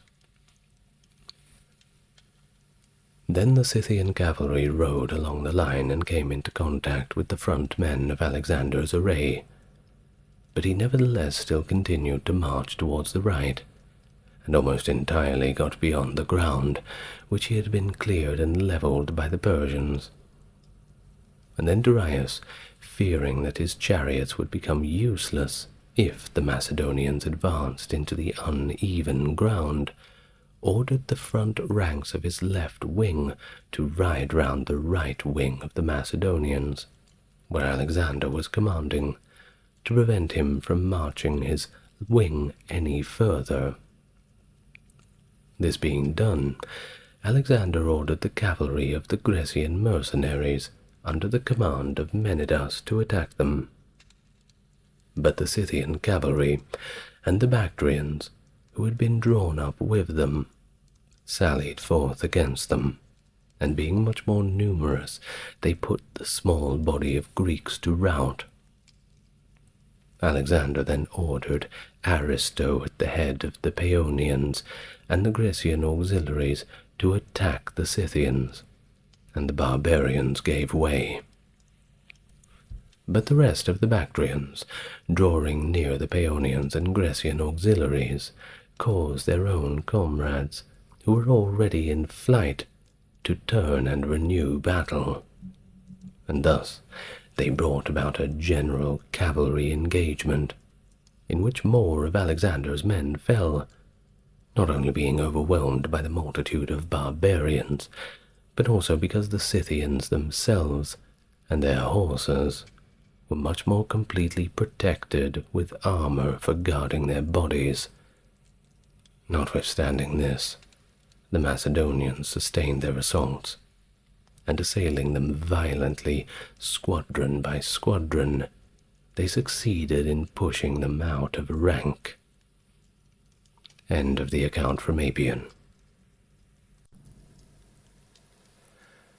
When Arates prodromoi, perhaps serving as the final defensive line in this particular section of the battlefield, launched their assault, the balance of power swung in favor of the Greeks. However, at this juncture, Alexander had already determined the result of the conflict in the center. The Persians, who were circling the flank, were filled with apprehension when Aretes launched a forceful assault against them. During this time, the Persians fled quickly, and the Macedonians went soon after them, cutting them down as they ran away. Darius then launched his chariots at the army led directly by Alexander. However, the companion cavalry and the Agrianians managed to stop several of the chariots by throwing their javelins. The Macedonians, observing that a portion of their chariots had endured the javelin attack, strategically created gaps in their formation to enable the chariots to proceed without being wounded. The remaining survivors were subsequently attacked and slain by the Hypaspists and the grooms of the cavalry. Alexander systematically repositioned his rear guard as the Persians progressively extended their assault towards the sides of the Greek army. He disengaged from his allies and prepared himself for the ultimate attack.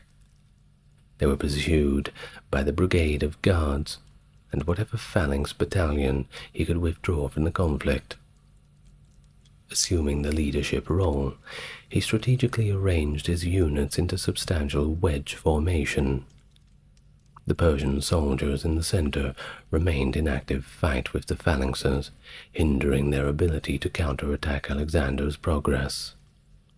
And subsequently, the Persian center was relentlessly assaulted by a colossal formation, resulting in the demise of Darius's elite bodyguards and the Greek hired soldiers.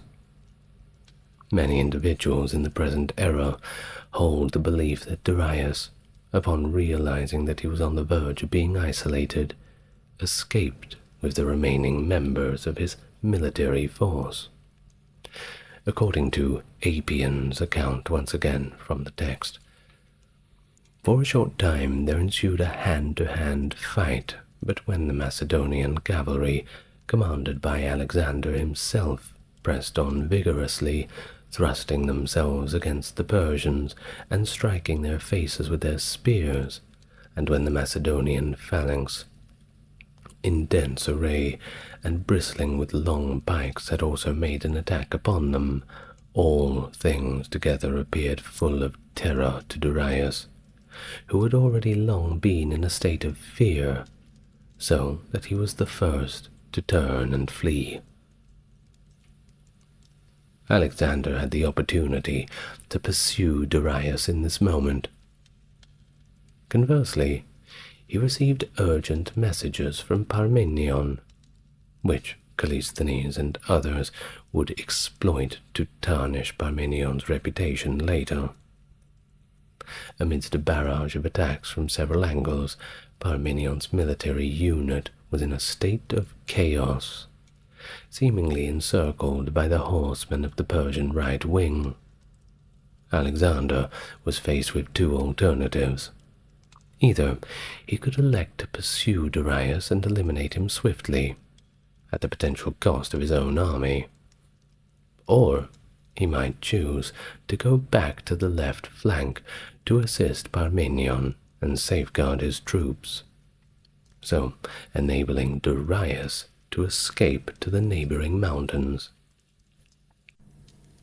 In the end, he chose to support Parmenion. There was a significant gap that formed between the left and center of the Macedonian phalanx. Simmias's division of the Vegetarioi was under intense pressure and unable to accompany Alexander in his last attack. Darius, leading the Persian and Indian cavalrymen, achieved a breakthrough in the center. However, rather than capturing the phalanx or the rear guard commanded by Parmenion, they chose to engage in simply looting the camp. An attempt was made to rescue Sysigambus, his mother, but she refused to go with them. The rear reserve phalanx successfully repelled the invaders' assaults and dispersed them while they were looting. When Alexander and his allies confronted the Persian right flank cavalry, which included Parthians, Indians, and the most courageous and numerous division of the Persians, their main goal was to break through and escape. Arrian described this event as the most significant clash of the entire fight. As a consequence of the combat, 60 companions perished, while Hephaestion, Coenus, and Menidas sustained wounds. However, Alexander emerged as the winner, and Mazaeus, like Bessus, started to retreat with his army. While Bessus on the left remained cohesive, the Persians, in contrast, rapidly lost their organization, and they were pursued by Thessalian horse soldiers. After the altercation, Alexander and his personal protector chased after Darius, while Parmenion collected the Persian convoy of supplies and equipment. A comparable quantity of wealth was seized, equivalent to the amount captured at Issus, 4,000 talents, together with the war elephants, the king's chariot, and his bow, and a great few trinkets to add to the pile. And thus, with that, Alexander, once again living up to his epithet, the Great, achieved one of the most significant victories, which resulted in a devastating and frankly embarrassing defeat for the Persians. Only a small fraction of Darius's soldiers managed to escape on horseback. Immediately behind them were the Bactrian cavalry, led by Bessus, accompanied by a limited number of surviving members of the royal guard, as well as 2,000 Greek mercenaries. The Persian Empire had previously undergone a division, resulting in the establishment of separate east and west districts that operated autonomously. While making his escape, Darius spoke to the remaining members of his army. Presuming that the Greeks would withdraw to Babylon, his intention was to recommence his journey towards the east and gather a new military force to attack Alexander.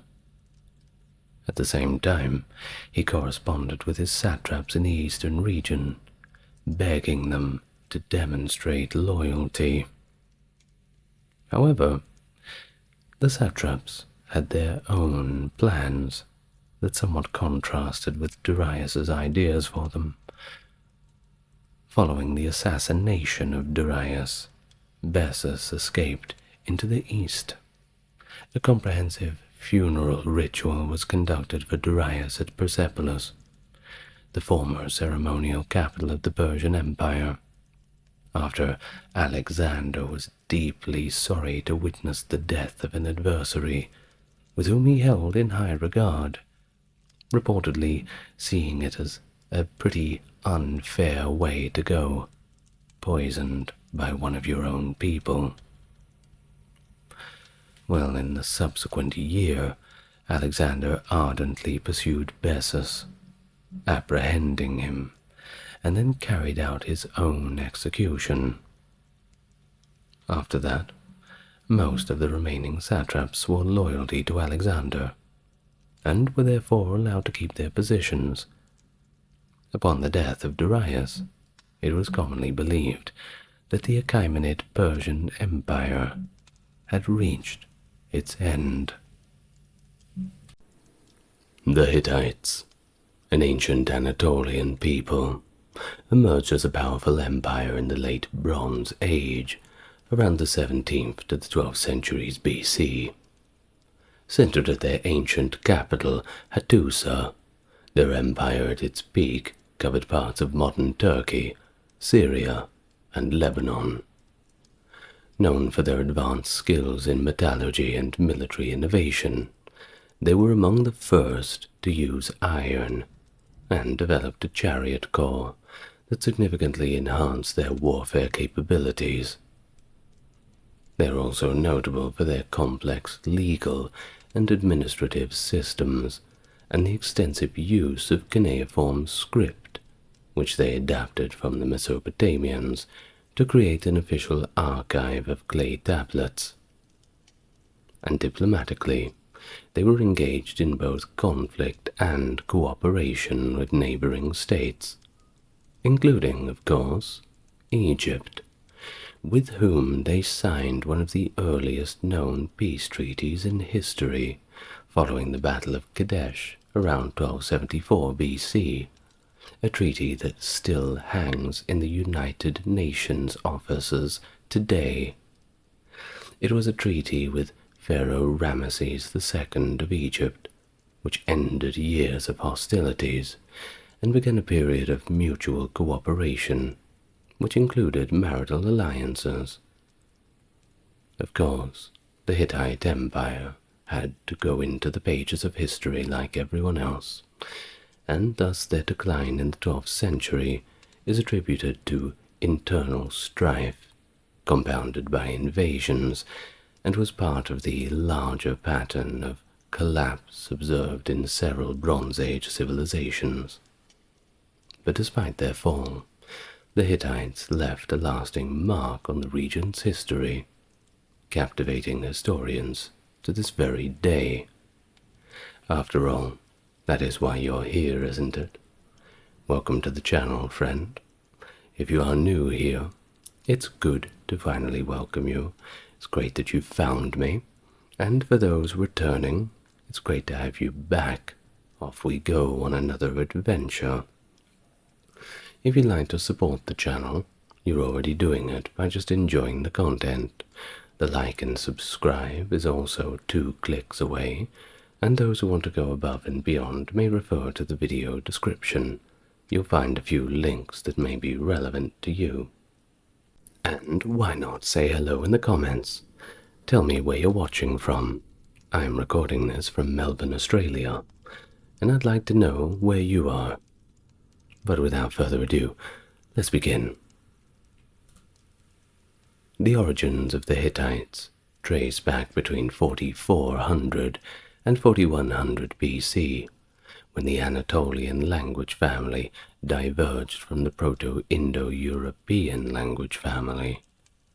Subsequent genetic and archaeological findings suggest that Proto-Anatolian speakers may have migrated to Anatolia between as early as 5000 and 3000 BC, and thus we may conclude that the evolution of the Proto-Hittite language around 2100 BC led to the emergence of the Hittite language proper, which was prevalent in central Anatolia from the 20th to the 12th centuries BC. The earliest records tie the Hittites to the kingdom of Kusara before 1750. During the Bronze Age, the Hittites, along with the native Hartians and the Hurrians, either conquered or gradually assimilated into one another's cultures. Scholars have examined their links to the Balkan Ezero culture and the Caucasian Maykop culture as part of these migration patterns. Around 4200 to 4000 BC, steppe herders, speakers of early Indo-European dialects, seem to have moved into the lower Danube Valley, possibly triggering or exploiting the collapse of old Europe. And it's suggested that these languages, precursors to those found in Anatolia, might have led their speakers to migrate to Anatolia around 3000 BC. Anatolians likely migrated to the Near East from the north, either via the Balkans or the Caucasus, during the 3rd millennium BC. This movement aligns with the modern views of Ascobarbola, connecting the arrival of Indo-European speakers in Anatolia with migrations from the Yamnaya culture into the Danube Valley around 2800 BC. It supports the widely held belief that the Anatolian branch of the Indo-European languages was introduced to Anatolia during the time of the 3rd millennium. Further research indicates that Hittite language incorporated many agricultural terms from neighboring Eastern cultures, which also suggests a migration route through the Caucasus. Now, the primary indigenous groups in central Anatolia during this period were the Hurrians and the Hartians, who spoke non-Indo-European languages. The affiliation of the Hartic language is a subject of debate, with some suggesting it might be related to the Northwest Caucasian languages, while the Hurrian language was part of the small Hurro-Urartian family. The region also hosted Assyrian colonies during the Old Assyrian Empire, 2025 to 1750 BC, from whom the Hittites adopted their cuneiform script, which we are fortunate enough to still be able to have and hold today. While following the collapse of the Old Assyrian Empire in the mid-18th century BC, the Hittites took their time to establish their presence in the region. Initially, Hittite groups were localized around various cities.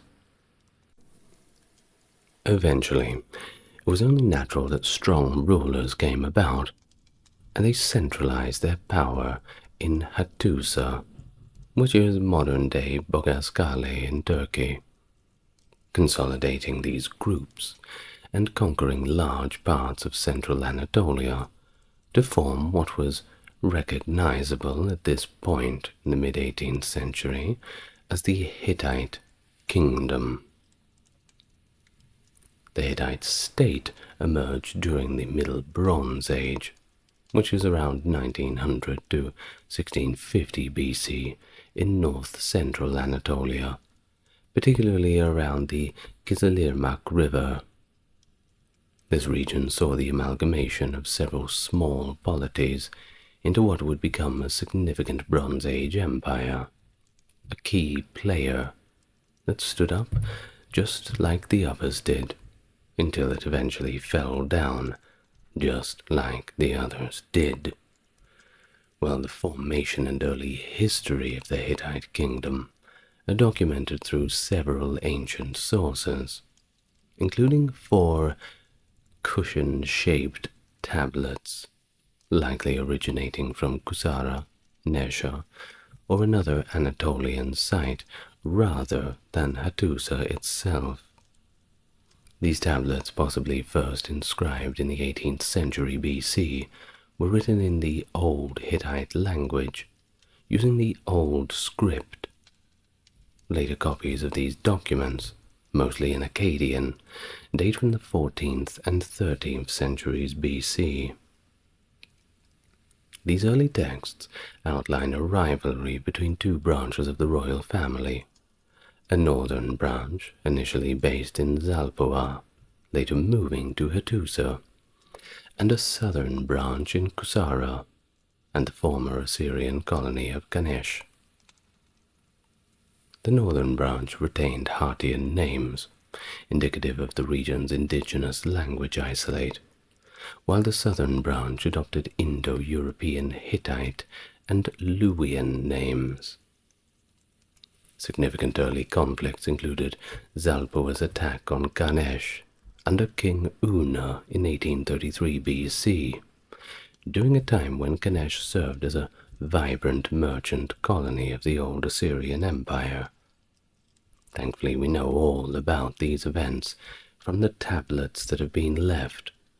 Turns out when you write on clay, it tends to last a long, long time. Well, several local kings ruled Cannae during this era, including Hurmili before 1790 BC, Pahanu briefly in 1790, Inar around 1790 to 75, and Warshama circa 1775 to 1750.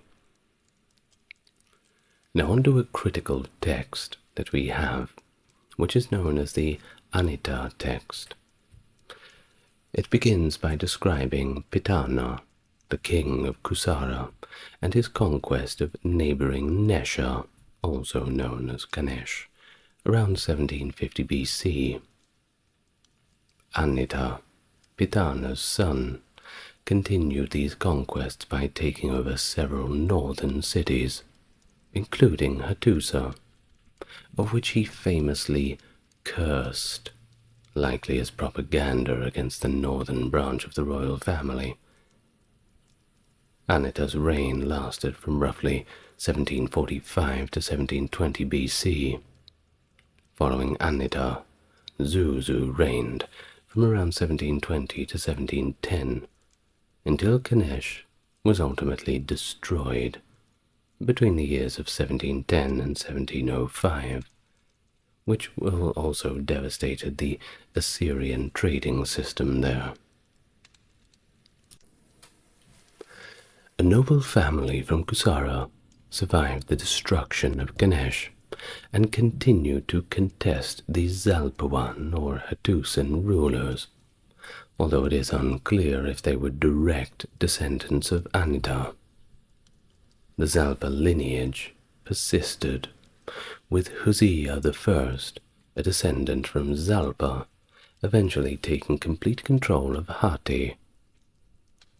His son-in-law, Labarna I from Hurma, usurped the throne, but ensured his lineage by adopting Huzziya's grandson, Hattushili, as his son and heir, setting the stage for the emergence of the powerful Hittite kingdom centered in Hattusa.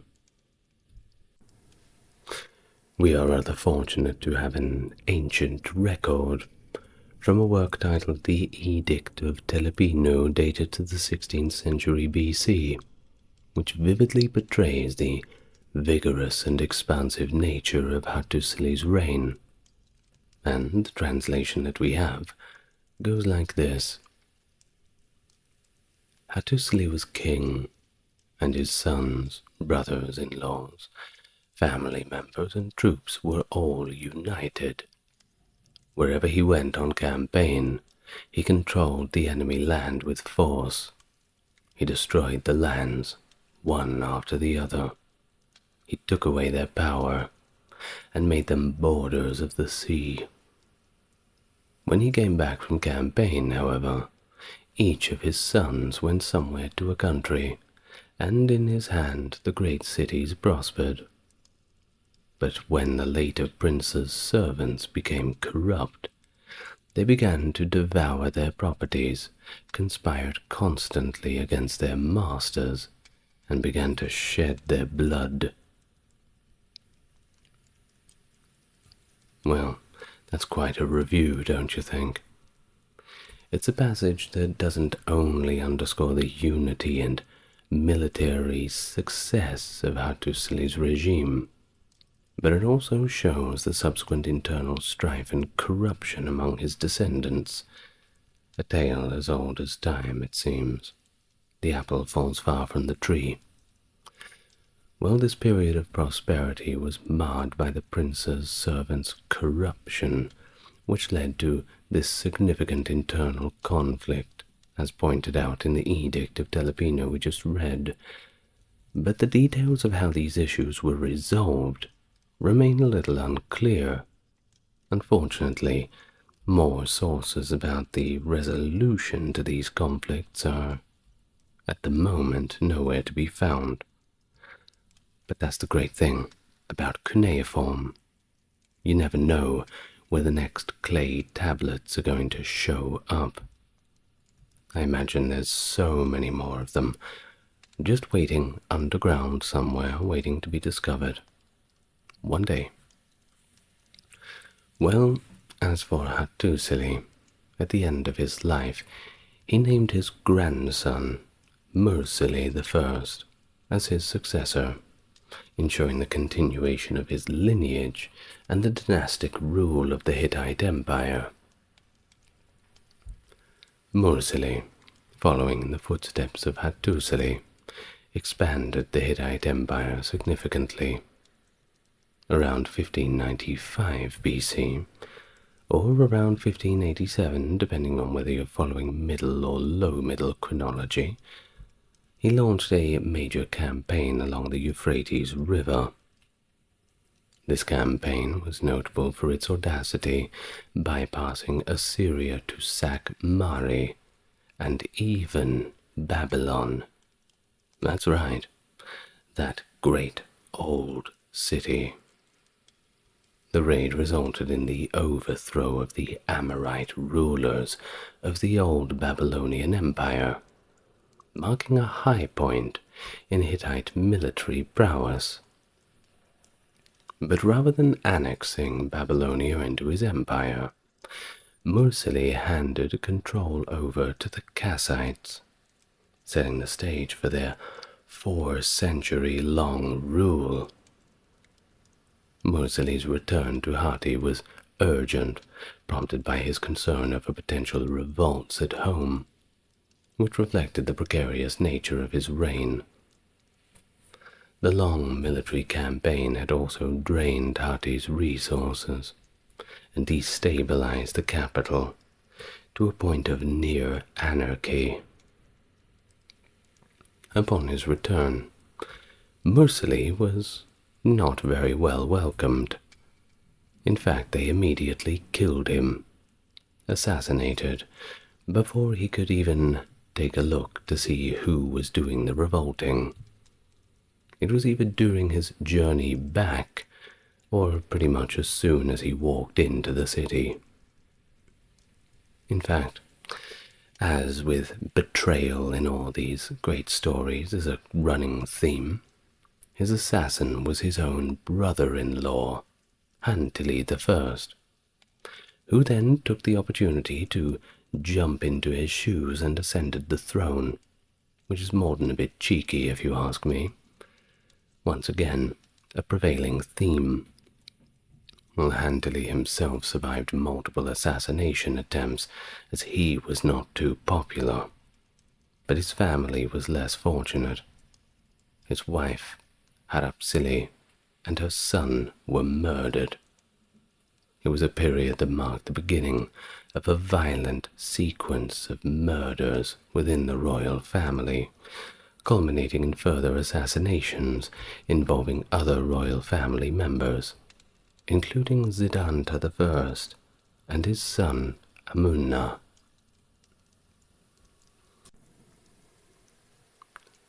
Of course, one can imagine that all of this internal turmoil had weakened the Hittite state significantly.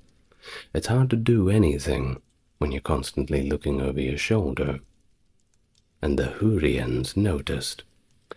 Their opportunity may have just come along.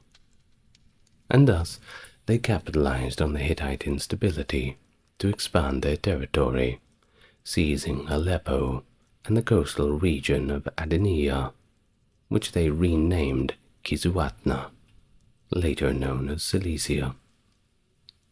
Throughout the latter part of the 16th century BC, the Hittites were largely confined to their core territories due to the ongoing dynastic disputes and conflicts with the Hurrians. And thus they then entered a phase characterized by weak kings and scant historical records, making it rather difficult to reconstruct the events of this period accurately. A very long way from the days of Hattusili and those great victories. Well, the political landscape was inherently unstable due to the nature of Hittite kingship, which, unlike the kingship of Egypt, which was divine, treated kings as merely primus inter pares, or as we know in English, first among equals. Succession was not strictly hereditary, leading to frequent power struggles, quite similar actually to the later Wars of the Roses in England. Many parallels. Well, this pattern of expansion under strong rulers, followed by contraction under weak ones, reported throughout the 500-year history of the Hittite kingdom. The political situation did begin to stabilize somewhat under King Telepinu around 1500 BC. Telepinu managed to secure some military victories by allying with one Hurrian state, Kisuatna, against the other Hurrian state, Mitanni. Well, he also took significant steps to stabilize the royal succession and mitigate the internal strife that had plagued his predecessors. Telepinu was the last ruler of the old Hittite kingdom, with his reign ending around 1500 BC. His tenure marked the transition to the Middle Kingdom, a period characterized by a significant decline in power and a paucity of historical records. The 15th century BC in particular remains largely mysterious due to scant surviving evidence. The decline during the Middle Kingdom was exacerbated by constant attacks from the Kaskians, a non-Indo-European group settled along the Black Sea shores. In response to these pressures, the Hittite capital was relocated twice, first to Sapinua, and subsequently to Samuha. Although an archive exists in Sapinua, its contents have not been fully translated or understood. Once again, just throwing more mystery to the era. This period eventually gave way to the Hittite Empire phase, beginning with the reign of Tudhaliya around 1430 BC. Come on, you didn't think they were going to stay down forever. Well, the early Hittite rulers, including those of preceding periods, are credited with pioneering the practice of forming treaties and alliances, positioning the Hittites as early innovators in international politics and diplomacy. During this time, the Hittite religious pantheon also expanded significantly, incorporating numerous deities and ritual practices from the Hurrian culture, reflecting a broader trend of cultural assimilation and adaptation. With the reign of Tudalia I, who may not have been the first to bear that name, the Hittite kingdom emerged from obscurity and entered what is now known as the Hittite Empire period. This was an era marked by significant transformations, notably the strengthening of the monarchy. During this time, the Hittites primarily settled in the older regions of southern Anatolia, rather than expanding into Aegean lands. It was a period that also saw the consolidation of power as kingship finally became hereditary, and the king was revered with a kind of superhuman aura, and often addressed as "my son" by the Hittite citizens, and that's S-U-N, not S-O-N, by the way. The monarchs of this era not only ruled as sovereigns, but also acted as high priests, annually touring the Hittite holy cities to lead festivals and oversee the maintenance of sanctuaries. These tours once again showed the religious role of the king, intertwining governance and religious duties, which helped fortify the king's status within the empire. So, back to Tudalia. During his tenure around 1400 BC, he reinvigorated old alliances, particularly with Kisuatna. He successfully conquered the Hurrian states of Aleppo and Mitanni, and made significant gains to the west, at the expense of Arzawa, a Luwian state. After the reign of Tudalia, the Hittite kingdom entered another period of weakness, during which its enemies advanced all the way to the capital Hattusa, and rather unfortunately destroyed it. Yet, under the leadership of Suppiluliuma around 1350 BC, the kingdom not only recovered, but expanded, and significantly.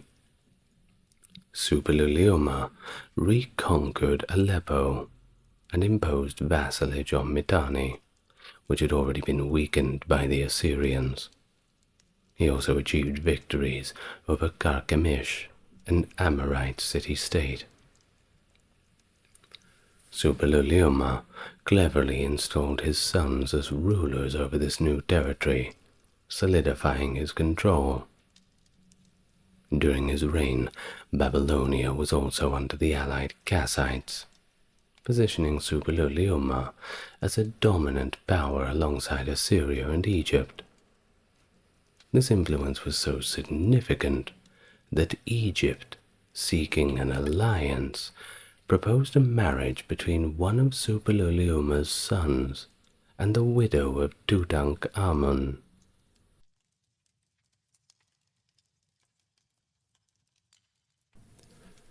But tragically, the son was murdered en route to Egypt, and the alliance was never realized. Well, around the same time, the Middle Assyrian Empire began to rise in power, with the ascension of Ashur-uballit I in 1365.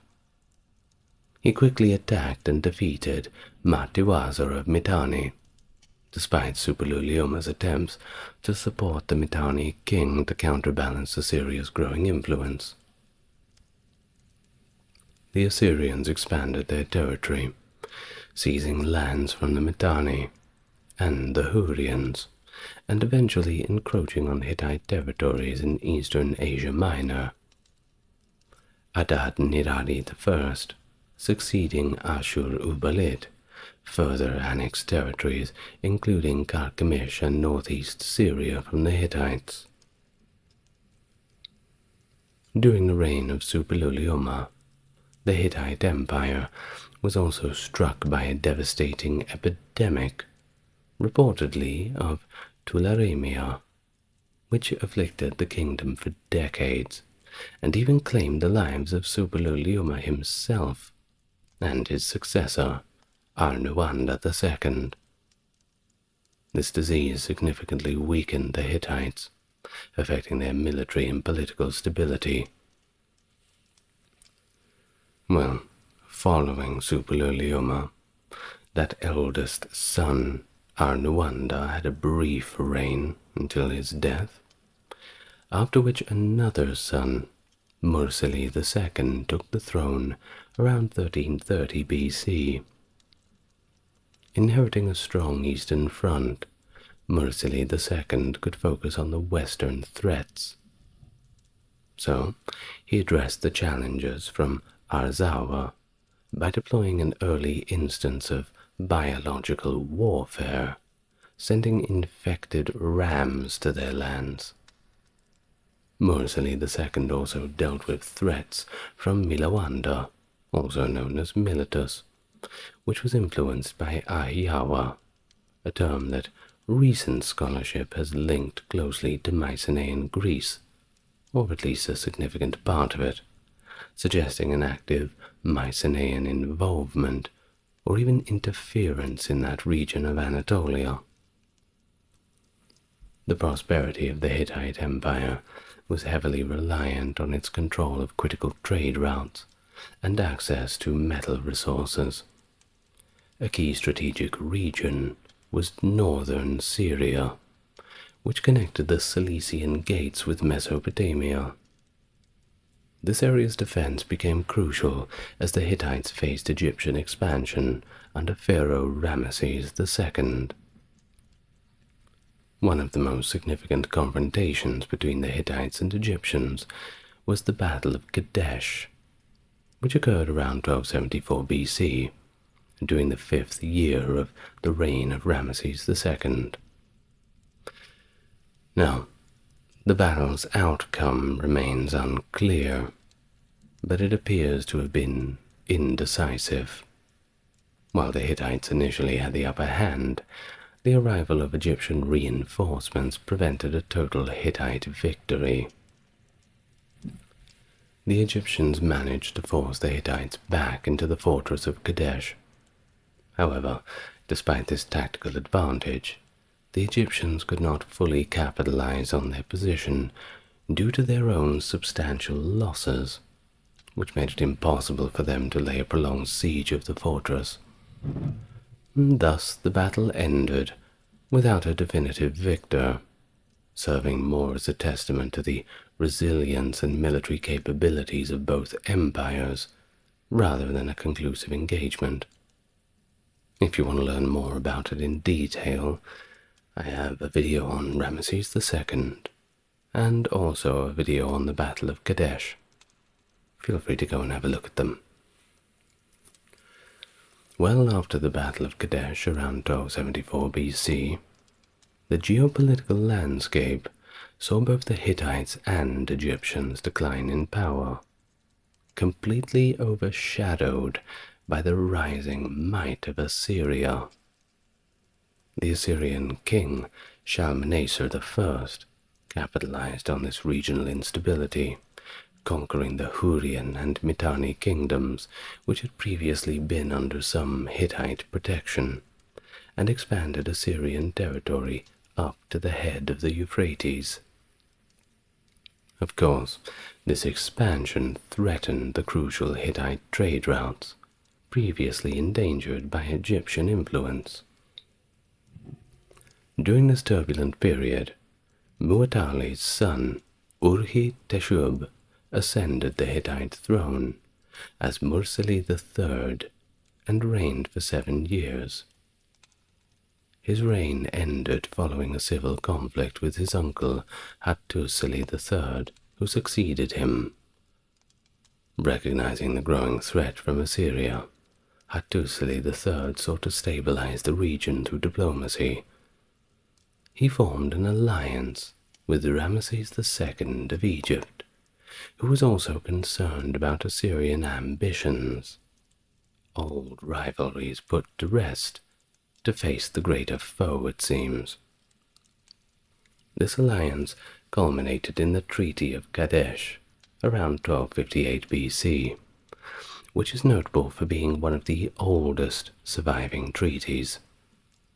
It established defined borders in southern Canaan and included the marriage of a Hittite princess to Ramesses, cementing their diplomatic ties. Hattusili III's successor, Tudalia IV, managed to maintain some resistance against Assyrian advances into Hittite territories, though he ultimately lost significant lands and suffered a major defeat by Tukulti-Ninurta I of Assyria in the Battle of Neriah.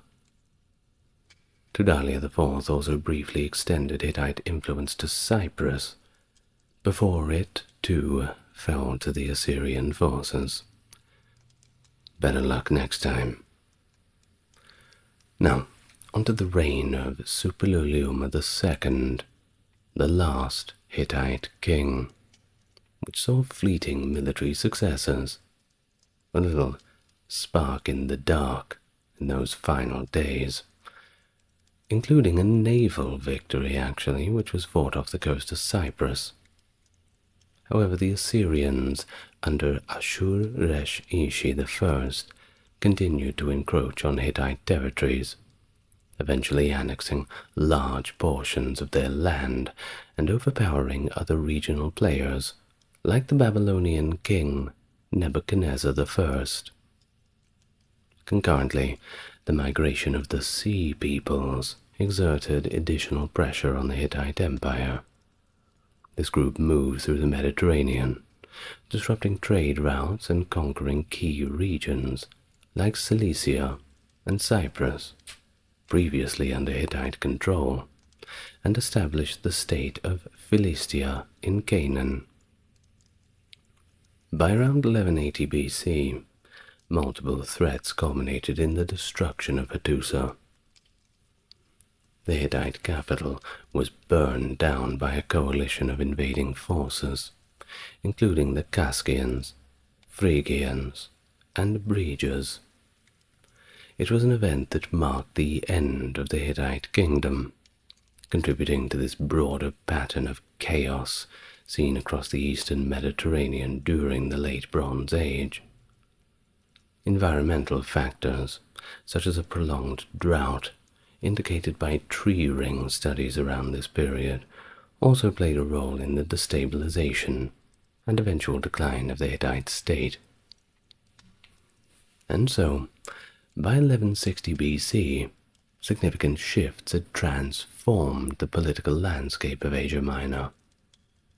During this period, Tiglath-Pileser I, the king of Assyria, was actively combating Mushki, identified with the Phrygians, who were advancing into southern Anatolia from the Anatolian highlands. Additionally, the Kaska people, long-standing adversaries of the Hittites from the northern regions between Hatti and the Black Sea, aligned with the Mushki. The Phrygians, having migrated from the Balkans, where they were known as the Bregers tribe, displaced the Macedonians and had overrun Cappadocia to the west.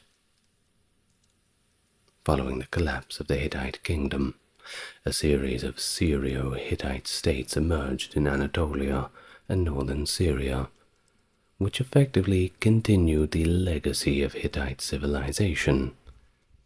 Notably, Carchemish and Melid were prominent among these states, with Carchemish's royal family believed to be a cadet branch of the central Hittite royal line.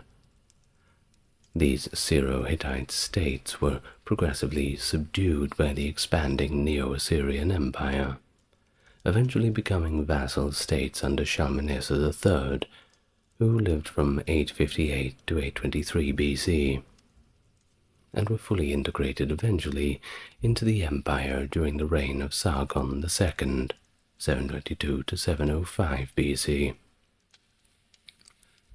At the same time, a potent entity known as Tabal dominated much of southern Anatolia, referred to by the Greeks as Tibarenoi and by the Romans as Tibareni, and mentioned by Josephus and Thobeles. The people of Tabal possibly spoke Luwian, as suggested by inscriptions in Anatolian hieroglyphs found in the region. This state, like its neighbors, was eventually annexed also by the Neo-Assyrian Empire. This period also marked significant linguistic changes, with the advent of the alphabet overshadowing older writing systems like Luwian hieroglyphs and cuneiform. The alphabet was introduced into Anatolia through two conduits, from the Aegean region by the Birges, who would also become known as the Phrygians, and the Phoenicians and adjacent groups in Syria. Ever wondered why we call it phonics and the phonetic alphabet? Well, there's your answer. Now, we can't leave it there. Such a negative note. I think it's negative, at least, seeing the Hittites crushed into the dustpan of history. Let's talk about a few interesting aspects about their religious practices, because I think that's particularly fun to talk about. I always like the old religions and those old gods, with all their little eccentricities. They're exciting. I think they're pretty cool. Well, the religious beliefs of the Hittites and Luwians, while deeply rooted in ancient Mesopotamian traditions, also show strong ties to reconstructed Proto-Indo-European mythology. This is evident in the figure of Tarhunt, the Hittite god of thunder, whose myth involving the serpent Iluyanka mirrors similar tales from the other Indo-European mythologies. For instance, Tarhunt's struggle with Iluyanka is reminiscent of the Vedic god Indra's battle with the serpent Vritra, as well as Thor's encounters with Jormungandr in Norse mythology. Additionally, this motif parallels the daily battle between Re and Apophis in Egyptian mythology, highlighting a common theme of cosmic struggle across various ancient cultures. Copying the homework, but just changing it up a little bit, I think. Now, Hittite mythology also heavily incorporates elements from their neighbors, the Hurrians. The closeness of their mythologies has led them to being jointly categorized under Hittite Hurrian mythology in scholarly works, such as those published by the Oxford University Press. However, the primary sources on Hittite mythology are mostly artistic in nature, with textual records being scarce and mostly confined to the later periods of the Old Hittite Kingdom. These texts often take the form of cult inventories that provide insights into the integration of mythological figures and narratives into daily religious practices. The pantheon itself is a syncretism of Hattian, Hurrian, and Hittite elements, with additional influences from Mesopotamian and Canaanite through Hurrian intermediaries. The Hittites, you see, lacked a clearly defined creation myth in their recorded texts, leading scholars to speculate about the roles and relationships within their pantheon. It is believed that the Hattian mother goddess, potentially linked to the Neolithic great goddess of Catloiok, might have been considered a consort to the Anatolian storm god, thereby connecting Hittite religious narratives to those of other Indo-European traditions, such as those involving Thor, Indra, and Zeus. A synthesis of mythologies, a complex cultural interaction in ancient Anatolia. It shows the Hittites' role as both recipients and transmitters of religious ideas. And thus their religious practices were characterized by their responsive nature, rather than adherence to a regular ceremonial schedule. They conducted rituals primarily during challenging times, or significant events, closely intertwining myth with ritual by reenacting mythological stories during these ceremonies. These practices were largely focused on pit rituals, believed to foster a connection with the chthonic deities, gods of the underworld. These necromantic rituals aim to summon these gods from the world of the dead to the world of the living, show the Hittites' deep engagement with the divine forces governing death and the earth. Arena, located a day's march from the Hittite capital of Hattusa, was a major cult center, particularly for the worship of the sun goddess Arena, a key deity in the Hittite pantheon. Despite the central role of such major cult centers, local traditions, of course, varied significantly, as evidenced by records from cult inventories. The fluidity of these local practices was due to the absence of standardized national ritual practice, allowing for flexibility in smaller, local festivals and worship activities. Of course, if you've watched my videos about the ancient Greek religious practices, it's generally the same thing. It's not always a standardized form of ritual. Each little village and little city-state has its own opinions on how the gods should be worshipped, and that makes it interesting. Now, the Hittite king, who also served as a high priest, played his own role in maintaining the religious order, making it his duty to visit every cult site and temple within his domain.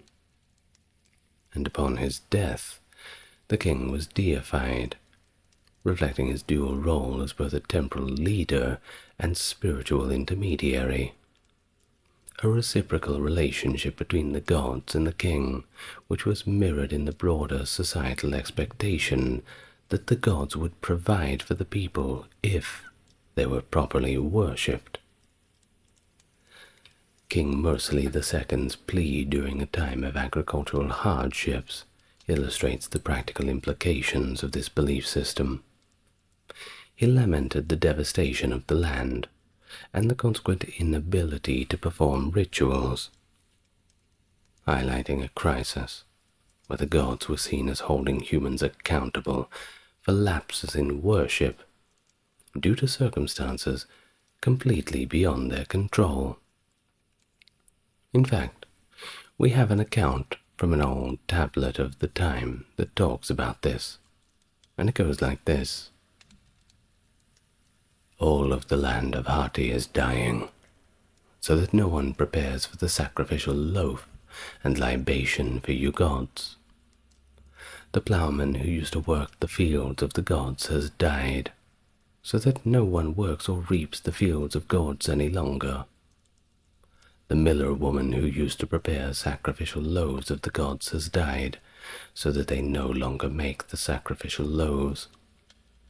As for the corral and the sheepfold from which one used to cull the offerings of sheep and cattle, the cowherds and shepherds have died, and the corral and sheepfold are empty. So it happens that the sacrificial loaves, libations, and animal sacrifices are cut off. And you come to us, O gods, and hold us culpable in this matter. It's within this invocation that we find that it not only underscores the dependency of divine favor on successful harvests, but it also shows the informal yet crucial communication between the Hittites and their gods. You didn't have to do it the same as everybody else, but by God, you better be doing something. The Hittites often interacted with their deities directly through personal appeals that could bypass elaborate rituals or priestly mediation, especially in casual or urgent contexts. Think about how people cross their fingers while they're scratching that lottery ticket. Things like this. This pragmatic and direct approach to divinity also involved using the divine will to justify human actions, much like the ancient Egyptians, integrating religious justification into the fabric of societal and political life. And what about the Hittite pantheon?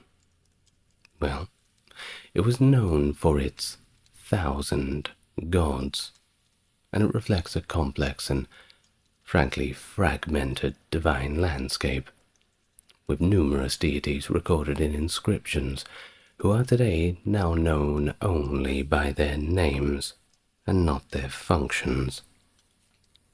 An extensive array of gods, which is partly due to the Hittites' resistance to syncretism, the blending of gods and religious practices into a unified structure. Each Hittite town often revered its own distinct storm god, and local deities were not commonly merged into singular national deities. This practice points to a significant degree of local autonomy and cultural diversity, suggesting a social and political structure that was decentralized and varied across different regions. By the 13th century BC, however, there seem to have been concerted efforts to harmonize this sprawling religious landscape. The queen and priestess Puduhepa played a key role in these efforts, seeking to organize and rationalize the Hittite religious practices. In one of her inscriptions, she illustrates the process of syncretism by aligning the sun goddess of Arena with Hebat, a deity associated with another region, indicating a shift towards creating a more unified religious identity. Hittite mythology often features a broad ensemble of gods and goddesses, with narratives that typically revolve around complex issues affecting the entire cosmos or community. These myths usually involve a collective effort to resolve crises. Unlike simple moral tales, these stories are dynamic and they're action-packed, drawing in multiple characters, each with a vested interest in the outcome. In Hittite mythology, the storm god of Nerik, worshipped in the Bronze Age cold center north of the Hittite capitals Hattusa and Supernova, is considered sacred and a son of Urusemu, the sun goddess of Arena.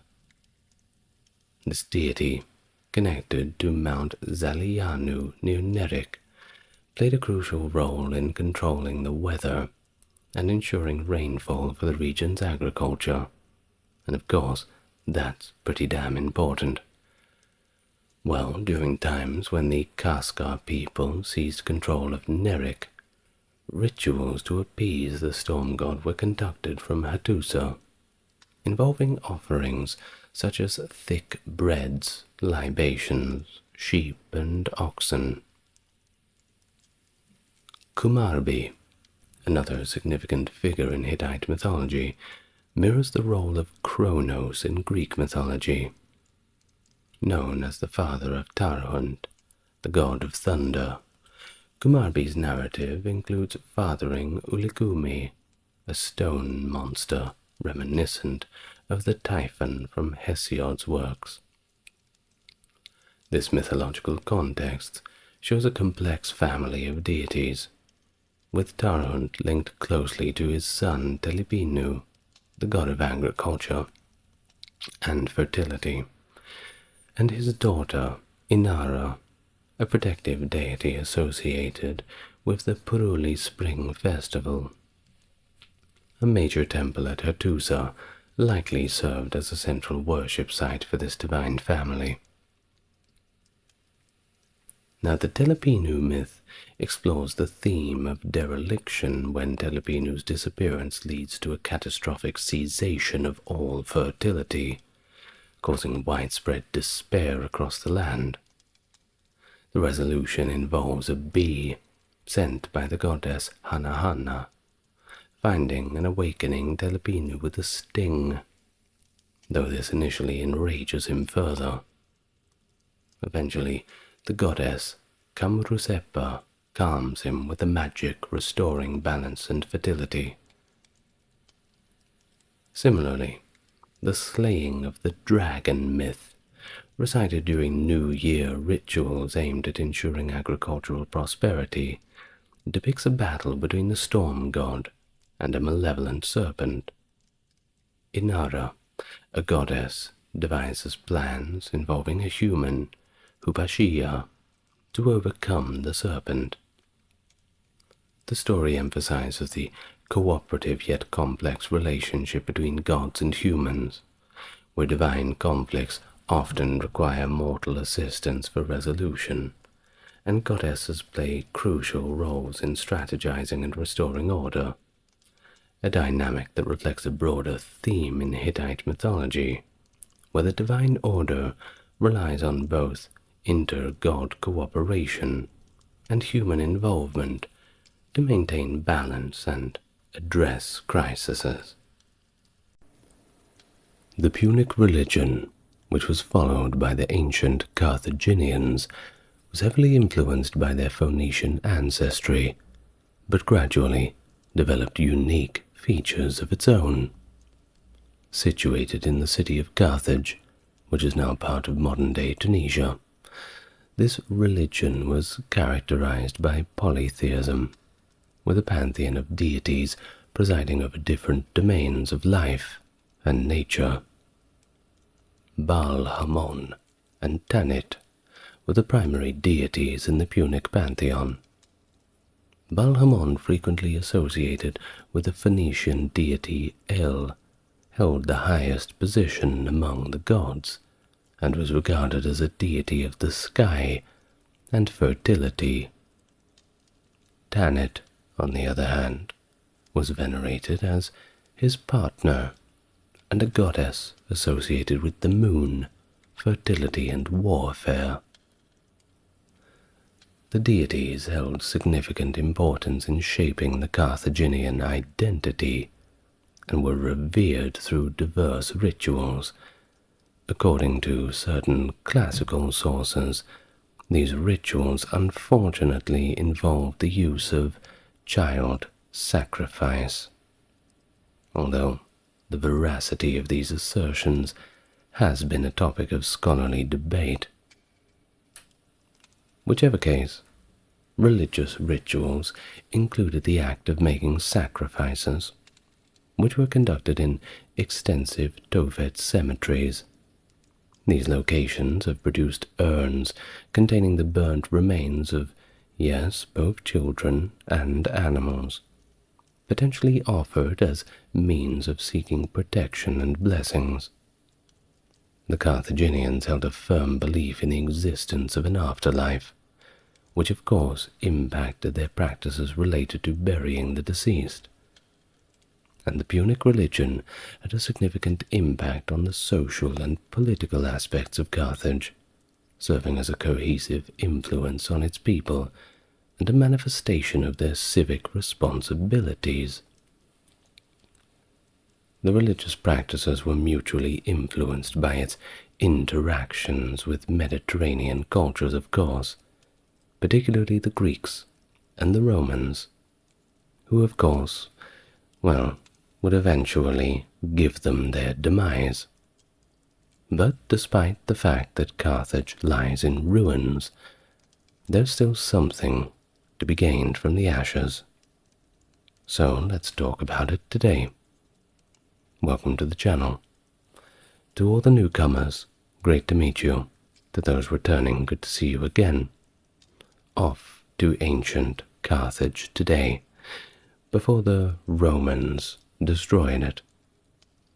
Well, we'll try to rake through the ruins a little bit together. As always, if you want to support the channel, just hit the like and subscribe. Leave a comment too. Really helps me out in ways you could never imagine.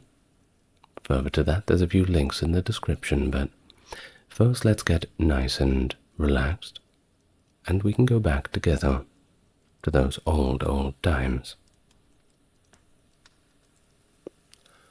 Although the Carthaginians built their own pantheon, they borrowed the fundamentals of their religion from the Phoenicians.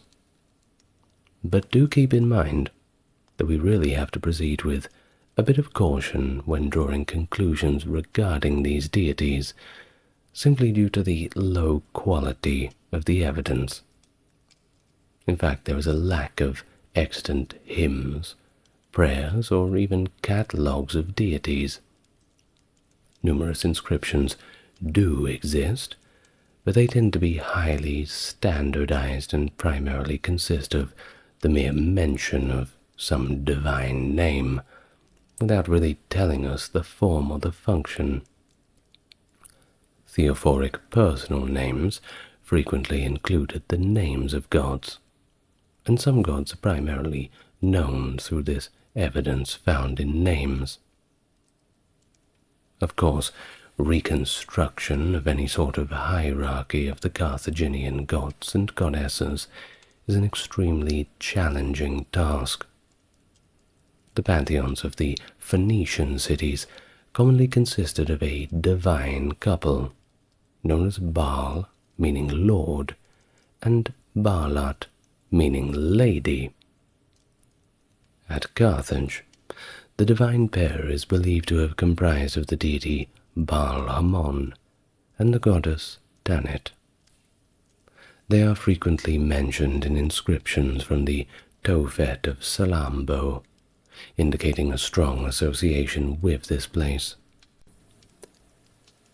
Starting in the 5th century BC, Tanit is also referred to before Baal-Hamon in inscriptions and is given the title of the face of Baal, suggesting that she was perceived as an intermediary between the worshipper and the chief god Baal-Hamon. The anthropomorphic symbol commonly seen on the Carthaginian stelae, consisting of a circular head and horizontal arms and a triangular body, is referred to by modern scholars as the sign of Tanit. However, it does remain uncertain whether the Carthaginians themselves attributed any significance to this symbol in relation to Tanit. The association of Baal-Hamon and Tanit with the Phoenician pantheon is another subject of scholarly debate. We have some scholars that propose that Tanit may have originated from Libya. So go a little bit east down the coast and then you'll find the roots. But others suggest a connection between her and the Phoenician goddess Anat, Astarte, or Asherah. Similarly, Baal-Hamon is occasionally linked to Melkat or El. In Carthage, there were a great many dedicated temples for the deities Eshmun and Melkat. Epigraphic evidence reveals the existence of priests dedicated to other deities too, such as Ashtart, Reshef, Sakon, and Shamash.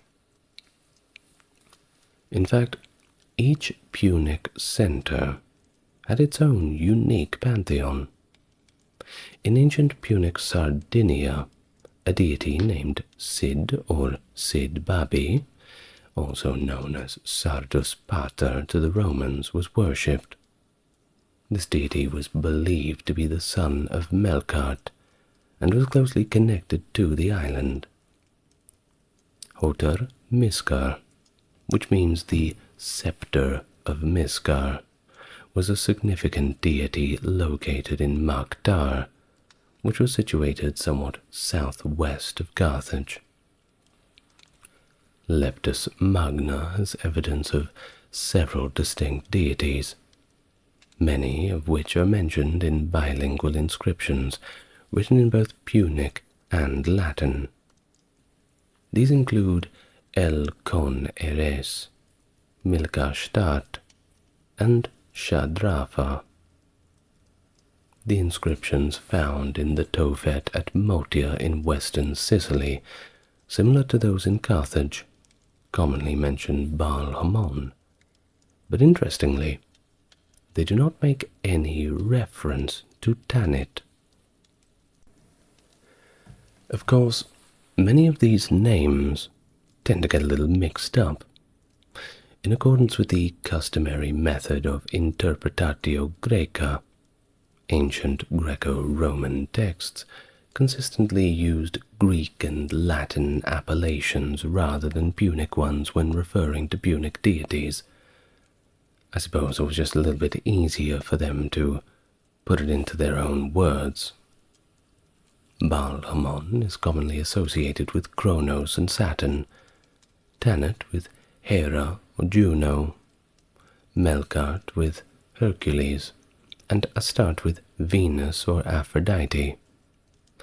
However, the Etruscan Punic bilingual Pyrgi tablets created around 500 BC link Astarte to the Etruscan goddess Uni, who, in that interpretatio Graeca custom, is referred to as Hera or Juno as an equivalent. Both Reshef and Eshmun were potentially associated with Apollo, although Eshmun was additionally linked to Asclepius. After the Roman conquest, several Roman gods, including Saturn, Hercules, and Calestis, continued to be highly revered in North Africa. It is likely that these deities were adapted and carried on from the Punic gods. A significant primary source regarding the Carthaginian pantheon is a treaty between Hamilcar of Carthage and Philip III of Macedon, which has been preserved by the 2nd century BC Greek historian Polybius. This treaty provides a comprehensive list of the Carthaginian gods, and they're categorized into 3 triads identified by their Greek names. The presence of shared formulas and phrasing indicates that it is part of a Near Eastern treaty tradition, which can also be observed in Hittite, Akkadian, and Aramaic texts. Due to the discrepancies in identifications made by Greco-Roman authors, the interpretation of Carthaginian gods remains quite uncertain. There has been proposed, however, various identifications, which are linked with previous Tyrian and Ugaritic counterparts. In 396 BC, the Carthaginians embraced the Greek religious practices of Persephone and Demeter. This decision was made in response to a plague that was believed to have been a punishment from the gods for the Carthaginians' violation of the shrines dedicated to these deities in Syracuse. However, the religious practices of the Carthaginians did not experience any substantial influence or adoption of Greek culture as a whole. Oh, and in terms of also being a North African people, the Egyptian gods made their way in as well. Bes, Bastet, Isis, Osiris, and Ra were also revered too. Now, I'm not sure if you were coming here hoping to hear some old stories like we have the Epic of Gilgamesh and Inanna's descent into the underworld, these sorts of nice stories. Well, if you were, I'm afraid I'm going to disappoint you, as there's pretty much zero evidence supporting the existence of any Punic mythology. However, certain scholars have identified a potential Carthaginian myth that may have influenced the story of Carthage's establishment as recounted in Greek and Latin sources, particularly Josephus and Virgil. Elisa, also known as Dido, escapes from Tyre following the murder of her husband, a priest of Melkart, by her brother, King Pygmalion. She then founds the city of Carthage. Ultimately, Elisa, or Dido, whichever text is going to refer to her, immolates herself on a pyre. If you don't know what that word means, she was burned to death. There are several scholars who establish a connection between this and other occurrences of self-immolation in historical records of Carthaginian commanders with Tophet rituals. It's been suggested that the myth of the Philaeni brothers in Libya originated from Punic mythology too. Well, perhaps we'll find some later on some old tablet, but we'll just have to cross our fingers for now. But what we do know is that the Carthaginians seem to have employed both part-time and full-time priests, so there was indeed quite a structure around their religious affairs. The full-time priests were referred to as Kunum, which is related to the Hebrew term Kohen. Now these priests were led by high priests as well, known as Rub Kunum. Among the lower-ranking religious officials associated with particular sanctuaries were individuals known as the chiefs of the gatekeepers, as well as those referred to as servants or slaves of the sanctuaries. Additionally, there were functionaries such as cooks, butchers, singers, and barbers. It is possible that goddesses were venerated also collectively and had overlapping priesthoods. The group of cultic officials around these temple complexes had the duty of ensuring the annual return of the dying and rising god Melkart to protect the city. They were commonly referred to as awakeners of the god. Sanctuaries were connected to other groups as well, known as Murs in Punic and Neo-Punic writings, which organized ceremonial feasts. It's also been suggested that the religious affairs were under the control of part-time priests who were appointed by civil authorities, at least in the lower positions. On the other hand, the full-time priests were mainly responsible for performing rituals and interpreting the omens. At Carthage, there existed a council consisting of 30 individuals who were responsible for overseeing and regulating the process of sacrifices.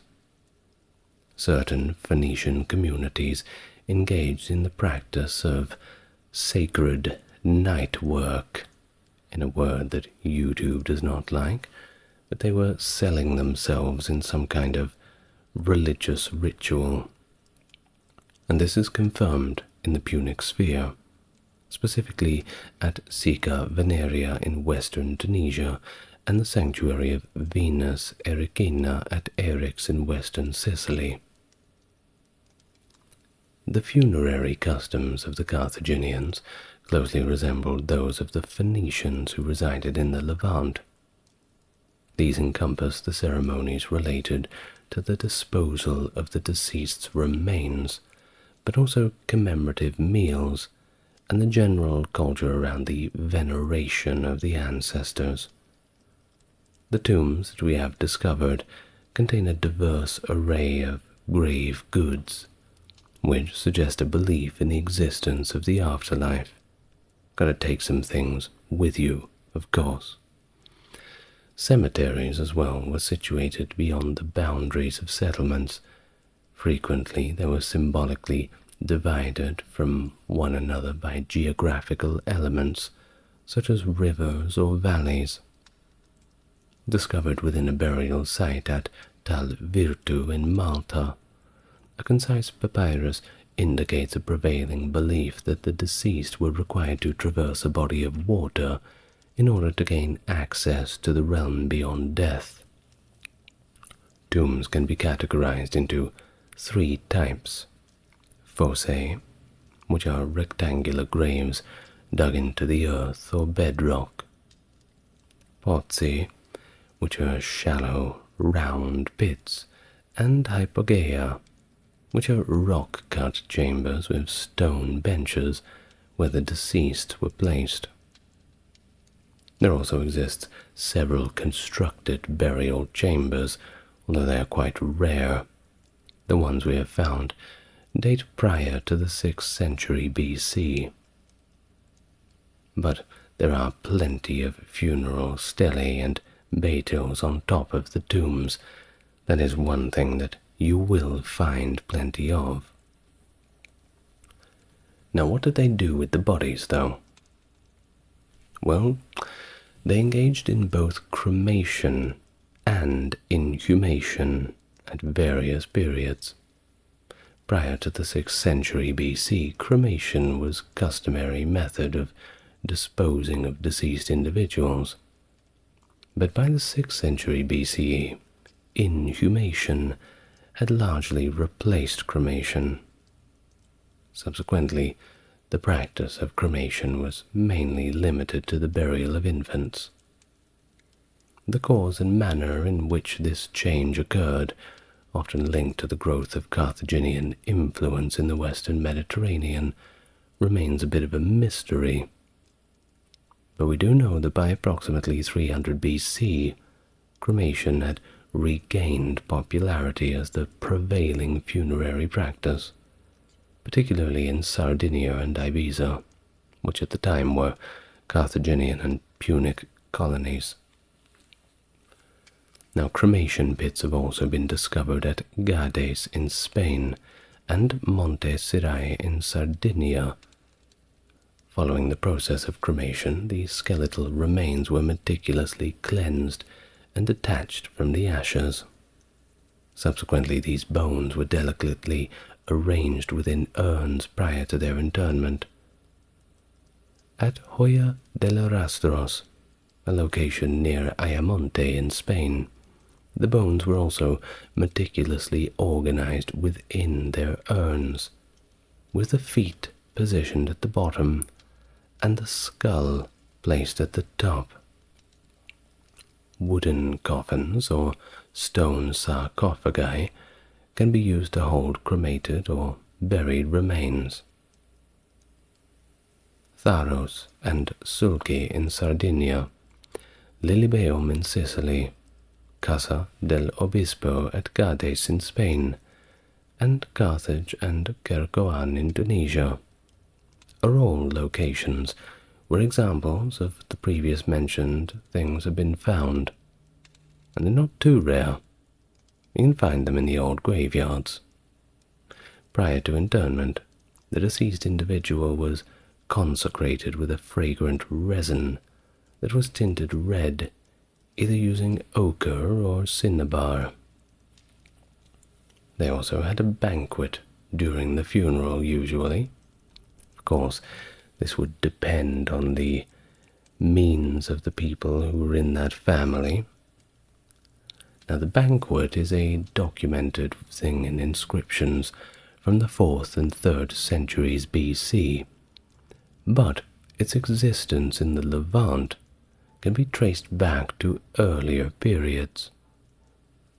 The participants adorned an altar and performed an animal sacrifice, subsequently consuming the meat. The feasts incorporated the imbibing of wine, which potentially held symbolic associations with blood, also the fecundity of the earth and the emergence of new life, similar to its significance for other cultures in the Mediterranean.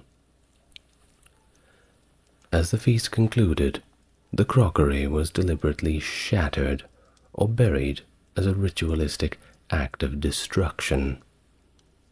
Cemeteries encompass areas and facilities for the purpose of food preparation, and the banquet likely influenced the allocation of inheritance and possibly represented the lasting connection between the deceased and their beneficiaries.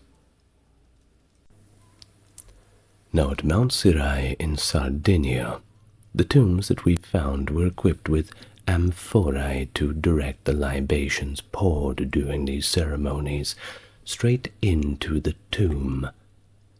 The funerary stelae and batyls placed atop the tombs, and often bearing inscriptions with the name of the deceased and anthropomorphic features, may have been designed to serve as central objects of worship for the deceased in the context of an ancestor cult. Now, small stone altars have also been discovered in various burial grounds, mainly in Palermo and Lilibeum in Sicily. They are also illustrated on tombstones in Sardinia and Sicily. Evidence does suggest that fires were ignited atop them as a component of a purification ritual. Well, of course, if you've got a grave, you have to put something in there besides just the body. I dare say that most people, even if they believe in an afterlife or not, like to have some sort of grave goods put in. I know that most of my ancestors who have passed along, grandfathers, grandmothers, and all that, there's always something that is placed in the grave, whether it be a keepsake or maybe a religious text that's relevant to the individual. And it seems that regardless, it's a general human desire to be buried with things that we love. Of course, it's no different for the Punic people. The various grave goods have been discovered alongside the deceased for quite some time, and seemingly intended to offer the deceased both protection and also symbolic sustenance. These characteristics do not exhibit notable variations depending on gender or the age of the deceased. Everybody gets the same. Of course, the richer get more, but generally it doesn't matter between men and women, young and old. Well, grave offerings commonly consisted of intricately carved masks and amulets, particularly and surprisingly the Eye of Horus, the Wadjet, as they call it in the Egyptian vernacular, but also small glass apotrapiac heads, which is also called protomae in Greek, which was specifically designed to safeguard the deceased, a kind of spiritual protection. And don't forget the provision of food and beverages, likely having the purpose of sustaining the deceased in the realm beyond death. Better to have them than to not have them, I suppose. Frequently, the deceased were accompanied by a standardized collection of feasting utensils, which included 2 jugs, an oil lamp, and a small clay drinking bowl.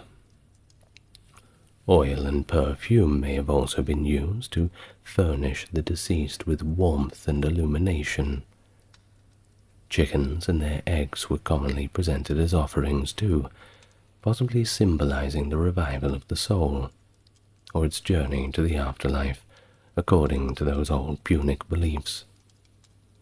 The presence of razors positioned near the head of the deceased suggests that either the body was shaved prior to burial, or there was an anticipation that priests would maintain their shaving practices after death, as the Carthaginians were indeed groomed that way. The presence of bronze symbols and bells, and I mean symbols as in the ones that make the noise, not the SYMBOLS variety. They were also discovered along with the bells in certain tombs, and they may have been attributed to the use of music and songs during the funeral ceremonies, possibly with the purpose of repelling malevolent spirits. Now we see this in the Chinese tradition as well, especially if you've ever had the pleasure of seeing a Beijing opera, Canton opera, or indeed my favorite, the Sichuan opera. There's just something about it. Perhaps it's the food accompaniment so spicy, I don't know. But you will find this in ancient Chinese culture as well. Those cymbals and the drums to scare away those horrible spirits that they don't want around. Though it's not unique to the Punic people, but it's interesting. I just thought I'd put that in there. Go and look up some Chinese opera. It's your homework. Well, graves contain terracotta figurines that also depicted musicians, and these musicians were also depicted on funerary stelae with razors that were placed in the grave.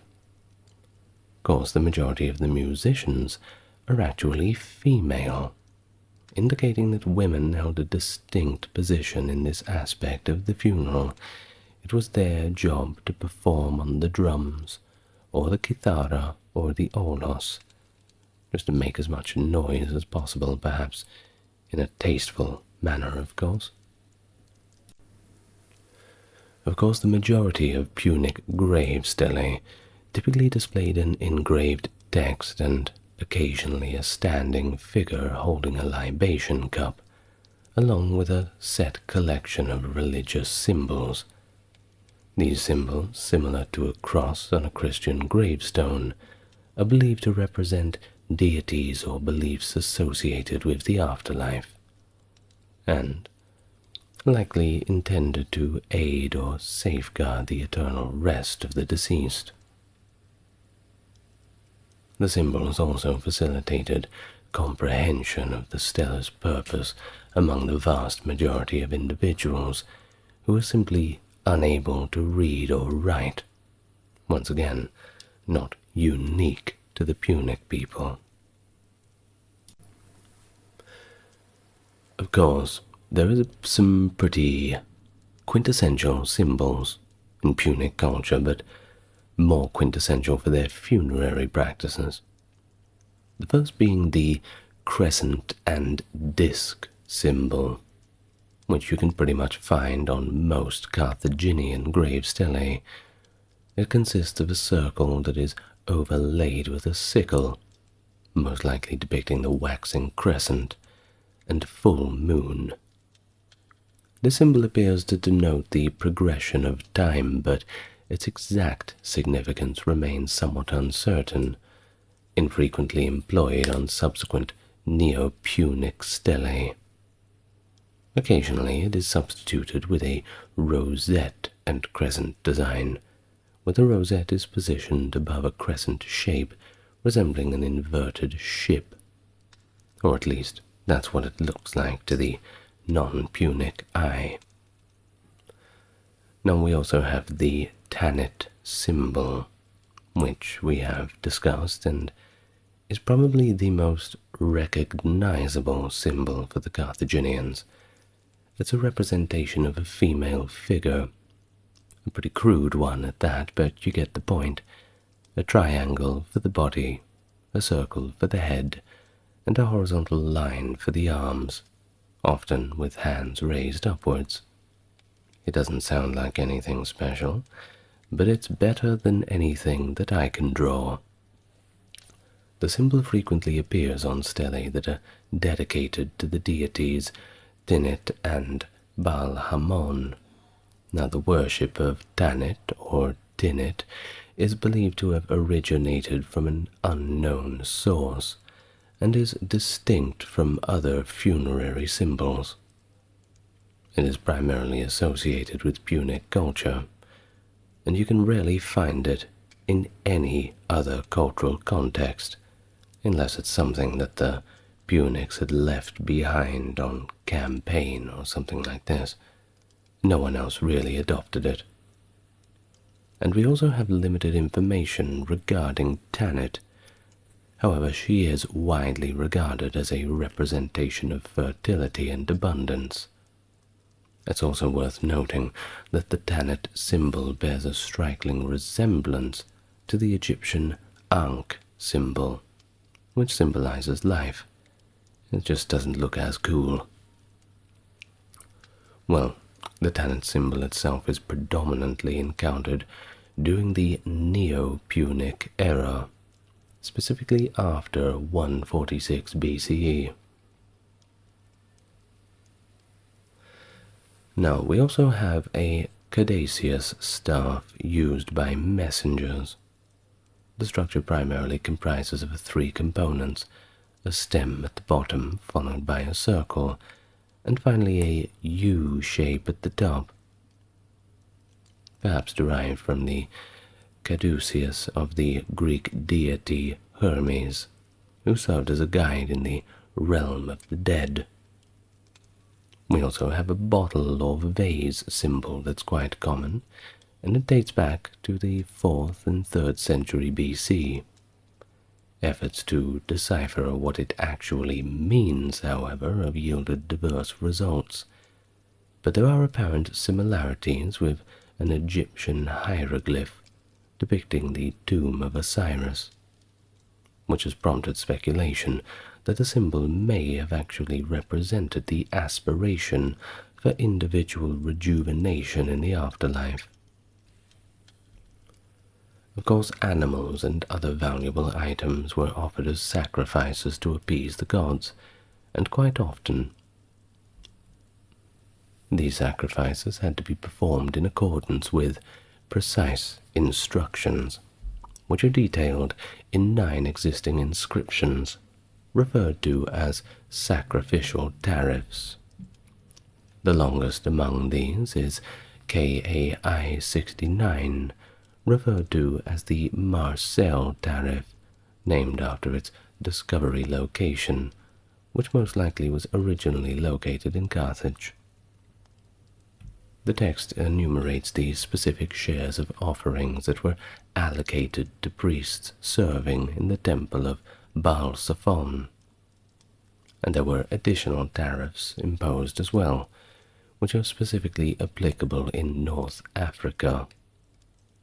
These tariffs bear resemblance to a set of tariff inscriptions discovered at the Phoenician city of Kition in Cyprus, which date quite far back to the 5th century BC.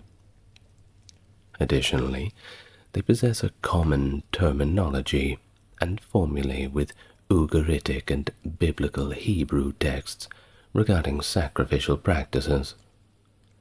In addition, there is a compilation of festival offerings, as well as numerous concise votive inscriptions, primarily linked to the Tophets. A significant number of these Tophet inscriptions make mention of the sacrificial ceremony as mulk, or alternatively pronounced molk, a term that certain scholars associate with the biblical figure Moloch, but this could be a bit of a stretch. Perhaps far-fetched, but when you don't really have anything to go on, I suppose there's no harm in taking a little bit of a guess, just a little one. Well, additionally, votive inscriptions can be found in various settings. For instance, a lengthy inscription on a bronze statuette from the 8th century BC discovered in Seville is dedicated to Athtart. An inscription dating back to the 5th century BC, found in Ebusus, documents the consecration of a temple. The temple was initially dedicated to Rashab Melkart, and later to Tinit and Gad by a priest who explicitly mentions that a vow was made as part of the dedication process. In Carthage, during the mid-2nd century BC, a woman named Abibal erected a stele that depicted the burning of a cow's head on an altar as a sacrifice. Images like this, and the intricate details within, indicate a connection to earlier sacrificial rituals in the Near East. The Carthaginians were described and characterized by multiple Greek and Roman sources for their involvement in ritualistic acts of child sacrifice through burning. Notable ancient authors who have written about child sacrifice to Kronos, or Baal-Hamon in the Punic tongue, include the Greek historians Diodorus Siculus and Clitarchus, as well as the Christian apologists Tertullian and Orosius. The descriptions were compared to those in the Hebrew Bible that depict the act of sacrificing children by burning them to Baal and Moloch at a specific location known as Tophet. The ancient accounts were seemingly verified by the discovery of the Tophet of Salambo in Carthage in 1921, which contained the urns holding the ashes of many deceased children. Nevertheless, contemporary historians and archaeologists engage in discussions regarding the veracity and scope of this tradition. Certain scholars suggest that all the remains found at the Tophet were offered as sacrifices, while others suggest that only a portion of them were. Either way, not good. Certainly not the kind of find that makes people celebrate. At least I wouldn't be celebrating if I came across something as monstrous as that. The particular type of open-air sanctuary referred to as a Tophet in contemporary academic research is pretty exclusive to Punic communities of the Western Mediterranean. In fact, more than 100 of these Tophets have been discovered across the Western Mediterranean region, but interestingly, we haven't found any of them in Spain, at least not yet. The Tophet of Salambo in Carthage is the largest ever found. This Tophet appears to have originated during the establishment of the city and remained in use for quite a few decades following the city's demise in 146 BC. There are unfortunately no surviving Carthaginian texts that can give us any explanation of descriptions of the rituals conducted at these places. Well, maybe we'll find some later on. Really cross my fingers, I always read things like this, and I just know that under the ground somewhere, there's some old clay tablet that's going to tell us all about it. It's somewhere out there, whether it be some Bronze Age thing about the Sumerians or something about the Egyptians, just like how we found the Rosetta Stone. That's what's so fascinating about archaeology. I don't know, if you don't get excited about it, just, go watch something else. Because to me it's fascinating. And I get excited about it. I sit here with a big smile on my face. Well, anyway, based on the evidence that we do have in terms of the archaeological finds, the usual ritual at the Tophet involved burying a small urn containing the ashes of a child, occasionally mixed with or substituted by animal ashes. Following this, a stele was erected, typically dedicated to Baal-Hamon, and of course sometimes Tanit, but most of the time it was Baal-Hamon. There were several instances where a small temple was also constructed, but this is also rare. Now, the presence of uneven charring on the bones suggests that they were subjected to burning in an open-air pyre. The stele inscriptions do not mention the deceased children, but rather focused on the dedicators and the fact that the gods have fulfilled their requests. After the decline of Carthage, very sad, Tophets ceased to be in use on the islands that were previously under Carthaginian control. After all, The empire, if we could have called it that, was quite gone with that Third Punic War. It was beaten pretty badly with the second. The third was just the final nail in the coffin. Well, even though they were gone, in North Africa they did become increasingly prevalent during the Roman period. Furthermore, aside from infants, certain Tophets also contain offerings exclusively consisting of goats, sheep, birds, or even plants. And it's worth noting that a significant number of the individuals who made these offerings have names that are of Libyan origin, so definitely a lot further east bordering the Egyptian provinces, rather than having Punic or even Carthaginian local names. There seems to have been a decrease in their usage during the 2nd and 3rd centuries AD, when really everything began to wither away. The last traces of anything recognizably Punic would be really gone. Well, that's a shame, I think. Well, the extent and the veracity of the sacrifices of children, of course, remains a subject of debate, and it persists ever since that unearthing of the Tophet of Salambo in 1920. Of course, before this, most people, with the rhetoric coming from the Romans at the time of the Punic Wars, could have simply dismissed a lot of these things as slander. Make your enemy look so barbaric that everybody's on the side of the war. Doesn't that sound familiar? Well, of course, once they discovered the Salambo Tophet in 1920, this perception began to be, well, a little bit challenged.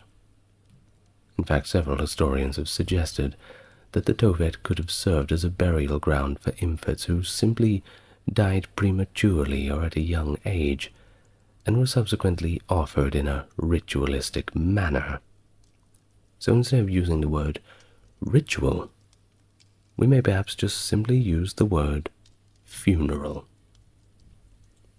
Well, the Greco-Roman authors, who were not present at the events, provide their own conflicting accounts regarding the methods that were used with the child sacrifices, as they called them. Additionally, they mention that children older than infants were also killed, which differs from the infants found in the Tophets. Accounts, like the one of Cleitarchus, that describe a baby being dropped into a fire by a statue, are refuted by the archaeological evidence. It just doesn't seem likely. In fact, no references to child sacrifices during the Punic Wars have been found, despite the fact that these wars are more extensively documented compared to earlier periods, where allegations of widespread child sacrifice exist. We're talking before the First Punic War, when things really got heated up. The portrayal of child sacrifice then may have been exaggerated for some dramatic impact.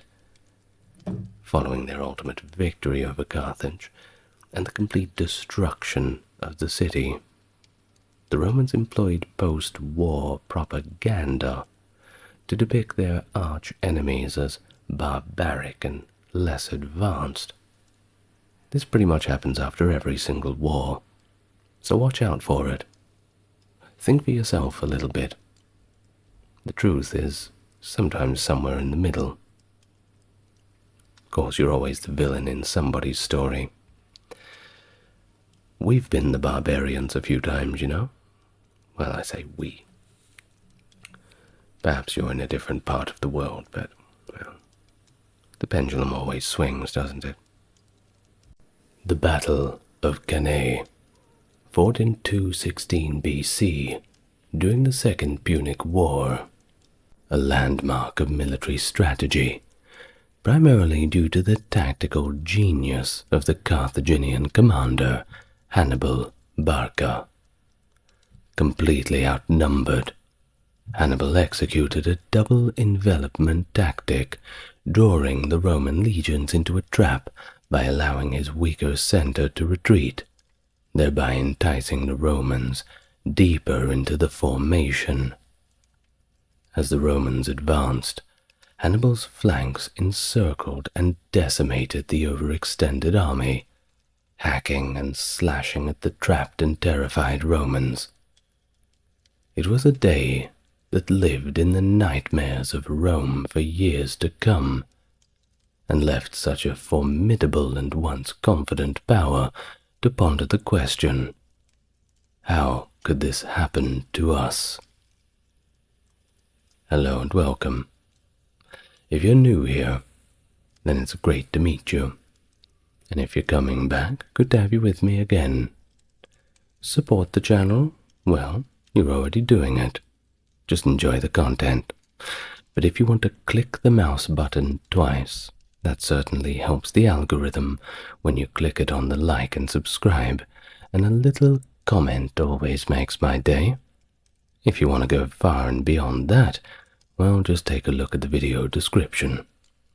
But now, without further ado, I'd like you to get nice and comfortable. Trigger warning for the ancient Romans who are listening. We're going to talk about possibly the worst day in those times for the Romans, this Battle of Cannae. Now, at the onset of the Second Punic War, so we're talking between Rome and Carthage, in 218 BC, Hannibal Barca embarked on an aggressive campaign into Italy, crossing both the Pyrenees and the Alps in summer and early autumn. And at this time, Hannibal was on quite a roll, you see. His swift conquest included major victories at Trebia and Lake Trasimene, which caused significant Roman losses. But the Romans weren't going to take that lying down.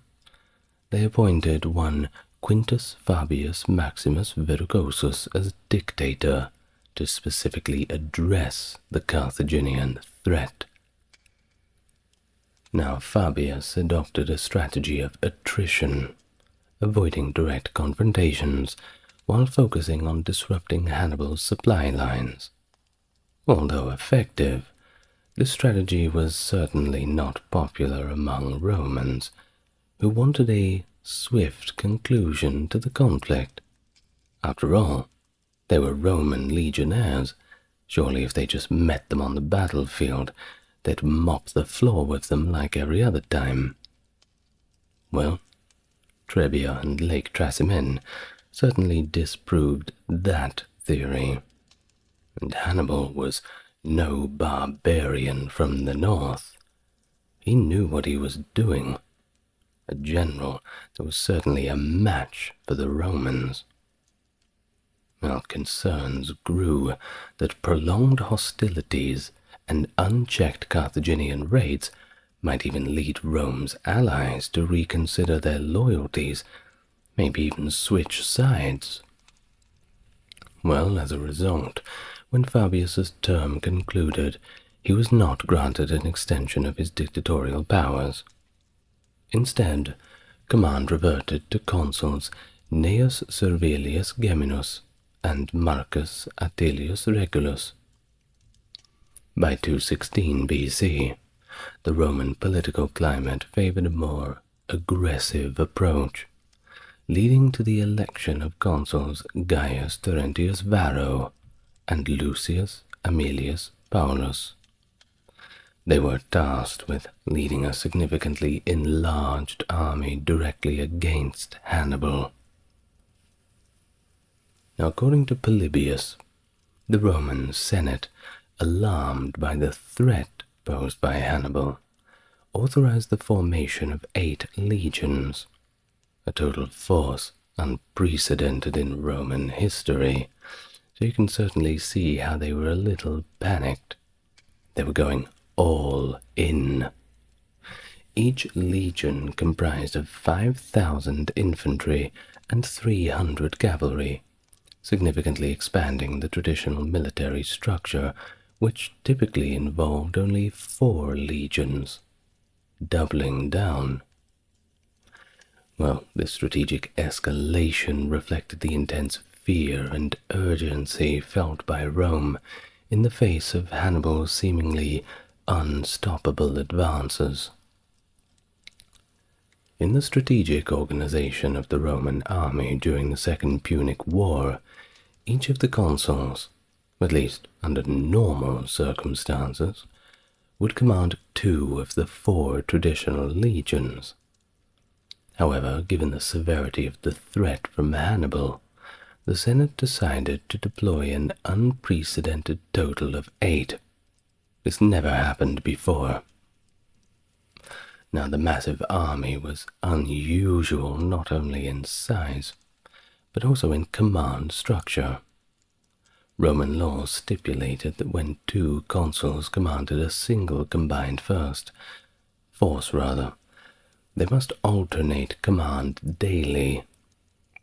This rule was adhered to during the campaign against Hannibal, adding more complexity to the leadership dynamic. And on the day of the decisive battle, Varro was in command, according to the rotation. Historically, Varro has often been blamed for the catastrophic defeat that followed, but contemporary and later sources suggest that his relatively humble origins were highlighted to underscore his alleged incompetence or recklessness. Unlike Paulus, who had influential descendants like Scipio Aemilianus to safeguard his legacy, Varro lacked such familial advantages.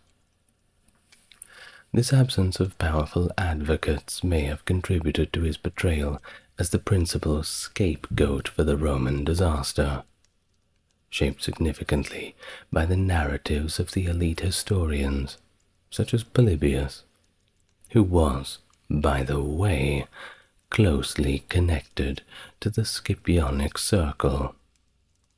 Really makes you think, doesn't it? Well, in the spring of 216, Hannibal seized control of Cannae, a major Roman supply depot, strategically positioning himself to disrupt Roman logistics. This was a big problem for the Romans. It significantly alarmed them due to the loss in the strategic advantage it gave Hannibal over the region as a whole. The Roman consuls, determined to face Hannibal head-on, marched their forces to confront him, finding his position on the left bank of the river Aufidus after 2 days. Varro, leading the army on the first day, was characterized by ancient sources as impulsive and overly confident. His encounter with Hannibal's forces near Cannae involved a minor skirmish with Hannibal's light infantry and cavalry, which Varro did manage to repel. And this small victory, of course, boosted Roman morale, and possibly contributed to Varro's reported overconfidence. In contrast, the other Roman consul, Paulus, was reportedly cautious and advised against engaging Hannibal on open ground, particularly due to the Carthaginian superiority in cavalry. Despite his reservations, after the initial encounter, Paulus felt compelled to maintain their position. He strategically divided the Roman forces, stationing the majority east of the Aufidus and a smaller contingent across the river to secure a water supply and disrupt enemy foragers. Now, do remember, of course, that, well, history is always written by those who are in power, and we have mentioned the connections to the Scipionic circle that may influence how Paulus is viewed, and of course may influence how Varro is viewed, throwing him into that scapegoat role. But we're not going to be hammering that point into you too much, aren't we? But just keep it in mind as we move forward, and don't blame Varro for everything. He's had a hard enough time as it is.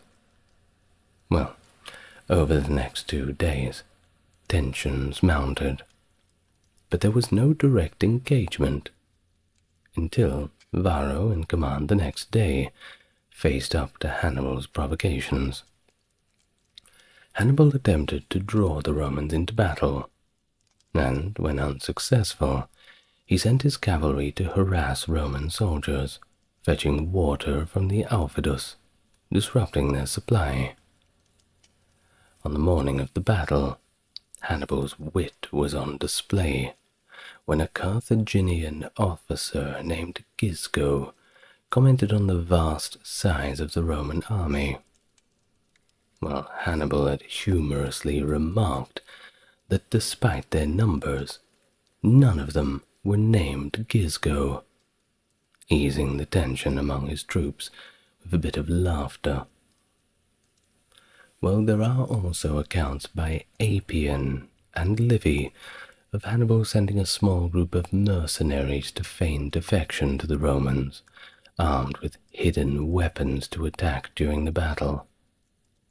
This tactic aimed to sow confusion within the Roman ranks at a crucial time. However, the historical accuracy of this maneuver is still a bit debatable. Could have happened, but we don't really know. Now, the specific dates of events regarding the Second Punic War were rarely pinpointed with precision by ancient historians. For example, Livy does not provide exact dates for the Battle of Cannae, but Macrobius refers to the annalist Quintus Claudius Quadrigarius, noting that the Battle of Cannae occurred on the 2nd of August in the pre-Julian Roman calendar, which does not align directly with our modern Julian calendar. I know it's a little complicated. Well, the Roman calendar during that era often suffered from discrepancies due to irregular calculations by the pontifices, who might have made errors or manipulated the calendar for political gains. How did they do this? Well, for instance, there was a lunar eclipse that was recorded by Livy in 168 BC that was noted on the 4th of September. Yet, astronomical calculations place it on the 21st of June, and it's also been suggested that the actual Julian date for the Battle of Cannae might be closer to the 1st of July 216 BC rather, although other scholars propose different dates. Well, onto the troop numbers. How big was the party? Well, from the ancient sources, as usual, things kind of get blown out of proportion. For the Battle of Cannae, estimates for the Carthaginian forces suggest a total ranging from 40 to 50,000 men, and the army was diverse. When we say Carthaginian forces, we don't strictly mean Carthaginians only. It was diverse enough to include about 8,000 Libyans, 16,000 Gauls, about 5,500 Gaetulians, and also 8,000 from various Hispanian tribes like the Iberians, Celtiberians, and Lusitanians. Hannibal's cavalry was equally diverse, consisting of 4,000 Numidians, 2,000 from the Iberian Peninsula, 4,000 Gauls, and around 450 Libyan Phoenicians. Additionally, he had a range of skirmishers including 1,000 to 2,000 Balearic slingers, and about 6,000 javelin men from various nationalities, possibly also including the Lusitanians. The cohesiveness of Hannibal's army was significantly maintained through personal loyalty to Hannibal himself, uniting these various groups under his command. He was kind of like dare I say, he was the Julius Caesar of Carthage. Don't get angry in the comments. I doubt you will, but I think in terms of how his men viewed him as that eternal general who they were staunchly loyal to, leading the charge himself, I can and will draw that parallel. Fight me on it if you want. Well, the Roman military, at least during the Second Punic War, utilized standard equipment including heavy javelins known as pila and hastae for thrusting. They were also wearing traditional bronze helmets and body armor, carrying large body shields for protection, in contrast to the Carthaginian forces who employed a more varied array of equipment, reflecting the diversity of their origins. Iberian warriors had curved swords, yes, called falcatas, whereas Celtiberians and Lusitanians also used straight swords, similar to the Roman gladius, that's that short sword that's very good for close quarters, along with their own javelins and spears. Now do remember that the Romans would fight in those tightly packed formations. There's a lot of people who think that the longer the sword, the better. But short swords, well, just ask the Romans. They're good when you're in a pinch. They definitely did very, very well for them. But of course, spears will always win out. Now, these groups also carried large oval shields and wore helmets reinforced with animal sinews. There was also the Gallic troops, of course, who relied on large shields for defense, lacking body armor, and used long swords designed for slashing during combat. Numidian cavalry were known for their minimalistic approach, riding without even saddles or bridles, and carrying small shields and javelins, sometimes accompanied by a knife or a longer blade. Iberian and Gallic heavy cavalry were of course better equipped, utilizing round shields, swords, and spears, with Gallic cavalry also using a distinct four-horned saddle, and sometimes wearing mail armor. Light infantry skirmishers included the famed Balearic slingers, utilized various slings for launching projectiles, and might have used small shields or protective leather garments. Hannibal himself? Well, he's speculated to have worn a bronze musculata, similar to Roman officers, and possibly carried his own falcata. Now, the equipment of the Libyan infantry in Hannibal's army, that is a bit of a mystery. It's been proposed that they used short, stabbing spears. Polybius also mentions that after defeating Roman forces, Hannibal's army began using captured Roman equipment, whatever they could pick off the bodies, including both defensive and offensive gear, which admittedly would be rather confusing in a fight to distinguish friend from foe. Perhaps not the smartest idea. Well, it's also been suggested that Libyan infantry might have adopted Iberian swords during their campaigns in Iberia, aligning their armament more closely to the Roman styles. Conversely, there's an argument for a phalanx formation using pikes, though this is contested by some modern historians who point out the impracticality of using both a large shield and a pike simultaneously, and the references in ancient texts suggesting that their spears were shorter of those of the Roman triarii. Now, the Roman army, adhering to the typical ancient military formation, positioned their infantry centrally, with cavalry on the flanks. Always, It's a pretty good strategy. You would always have your cavalry to wind around the sides, come up the back, and box them all in. Definitely a tried and tested one. Works most of the time. Let's see how it works out for them this time. Well, in the Battle of Cannae, the Romans, led by Varro, intensified their infantry's depth rather than its width, aiming for a potent central thrust through Hannibal's line, a tactic derived from previous clashes like at Trebia. While the Romans arranged their forces so that the Hastati were at the front, closely backed by the Principes, to present a dense and formidable front, an unbreakable wall of Roman shield and blade.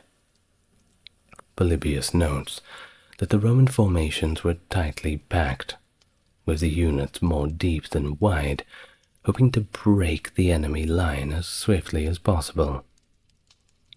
Hannibal, however, knew exactly what the Romans were going to do, and he anticipated this strategy of overpowering through the center. Thus, he meticulously deployed his diverse troops to exploit their unique strengths. For instance, he positioned the Balearic slingers behind his infantry to disrupt the dense formations with missile fire. His front line mixed Iberians, Celtiberians, and Gauls, strategically arranged to maximize their combat effectiveness, with Hannibal and his brother Mago commanding from the center. Contrary to Roman claims that these troops were placed in the center due to their expendability, modern interpretations suggest that these units were chosen for their proven resilience in battle, critical for executing the controlled retreat that would trigger Hannibal's enveloping maneuver. And the African infantry, his most disciplined units, were stationed on the wings to later execute that critical flanking maneuver. Now on the flanks, Hannibal's cavalry, led by Hasdrubal on the left and Hanno on the right, was tasked with quickly routing the Roman cavalry. This allowed them to encircle and attack the Roman infantry from behind. Hannibal's placement of his troops ensured that his less numerous cavalry could prevent being outflanked by leveraging natural barriers like the river Aufidus. The battle's geographic and environmental conditions were also exploited by Hannibal the best he could.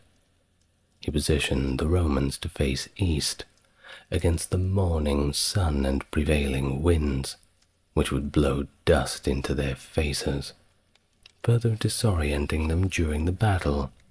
And worse, all of the Romans forgot to bring their sunglasses. And so, in this fashion, the battle began. As the battle commenced, Hannibal strategically extended the center of his line into a crescent shape, pushing forward the Celts and Hispanics, while the African troops on the flanks were held back slightly in reserve. Polybius explains that this formation created a thinning line that curved outwards towards the Romans, with the aim to engage the Roman infantry with the Celts and Hispanics first, keeping the African troops as a tactical reserve. The intention was likely to disrupt the Roman advance and absorb their initial momentum, setting the stage for a more decisive engagement with the fresher African forces. Despite Hannibal's careful planning, some historians debate the intent behind this formation. Many agree that it was a calculated tactic, of course, but there are others that suggest that the crescent shape might have actually been an accidental result of the natural movement of troops, or simply a response to the Roman formation's pressure. Well, the battle opened with intense cavalry engagements on both flanks. On one side, the Carthaginian cavalry, comprising mainly of Hispanics and Celts, clashed fiercely with the Romans, eventually dismounting due to the cramped conditions, leading to a brutal melee. As described by Polybius, this part of the battle was particularly savage, with the Carthaginian cavalry showing no mercy to their Roman adversaries. After gaining the upper hand, these forces did not pursue the fleeing Romans, but instead, under Hasdrubal's command, moved to support the other flank. Meanwhile, the Numidian cavalry engaged the Roman allied cavalry, primarily to hold them at bay. When Hasdrubal's forces arrived to the east, the combined attack overwhelmed the Roman cavalry, who then broke and fled the field, being chased down by the Numidians. While the cavalry battles determined the flanks, the main bodies of infantry advanced into the center, where the unique crescent formation of Hannibal's army awaited the Romans. The advancing troops stirred up the dust, exacerbated by the eastern winds, blurring vision and complicating the combat conditions. Despite the reduced visibility, the soldiers were close enough to engage effectively. This dust, while not decisively impairing visibility, just added another layer to the already intense chaos. While amidst all these harsh conditions, there was also the psychological factors. The remote battlefield location meant that both armies had likely marched extensively with little rest, but the Romans in particular suffered from thirst, exacerbated by Hannibal's tactical harassment the previous day, which disrupted the water supply. The immense size of the assembled forces also contributed to a deafening cacophony of noise, compounding the stress and confusion for the infantrymen engaged in the brutal fight. Light infantry from both sides initially engaged in skirmishes that were inconsequential in terms of casualties, but significant in setting the stage for the heavier infantry clashes. These skirmishes quickly fell back, allowing the main bodies of heavy infantry to come into contact. Hannibal's strategy in the central engagement was to use his weaker center, composed mainly of Hispanic and Gallic troops, in a controlled retreat. This maneuver was not a sign of weakness, but a deliberate tactic to draw the Roman legions into a trap. As Hannibal's troops slowly withdrew, the Roman infantry, confident in their superior numbers and combat skill, pressed forward aggressively. However, their advance led to them into a tightening noose. Hannibal had ordered his men to gradually pull back, which manipulated the Roman formation into a dangerously overstretched and increasingly tight semicircle. The Romans focused on the opportunity to finally crush Hannibal's center, advanced too far, losing their cohesive formation in the process. And of course, Roman warfare is all about the formation.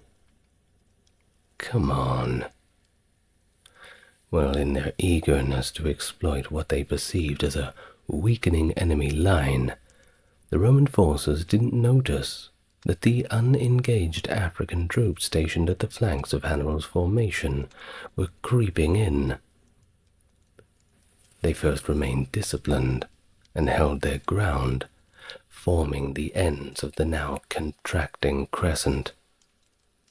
The oversight was crucial, as it left the Romans vulnerable to counterattack from these fresh, uncommitted forces at this critical moment in the battle. As the Roman infantry pushed deeper into Hannibal's line, they unknowingly marched into the deadly trap. The Carthaginian cavalry, having successfully routed the Roman cavalry on both flanks, regrouped and charged into the rear of the Roman center. Meanwhile, Hannibal commanded the African infantry, previously positioned on the wings, to close in on both sides of the Roman wedge, executing one of the earliest recorded pincer movements in military history. This envelopment stopped the Roman advance abruptly. Surrounded on all sides, the Carthaginian cavalry at their rear and the African troops on each flank, the Roman soldiers found themselves trapped in a tightening vice. The situation quickly turned dire as the Carthaginians began a methodical slaughter. According to the ancient historian Polybius, the Romans were compressed so tightly that those on the outer edges fell, and the rest were squeezed together, eventually being killed where they stood in dense formations. Livy's account paints a grim picture of the Carthage too, describing wounded Romans, revived by the morning chill, attempting to rise from the dead, only to be cut down by their enemies again. Some Romans were even found with their heads buried in holes they had dug in the earth, presumably in a desperate attempt to avoid suffocation or capture, only to suffocate themselves. The scale of the massacre was never before seen. It's estimated that nearly 600 Roman soldiers were killed every minute, with the slaughter only ceasing once the sun went down. Of the vast Roman forces, only about 14,000 managed to escape the encirclement. Among these was Scipio Africanus, who would later rise to prominence, along with approximately 500 men who were able to fight their way to the safety of the nearby town of Canusium. And thus, this battle at Cannae stands as perhaps the most devastating defeat in Roman history, demonstrating Hannibal's strategic genius and the lethal effectiveness of proper pincer movements in ancient warfare. Certainly going to be an idea that is copied far and wide. Now what about the casualties?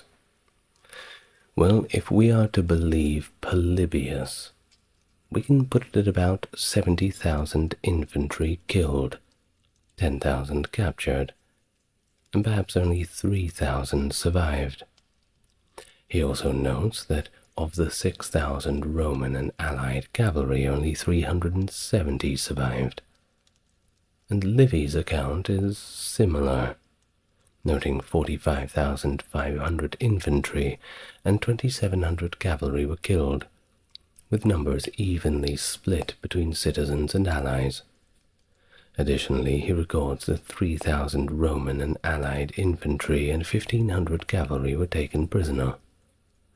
He also mentions that the Carthaginian cavalry rounded up 2,000 Roman fugitives at Cannae, and another 7,000 were captured in the smaller and larger Roman camps. Now Livy attributes his information likely to Quintus Fabius Pictor, a contemporary historian. Livy also lists notable Roman losses, including 2 JSTORs, 29 of 48 military tribunes, and various other officials. And there are other ancient sources that echo these high casualty figures. Appian claims that 50,000 Romans were killed, with many more taken prisoner. Plutarch similarly cites 50,000, with 4,000 captured on the battlefield and 10,000 taken from the camps.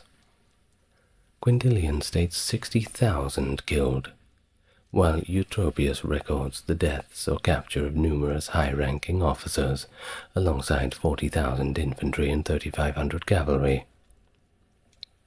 Some modern historians challenge these ancient accounts as exaggerated. Cantalupi in 1891 suggested Roman losses were actually between 10,000 and 16,000. Samuels in 1990 argued that Livy's figures were way too high, considering the logistical capabilities of the Carthaginian cavalry.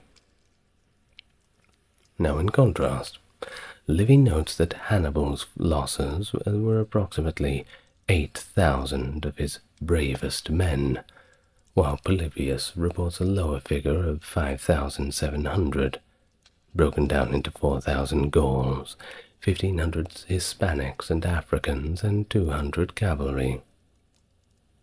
And we actually have a passage from Livy's writings about the events. And it goes like this. Never when the city was in safety was there so great a panic and confusion within the walls of Rome. I shall therefore shrink from the task and not attempt to relate what in describing I must make less than the reality. The consul and his army having been lost at the Trasiminos the year before, it was not one wound upon another which was announced, but a multiplied disaster, the loss of 2 consular armies, together with the 2 consuls, and that now there was neither any Roman camp, nor general, nor soldiery, that Apulia and Samnium, and now almost the whole of Italy were in the possession of Hannibal. No other nation surely would not have been overwhelmed by such an accumulation of misfortune. So, as you can imagine, Rome was in quite a sorry state. Of course, after Cannae, the whole city was plunged into deep mourning, with nearly every citizen touched by the loss of a relative or a friend. In desperation, the Romans resorted to archaic rites, including human sacrifices at the Forum and casting an oversized infant into the sea. Extreme measures in their response to the crisis. It's a bold strategy. Let's see if it pays off. Well, the defeat not only demoralized Rome, but it severely dented its military might, and, well, its reputation, I'm sure. With 1/5 of all Roman males over 17 reportedly lost within just 20 months. The staggering impact of this loss caused many of Rome's allies in southern Italy to defect to Hannibal. Major city-states such as Capua and Tarentum, along with others like Arpi, Salapia, and Herdonia, shifted their allegiance from Rome to Carthage. Livy captures the gravity of the situation, noting the stark change in loyalty among Rome's allies post-Cannae, driven by their loss of faith in Roman power. The defeat also triggered wider geopolitical effects, including revolts among Sicily's Greek cities, and a new alliance between Hannibal and Philip V of Macedonia, marking the beginning of the First Macedonian War. Hannibal's diplomatic efforts extended to securing a pact with Hieronymus of Syracuse, further consolidating his position in the region. Livy provides 2 compelling anecdotes to illustrate the despair among the Romans after their defeat at Cannae. The first involves Hannibal's brother, Mago, who returned to Carthage with the news of the victory. He reported to the Carthaginian Senate the enormous toll on the Romans: 200,000 killed, 50,000 captured, the death of significant Roman commanders, including 2 consuls, and even the defection of Roman allies. Mago dramatically demonstrated his point by dumping a collection of golden rings taken from the slain Roman horsemen onto the Senate floor, asserting that each ring came from a distinguished Roman killed in battle. The second anecdote centers on the aftermath at Canusium, where Lucius Caecilius Metellus and 3 other military tribunes, along with other Roman survivors, contemplating fleeing overseas to serve as mercenaries. When Publius Cornelius Scipio learned of this, he and a few companions went to confront them. In a dramatic moment, Scipio declared, "I swear with all the passion in my heart that I will never desert our homeland or permit any other citizen of Rome to leave her in the lurch. If I wilfully break my oath, may Jupiter, greatest and best, bring me to a shameful death. With my house, my family, and all I possess, swear the same oath, Caecilius. And the rest of you, swear it too. If anyone refuses, against him this sword will be drawn." Additionally, after Cannae, Marhabal, the commander of the Numidian cavalry, pushed Hannibal to quickly march on Rome, believing that the Roman morale was thoroughly broken. Hannibal's hesitation prompted Marhabal's frustrated remark, "Assuredly, no man has been blessed with all God's gifts. You, Hannibal, know how to gain a victory, but you don't know how to use it." Well, following this catastrophic loss at Cannae, Hannibal chose a diplomatic approach and sent a delegation led by Carthalo to propose peace to the Roman Senate on admittedly moderate terms. Despite the severe blows they had endured, the Romans, embodying a defiant spirit, refused to engage in negotiations.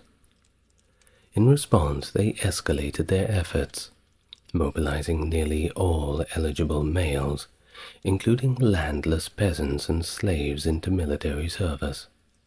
Such was the resolve in Rome that the very word peace was actually banned. Public mourning was also restricted to 30 days, and women were forbidden from shedding tears in public. Hannibal's decision not to march directly on Rome post-Cannae was informed by several strategic considerations, as noted by historians Hans Delbruck. His army was heavily depleted, not only in numbers due to casualties, but also in its combat readiness, making a direct assault on Rome pretty impractical, at least for now. Any such attempt without securing the necessary supply lines and subduing the surrounding regions would have been futile and could have jeopardized the psychological advantage gained through the victory at Cannae. Despite the defections of numerous allies post-Cannae, Rome still possessed substantial manpower reserves.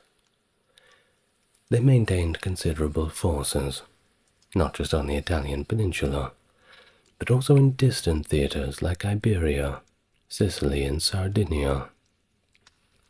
Hannibal's strategic behavior following his earlier victories at Trasimene and Cannae, and particularly his delay of 5 years before directly approaching Rome, suggests that his objectives were more about coercing Rome into a peace settlement favorable to Carthage, rather than outright destruction of the Roman state.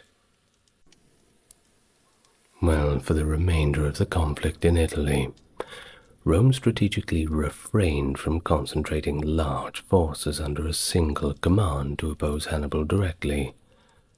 Instead, they deployed multiple independent armies that collectively outnumbered the Carthaginian forces, adhering to a strategy of attrition and containment. This approach led to Hannibal's eventual retreat to Croton and later recall to Africa, culminating eventually in the decisive Battle of Zama, which concluded the Second Punic War. But you're going to have to learn about that in another video, and I will be making a video about the Battle of Zama very, very soon. Gaius Julius Caesar Augustus Germanicus. You probably know him as Caligula, the Roman emperor from AD 37 to 41, often remembered for his eccentric and erratic rule. Coming to power as the successor to his great-uncle Tiberius, Caligula initially showed promise with acts that restored the practice of democratic elections and public spectacles, which endeared him to the people. However, things changed. His reign quickly descended into controversy and chaos, marked by financial extravagance, bizarre personal behavior, and ruthless political purges. His reign, though short-lived, offers a fascinating insight into the dangers of absolute power and its impact on Roman imperial policies and governance, and deserves to be talked about in a great amount of detail, which is exactly what I'm going to do. A video longer than the usual. Let me first welcome you to the channel. For the newcomers, allow me to say nice to meet you, and for those coming back, appreciate you being here again with me. Supporting the channel is as easy as enjoying the channel, and you're already doing that. A click on the like and subscribe certainly helps more people enjoy it, and if you want to go a bit further, there's a merch shop and a couple of links in the description. But for now, let's just get nice and relaxed, and we can begin. Born on August 31st in 12 AD in Antium, Gaius Julius Caesar Augustus Germanicus, known as Caligula, was one of 6 grandchildren of Germanicus and Agrippina the Elder to survive infancy. His father was actually Mark Antony's grandson, and his mother was a direct descendant of Augustus. So that's quite a lineage. His family also included 2 older brothers, that being Drusus and Nero. He also had 3 younger sisters, Agrippina the Younger, Julia Drusilla, and Julia Livilla. And his uncle? Well, he was the future Emperor Claudius, a topic for another video I'm sure you'll be interested in. Now, what about Caligula's growing up? Well, from a very young age, he was of course immersed in military life. In fact, he accompanied his father on campaigns all the way into Germania from the age of 2 or 3 years old. Not usually a place to bring your kid to work, but, well, that's just how it was. In fact, his mother found it perhaps humorous, or maybe some other reason, we're not sure, to dress him up in a miniature soldier's uniform, a complete replica of a Roman legionnaire, on a little 3-year-old, which earned him the nickname Caligula, which actually means little boots from the soldiers. There is one historian, Alois Winterling, who we will be referring to a little bit throughout this talk, who suggests that while Caligula initially enjoyed the soldiers' affection, he later resented the nickname, as it reminded him of his diminutive stature and youth amid the military hardships. Of course, if you can think about any nickname your uncle gave you when you were a young lad or a young lass, well, you don't want that carried through all the way into your adulthood. It's kind of cringe. Anyway, Germanicus, a revered figure in Rome, and viewed as Emperor Tiberius's successor, was celebrated with a Roman triumph, where young Caligula and his siblings rode in their father's chariot. However, Germanicus's promising career seemed to end abruptly when he died in AD 19 in Antioch, suspected of being poisoned by the provincial governor Gnaeus Calpurnius Piso, amid rumors of Tiberius' involvement, but they couldn't really prove it. Either way, after the death of Germanicus, his remains, after his cremation, were returned to Rome and interred in the mausoleum of Augustus. Back in Rome, Caligula's mother, Agrippina, harbored her own ambitions for her family, causing tensions with Tiberius, who came to saw her as a threat. This led to her and her son Nero being accused of treason and thrown out of Rome, banished in AD 29, while Caligula was left under the care of his great-grandmother Livia, and later his grandmother Antonia Minor.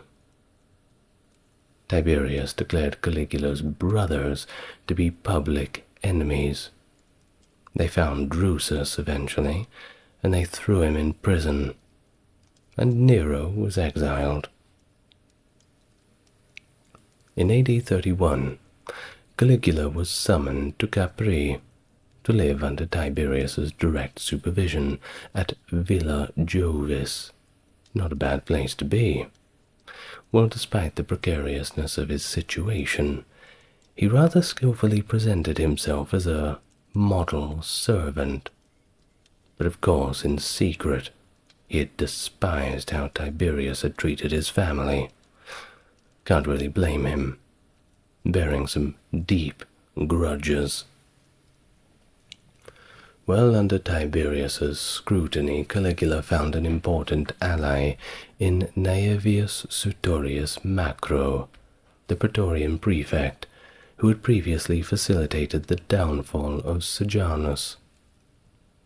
Macro served as a critical intermediary between the emperor and the Senate, and Philo, a Jewish diplomat present at Caligula's court, observed that Macro worked to mitigate any suspicions Tiberius might have held towards Caligula. In AD 33, at only 20 years old, Caligula was granted an honorary quaestorship by Tiberius, marking his entry into the cursus honorum and setting him on the path towards eventually getting a consulship. But his role, however, did remain largely ceremonial until his sudden rise to emperor. During this period, Caligula faced a lot of personal upsets and tragedies, as his mother and brother Drusus died in captivity, and his other brother Nero also died in exile. In that same year, Tiberius arranged for Caligula to marry Junia Claudilia, a daughter of a prominent senator, to strengthen his political alliances. But tragically, Claudilia died in childbirth the following year, and the newborn also did not survive. By 39 AD, Tiberius named Caligula and his own grandson, Tiberius Gemellus, as joint heirs to his estate, though he did question Gemellus's capacity to govern due to his youth and inexperience. Historians like Philo and Suetonius offer their own insights into Tiberius's perceptions around Caligula. Now, starting with Tiberius, while he saw some potential in him, He was also cautious of Caligula's unpredictable and possibly cruel nature. Bit of a foreshadowing, of course. Suetonius specifically highlighted Tiberius's concerns about Caligula's erratic behavior and propensity for cruelty, suggesting that Tiberius had hoped to engage him in the arts. Maybe that'll soften him up a little bit. Nothing helps a boy with that rather than painting, you know what I mean? Well, he famously likened Caligula to a viper, predicting disaster for both himself and the empire.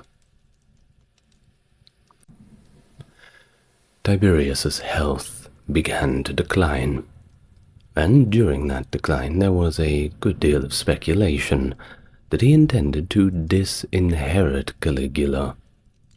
But he died before any such plans could be enacted on the 16th of March 37 AD, amid controversy and widespread unpopularity, and right before the Liberalia festival.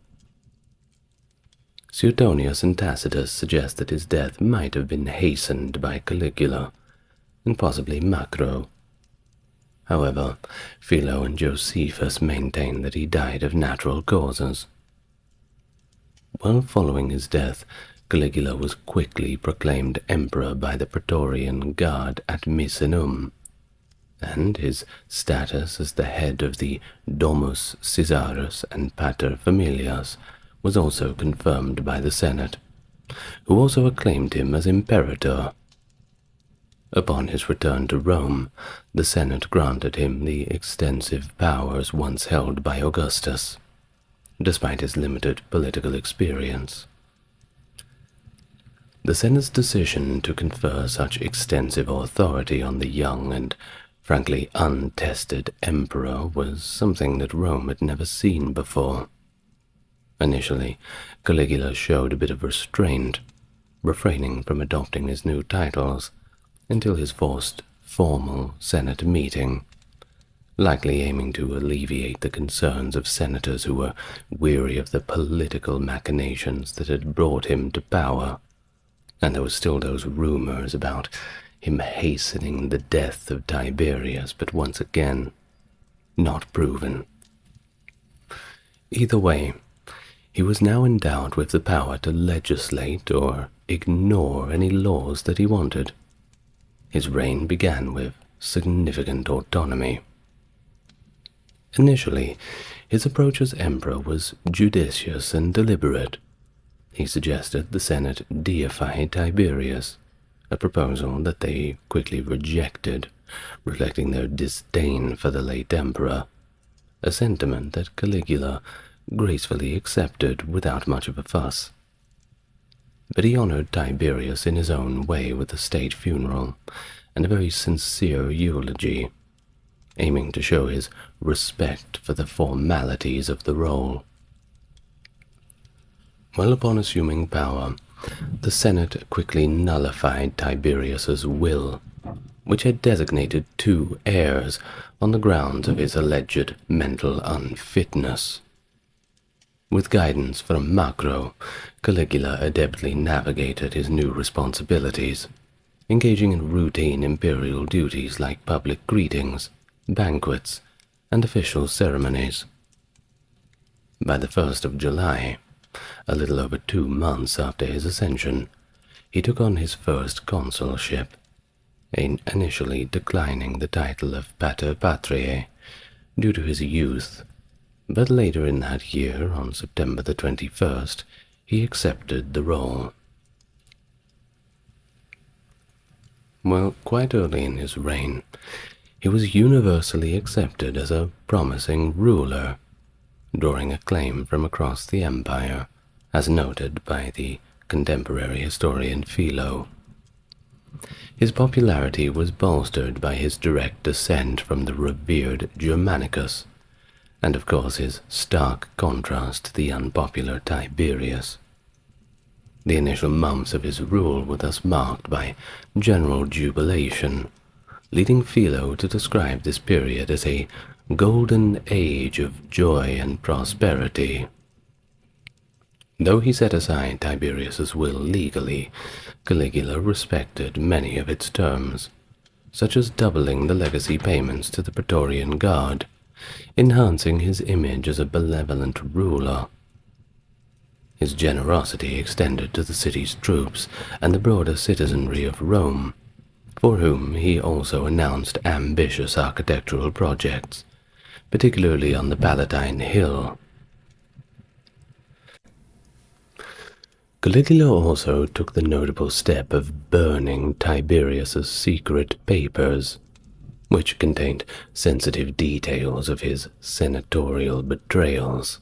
Swept that one under the rug pretty quickly. He claimed that he had not read the documents before their destruction, presenting his actions as a move towards transparency. His reforms streamlined judicial processes in Rome, increased the number of jurors, and relaxed protocols for confirming sentences, promoting these changes as a return to a more lawful governance. To strengthen his connection to Augustus, Caligula reinterred his mother and brothers in the mausoleum of Augustus, and honored his sisters and relatives with political and priestly roles, including Claudius, who had been sidelined during the reign of Tiberius. He demonstrated his reverence for his imperial lineage by initiating a temple dedicated to Livia, Augustus's deified widow, and then he appointed Claudius as his consular colleague during his first consulship. In late October 37 AD, Caligula found himself seriously ill, plunging into a critical condition for about a month, which many thought would do him in. The public responded, of course, with profound concern, flocking to sacred sites and praying fervently for his recovery. Some citizens even vowed to sacrifice their own lives if it would bring about his well-being. But he recovered, and upon the recovery, Caligula seemingly initiated a purge against those he suspected of disloyalty during his illness, those who he thought were trying to shoehorn themselves into power prematurely, indicating a shift towards a more retaliatory and suspicious posture in his governance. He was never quite the same after those months when he was ill. Now the position of Tiberius Gemellus, co-heir and adopted by Caligula, quickly became untenable when he was forced to take his own life after being accused of treason for allegedly taking an antidote against poison, an act interpreted as suspicion of Caligula's intent to poison him. This was part of Caligula's broader purge that included the execution of his former father-in-law, Silanus, who was also a distinguished senator. There was also the matter of the compelled life-taking of Naevius Sutorius Macro, the Praetorian prefect, crucial to Caligula's own ascent in early 38 AD. Not treating friends very kindly, unfortunately. Well, 38 AD, Caligula named one Marcus Aemilius Lepidus his new heir, and arranged his marriage to his beloved sister Drusilla. But Drusilla died suddenly on June the 19th, 38 AD, and her subsequent deification as Panthea, or all goddesses, being Pan for all and Thea for goddess, whatever, profoundly affected Caligula, of course. Losing your sister, not good. Well, along with the losses of Antonia and the after-effects of his own severe illness, these events marked a significant shift in his rule. We may view these developments not as a decline from a good start, if we may call it that, but more as reflective of a complex and deliberate regime influenced by Tiberius's legacy and tactics. Now, under Caligula's enthusiasm for public entertainments, like gladiatorial contests and chariot races, well, they managed to win him quite a bit of favor among the lower classes and young aristocrats. Bread and circuses tends to get people on your side. Still going into our modern day. Look around you. Well, Caligula actively participated in these events, even training as a gladiator and staging extravagant games, behavior that Roman elites found inappropriate for an emperor, much reminiscent of the acts of Commodus. Now, initially maintaining cordial relations with the Senate, Caligula's rapport deteriorated following actions like Silanus's enforced taking of his own life. Over time, he increasingly encroached on senatorial privileges, reflecting Tiberius's dismissive attitude towards the Senate. And he also welcomed back performers exiled under Tiberius, favoring the loyalty of commoners over the backstabbing of the aristocracy.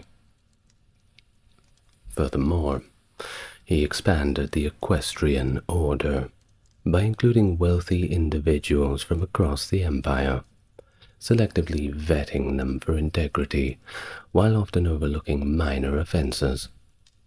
This strategy not only revitalized the order, but also ensured these new men were indebted to him, owing him favors for quite a long time to be called up when need be. This, of course, shifted the Senate's composition and its loyalties. A long-term strategy, for sure. The treatment of the equestrian order under Caligula is subject to quite a few different interpretations. One modern historian, Barrett, points out that the offenses for which equestrians were punished were frequently minor, yet the consequences were harsh and sensationalized. In contrast, Cassius Dio describes a chaotic episode at a circus where over 26 equestrians were killed, a narrative similarly recounted by Suetonius, though Suetonius reports a slightly lower number of casualties, and it was mainly due to an accident, being a crowd crush incident. Well, his reign was also marked by dramatic shifts in his relationship with both the elite and the common people. He notably forced senators and equestrians to participate as combatants in gladiatorial games, a radical departure from Roman norms that traditionally reserved such roles for non-elite individuals. If you can imagine the House of the Senate in the United States, all of a sudden you would say to Mr. Ted Cruz or Marco Rubio, or Marjorie Taylor Greene perhaps, that they had to fight it out in battle in the UFC octagon. You can imagine how ridiculous this is. Well, that was what was going on under Caligula's reign, to put it into a more modern perspective. Well, the laws of AD 19, which prevented members of the upper classes from appearing in such public spectacles, were, of course, ignored during his rule, with a shrug of the shoulders. I'm the emperor, I do what I want. Well, one striking incident occurred during his severe illness when two citizens, including an equestrian, vowed to fight as gladiators if Caligula were to recover. Of course, he did recover, and he found that this was quite amusing, so he insisted that they fulfill their vows, a decision that's been described as a cynical amusement with their insincere promises. This episode shows again Caligula's complex interaction with the classes of the privileged and the general populace, often blending his disdain with this dark sense of humor. In 38 AD, Caligula made several significant policy shifts. including lifting censorship and publicly disclosing detailed accounts of state expenditures, a move lauded by Suetonius as unprecedented. He restored the popular assembly's authority to elect magistrates, previously curtailed under Tiberius and Augustus, allowing officials like aediles to finance grand spectacles. While very popular among the masses, of course, these changes caused a good deal of concern among the more prudent citizens, who were worried about potential economic mismanagement and, of course, the instability that comes with it. Their worries were, well, quite well-founded, it seems.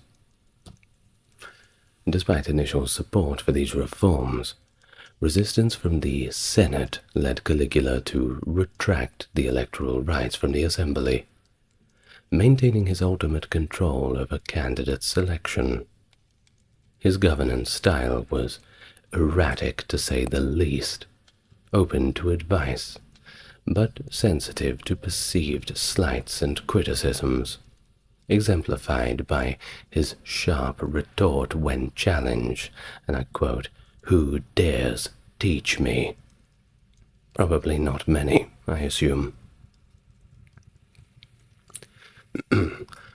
Well, Caligula also proposed transforming Jerusalem's temple into a shrine for the imperial cult, envisioning himself as Zeus. Seems to be a common thing among rulers who were sort of taking power a bit beyond the prescribed boundaries. This plan was abandoned, however, due to anticipated strong opposition and potential economic repercussions.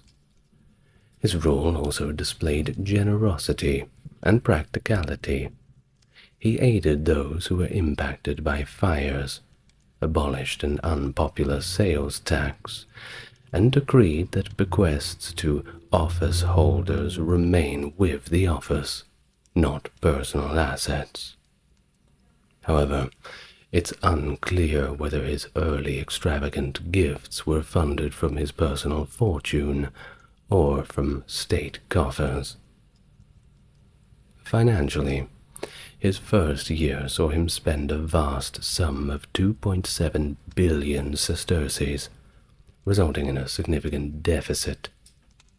To mitigate this, he took drastic measures, including confiscating wealthy Roman estates through various pretexts and, in extreme cases, executions on trumped-up charges. This aggressive fiscal policy escalated his disputes with the Senate by early AD 39. Despite these challenges, historian Dio suggests that the financial crisis began in AD 39 due to Caligula's excessive spendings on projects such as a lavish bridge at Baiae, which was more of a vanity project rather than one of practicality. Well, Suetonius also indicates the strain started quite earlier in 38 AD. There is a modern perspective that counters the narrative of a depleted treasury, however, one from Wilkinson, noting that the continuous issuance of coins suggests ongoing financial activity, albeit with blurred lines between personal and state funds. Down to the reign of Caligula's successor, that being Claudius, which further contradicts the notion of a bankrupt state.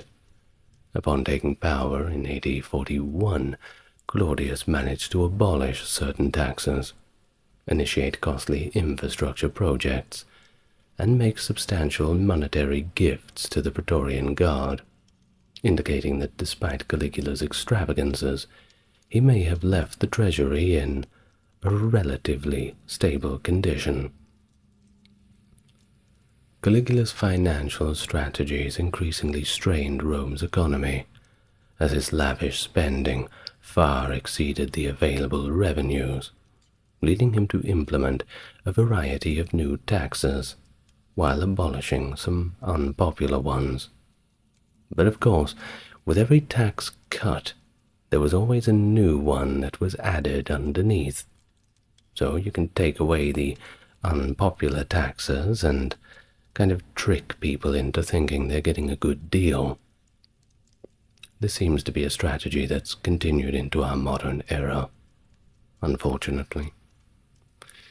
Anyway, unlike his predecessors, who employed professional tax collectors, who were known as publicani, Caligula assigned tax collection duties to the formidable Praetorian Guard, significantly enhancing state revenues.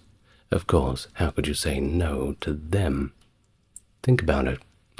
If you were dealing with your normal accountant, you have the guy in the beige suit with his glasses and a 3-day growth. Not too intimidating. Well, if you have the police show up at your house with the batons in their hands and gun on the hip, well, perhaps you'd be paying your taxes with a bit more haste than usual. Well, Dio and Suetonius detailed the burdensome and diverse taxes introduced by Caligula, which targeted a wide range of economic activities. He imposed taxes on essentials like taverns, artists, and food vendors, personal and professional activities including litigation, weddings, and labor hiring, and even the incomes of night walkers, as we will call them on this channel, and managers as well. Now, additionally, he eliminated the tax exemptions traditionally granted to citizens of provincial Italy, imposing direct taxation to fund military efforts, which historically Italians had been exempt from. You can imagine that with all of these new policies, he was not becoming very popular. These extensive new taxes effectively doubled the tax burden during Caligula's reign and led to widespread public resentment. Josephus mentions protests at the circus that allegedly led to mass executions, though historian Barrett suggests such accounts might be exaggerated. Caligula also laid claim to inheritances, asserting that any assets or money left to his predecessor Tiberius, if uncollected at Tiberius's death, would immediately pass to him. Extending Roman legal principles, he claimed a portion of every will made by his subjects as a due to the state. This practice even applied to those who were in the military. While centurions were expected to bequeath part of their estates to the emperor, and those who failed to leave sufficient bequests or had acquired property through plunder were forced to forfeit these to the state. Suetonius and Dio recount that Caligula established a brothel in the imperial palace that even involved members of the Roman aristocracy. Pretty scandalous, don't you think?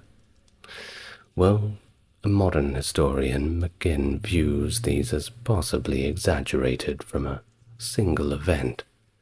Perhaps there was a party thrown and word spread and, well, the fish just keeps getting bigger with whoever tells the story.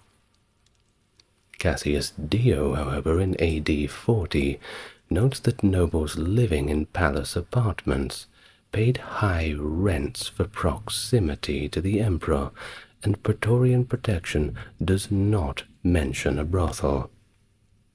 Suetonius describes this as a distortion of the traditional client-patron dynamic, with Caligula manipulating social rituals to extract payments. These friends, as we may call them, or rather obliged aristocrats, had to keep detailed records of payments and dues, under the guise of punishing the Senate's supposed treachery. Caligula's agents solicited individual gifts to confirm personal loyalties. rendering non-compliance completely unthinkable. It was a bribe, basically. You get yourself into trouble, or, well, perhaps you weren't doing anything wrong, but there is a perception that you have. If you want to change that perception, well, you'll have to give us something that glosses over the perceived slight. And Winterling portrays these residents as virtual hostages, under strict guard from the Praetorians, with those unable to pay facing predatory loans, further undermining Rome's elite, particularly targeting prestigious Roman families. Despite criticisms, many of Caligula's fiscal measures persisted beyond his reign. The military's involvement in tax collection, of course, continued, and the tax on night walkers remained effective until Severus Alexander's rule. Caligula's policy that bequests to an emperor were imperial property was institutionalized under Antoninus Pius, reflecting his lasting influence on legal and fiscal frameworks. Historians Suetonius and Dio take at face value the stories of a palace brothel staffed by aristocrats and their families, and it's no wonder they do. It seems a little bit out there. Now, modern historian McGinn also suggests these accounts may have been embellished from an isolated incident, a pattern that was also seen with emperors such as Commodus and Elagabalus. Dio's AD 40 narrative mentions noble tenants in palace suites paying excessive rents for the privilege of just living near the emperor, but there's nothing about any extra services. Now, Suetonius depicts Caligula inverting the traditional roles, accepting maintenance payments from aristocrats during social interactions. An extensive network required careful tracking of the payments, and Caligula's representatives would accuse the Senate of treachery and then request these gifts to demonstrate loyalty. A bad situation for anybody around. Well, of course, there were biographers at the time who mocked Caligula's taxes, but many of them persisted after his death. His coinage strategy combined continuity with a bit of innovation, adhering to the monetary framework of Augustus and Tiberius, while introducing some unique designs and themes. He initially continued minting precious metal coins at Lugdunum, but possibly moved this operation to Rome around 37 AD, a change that might have occurred under Nero's rule. Base metal coin production remained consistent in Rome throughout his reign. His coins often featured his family, including Divus Augustus, his parents Germanicus and Agrippina, and his siblings, showing his Julian and Claudian lineage and promoting imperial unity. However, by 39 AD, due to the growing distrust, he removed his sisters from the Sesterci, reflecting suspicions about their loyalty.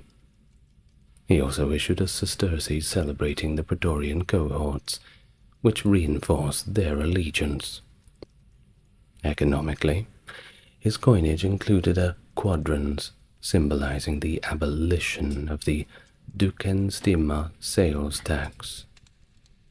His coins are rare today, actually, likely due to limited production during his short reign, rather than formal condemnation. Common designs feature deities and family members, including Vesta, Germanicus, and Agrippina the Elder, with the prevalent as featuring his grandfather Agrippa. Additionally, he maintained the Caesarea Mint in Cappadocia, established by Tiberius to produce silver drachmae for military expenses. Despite this, his coins critiqued for declining artistic quality by numismatists like Harold Mattingly, showed less finesse than those of Tiberius and Claudius. The workmanship was just simply not there. But his reign was indeed marked by these numismatic efforts, reflecting on his ambitious but controversial approach to governance, his deep dynastic connections, and his complex dealings with Rome's political and elite class. Moreover, Caligula's architectural contributions included completing the Temple of Augustus and the Theatre of Pompey, showing his reverence for his predecessors. He even began an amphitheatre near the Septa to host public spectacles and extensively renovated the imperial palace, even adding a nice new art gallery. And everybody likes that, don't they? He also addressed Rome's infrastructure needs by constructing the Aqua Claudia and Annio Novus aqueducts, noted by Pliny the Elder for their engineering prowess, but I dare say it was the engineers who were doing most of the hard work. His additional projects included the Circus of Gaius and Nero, where he placed the Vatican obelisk, and improvements, of course, to Syracuse's defenses and temples. He also ensured the maintenance of the empire's roads, holding commissioners accountable for their upkeep. He planned several monumental projects like reconstructing the palace of Polycrates at Samos and cutting a canal through the Isthmus of Corinth. His ambitions extended to a major harbor expansion at Rhegium in Sicily, aimed at improving grain management from Egypt.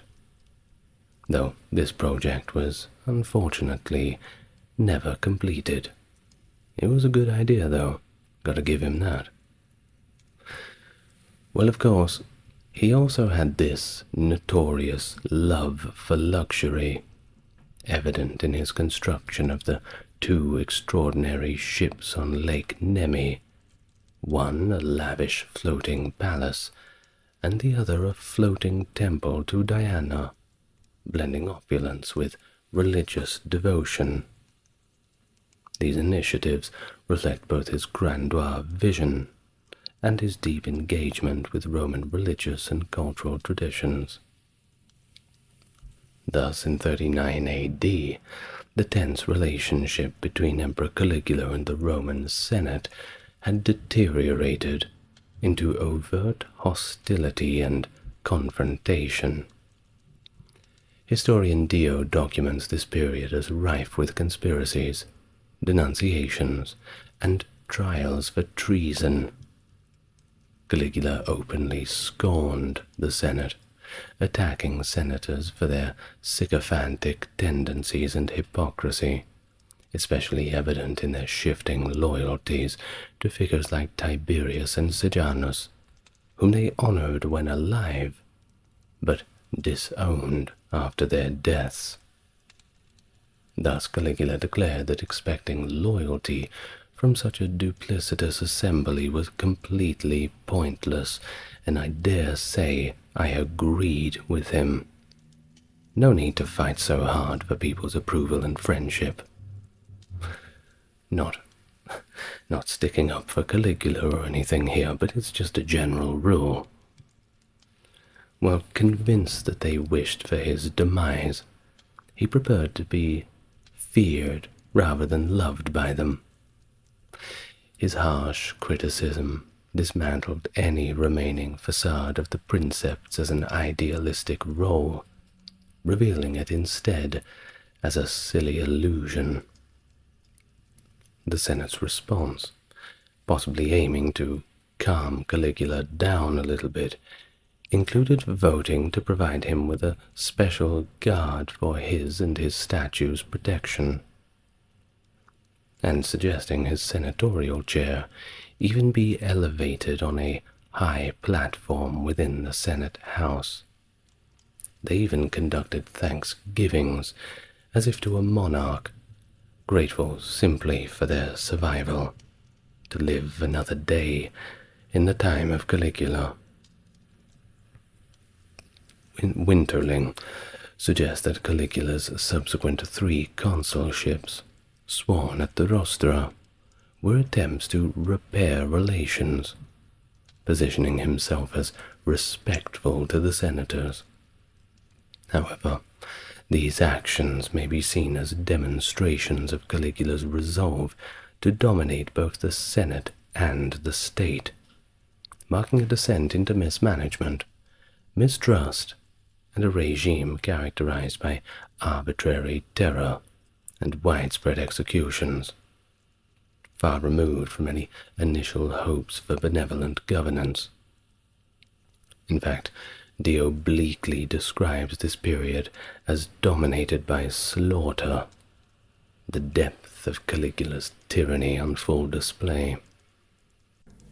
But contrary to some claims, Caligula seems to have not destroyed Tiberius's treason trial records, but rather reviewed them, determining many senators previously acquitted were actually guilty of conspiracy against the emperor and the state, whichever one came first.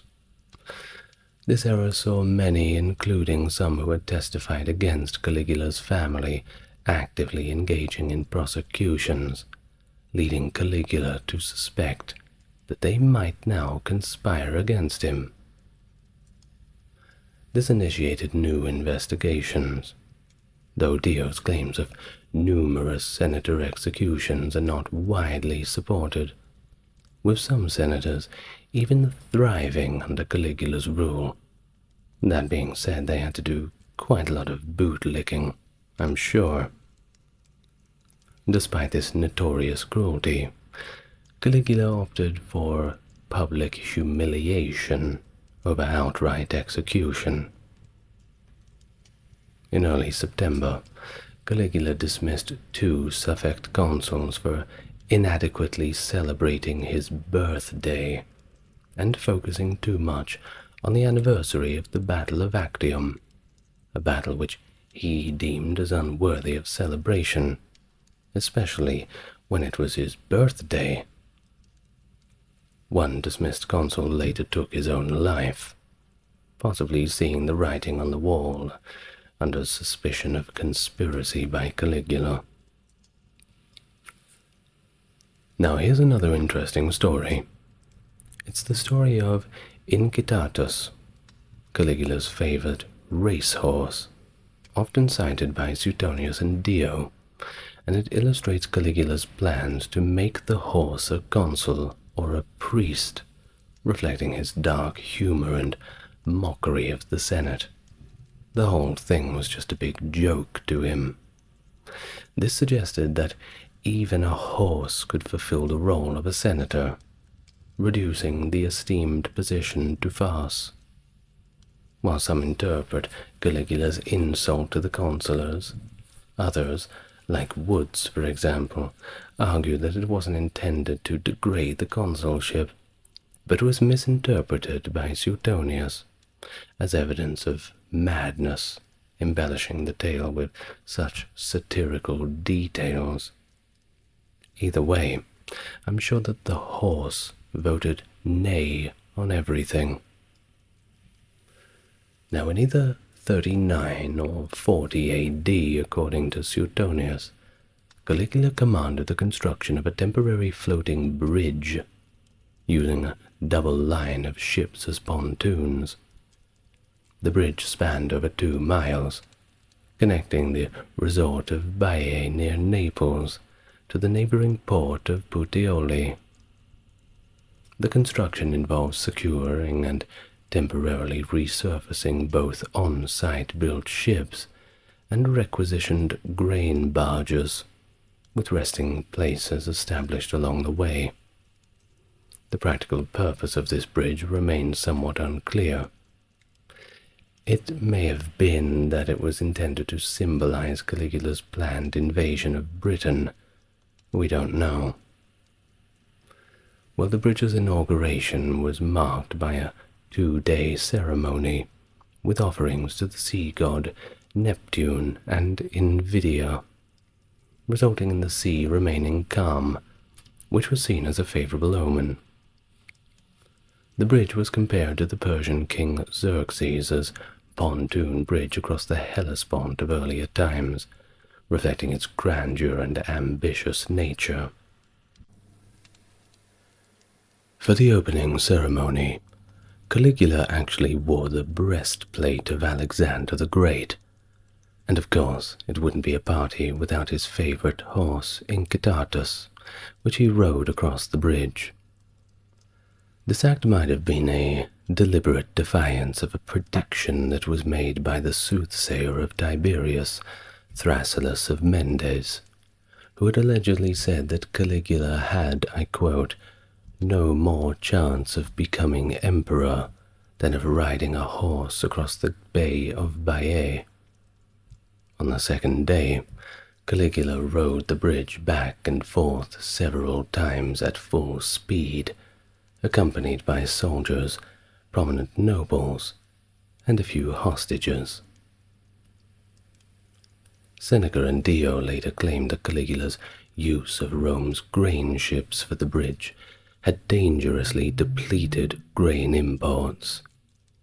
However, it's been dismissed as an absurd accusation by modern historians, noting that if the bridge was completed in 39 AD, it would have been way too early to affect the annual grain supply in any sufficient way. It's also been suggested that a genuine grain crisis was opportunistically blamed on this extravagant episode. Dio places the construction of the bridge soon after Caligula's vehement denunciation of the Senate, speculating that the emperor intended the event as a demonstration of his absolute power. It could be, and it may be that the bridge represents both a striking example of Caligula's wasteful extravagance, but also a symbol of assertion of his dominance over the Senate and the state, effectively telling them, I do what I want, with its pointlessness possibly being the entire point. Well, during Caligula's reign in general, tensions between native Jews in Judea, Jews of the diaspora, and ethnic Greeks significantly intensified. Both Jews and Greeks had settled throughout the Roman Empire, with Judea being ruled as a Roman client kingdom. The roots of these tensions were complex, stemming from the spread of Greek culture, the imposition of Roman law, and the rights of Jews within the empire, along with a good bit of difference in religious practices. Well, as we all know, putting people with wildly different religious beliefs right next to each other, a bit of a recipe for disaster, I'm afraid. In Egypt, particularly in Alexandria, these tensions were exacerbated by the social hierarchy. While Alexandrian Greeks enjoyed full status as citizens, the Jews were classified merely as settlers, lacking statutory or citizen rights, except those granted by Roman governors. This disparity fueled Greek fears that official recognition of Jews as citizens would undermine their own privileged status. I mean, if everybody has the right, well, what's the right worth if everybody has it? Caligula's intervention in Egypt further complicated matters. He replaced the prefect of Egypt, Aulus Aubilius Flaccus, with one Herod Agrippa, the governor of Batanea, and Trachonitis, who was also a personal friend. I'm sure that had quite a bit to do with it. Flaccus had been loyal to Tiberius and Gemellus, and had conspired against Caligula's mother, having connections with Egyptian separatists. In 38 AD, Caligula sent Agrippa to Alexandria, unannounced, to check up on Flaccus. According to Philo, Agrippa's arrival was met with derision and mockery from the Greek population, who scornfully viewed him as a makeshift king of the Jews. The situation escalated when a mob of Greeks broke into synagogues and erected statues and shrines of Caligula, violating Jewish religious laws. Flaccus exacerbated the situation by declaring the Jews foreigners and aliens and confining them to one of Alexandria's 5 districts, effectively shoving them into a ghetto where they endured appalling conditions. Philo's account details various atrocities inflicted on the Jews by the Greek population within this ghetto. Not a good place to be, that's for sure. Well, in terms of responsibility for all the unrest, Caligula pointed the figure directly at Flaccus, subsequently exiling and eventually executing him. This intervention shows the complexity of the political, social, and religious factors that marked Caligula's reign and contributed to the enduring conflicts within the Roman Empire. In 39 AD, Agrippa accused his uncle, Herod Antipas, the Tetrarch of Galilee and Perea, of conspiring with Parthia to rebel against Roman rule. Upon Herod Antipas' confession, Caligula exiled him, and Agrippa was rewarded with his territories. The following year, tensions between Jews and Greeks erupted into riots in Alexandria. The catalyst was the Jews' refusal to venerate Caligula as a god, which the Greeks interpreted as an affront to the emperor. The monotheism of the Jews had not quite, it didn't really catch on with the Greeks for quite some time. A similar incident occurred in the Judean city of Jamnia, where local Greeks built a substandard altar to the imperial cult, simply to provoke the Jews. The Jews promptly dismantled this altar, which was an act seen as rebellion. In retaliation, Caligula ordered a statue of himself to be erected in the Jewish Temple of Jerusalem. While this was a political act for Rome, it was a profound blasphemy for the Jews, conflicting with their strict monotheistic beliefs. Philo, a contemporary Jewish diplomat and scholar, wrote that Caligula viewed the Jews with particular suspicion, believing them to be uniquely opposed to his rule, actively conspiring against him. In the May of 40 AD, Philo accompanied a delegation of Alexandrian Jews and Greeks to meet Caligula, followed by a second delegation later that year during the height of the Alexandrian riots. These meetings provided Caligula with opportunities for casual, but often humiliating banter at the expense of the Jewish delegation. He did not make explicit claims of divinity during these encounters, but did question why the Jews found his veneration so difficult. Well, of course, the Greek population of Alexandria, they had already demonstrated their loyalty to Caligula by displaying his image prominently.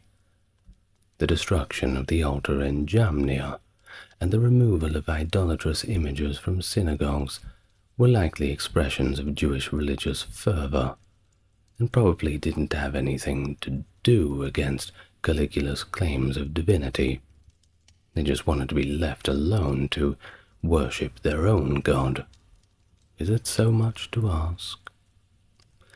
Well, despite Philo's belief that Caligula harbored hatred for the Jews and intended their destruction, there isn't any substantial evidence to support this.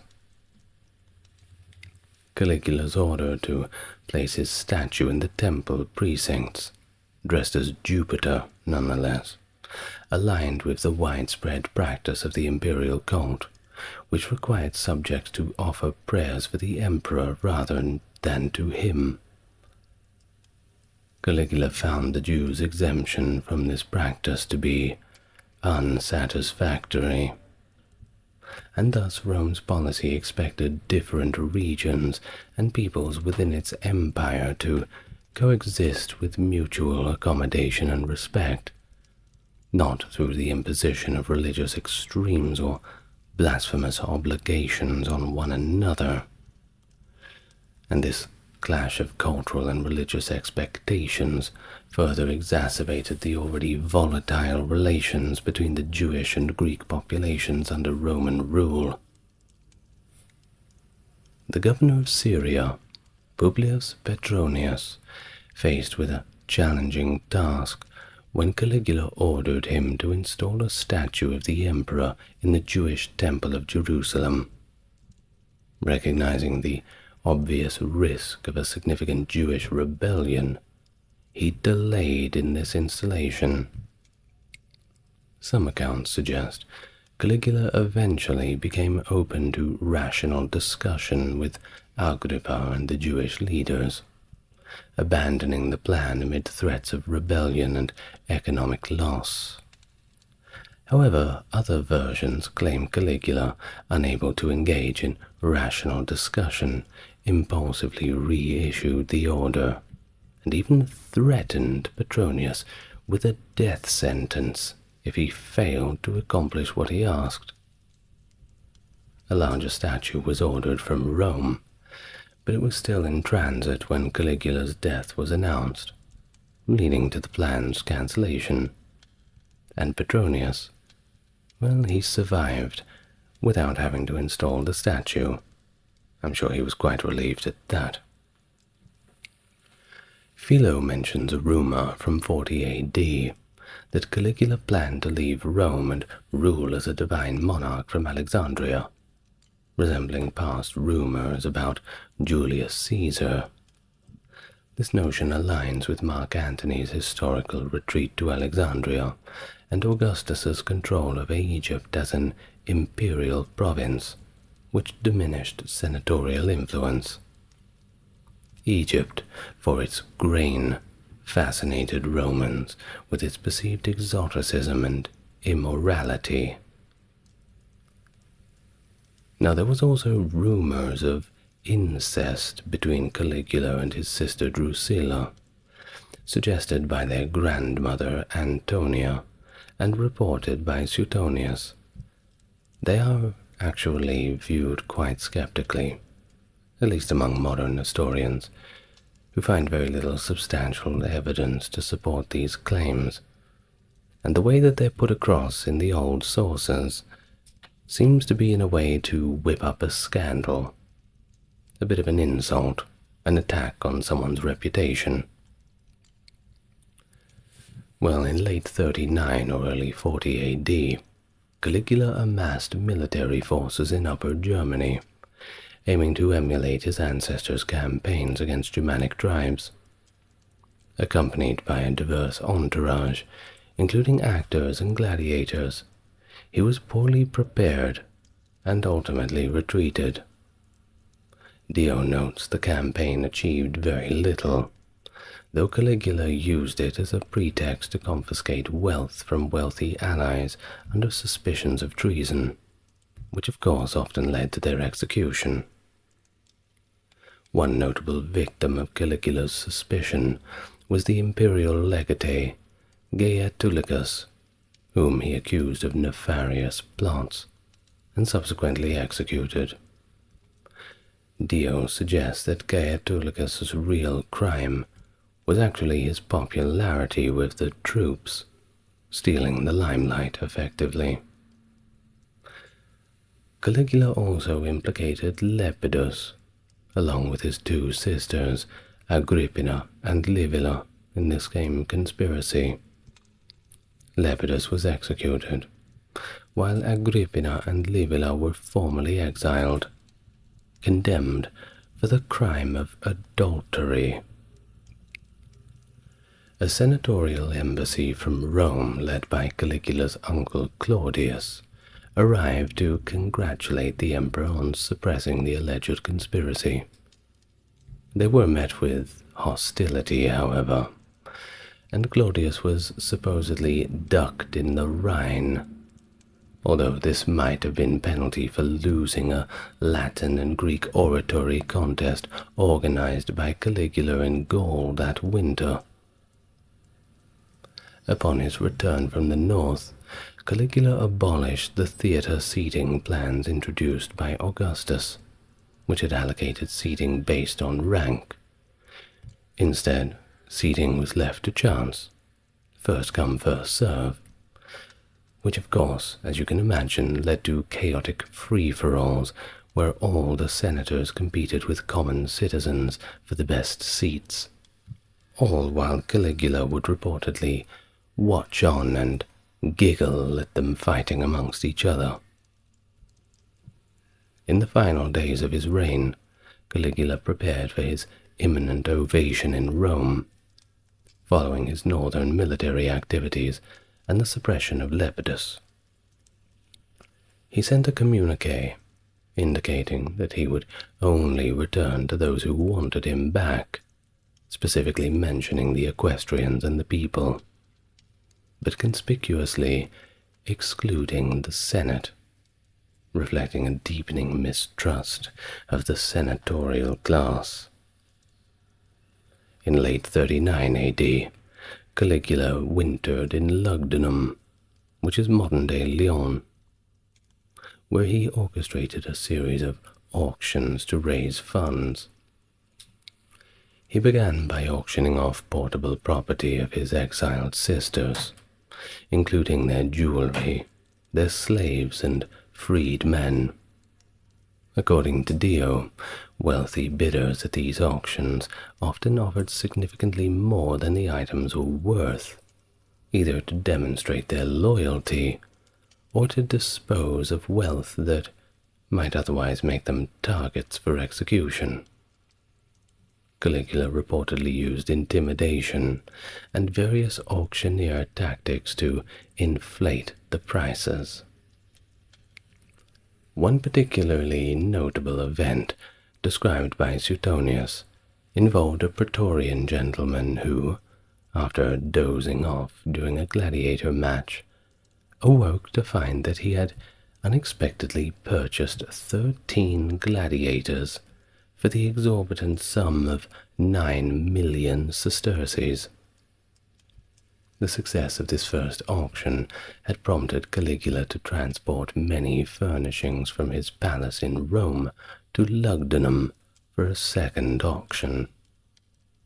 These items included valuable family heirlooms, and Caligula himself recited their provenance during the auction to ensure they fetched high prices due to their imperial associations.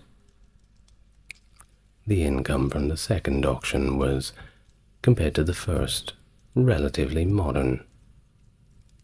Caligula once again played a role as a vendor and auctioneer himself during this second auction, but this time he was surprisingly benevolent, contrasting with his usual tyrannical image. While auctions of imperial property were acceptable methods to balance the books, suppose we can say, practiced by emperors like Augustus and Trajan, they were still expected to benefit both the bidders and the vendor. Roman auctioneers were generally held in quite low esteem, but during this second term, Caligula appeared to act more like a benevolent princeps, conducting the sale without malice, greed, or intimidation. In the spring of 40 AD, Caligula made an attempt to extend Roman rule into Britannia. To this end, 2 legions were raised, both likely named Primoganae, in honor of Caligula's newborn daughter. Ancient sources offer varying and often contradictory accounts of this venture, depicting Caligula as either too cowardly to launch an attack, or as being deterred by mutinies among his troops, evidenced by his threats of decimation. The exact reasons why the army never embarked on the invasion remain a mystery to this day. But we do have several theories that have been proposed.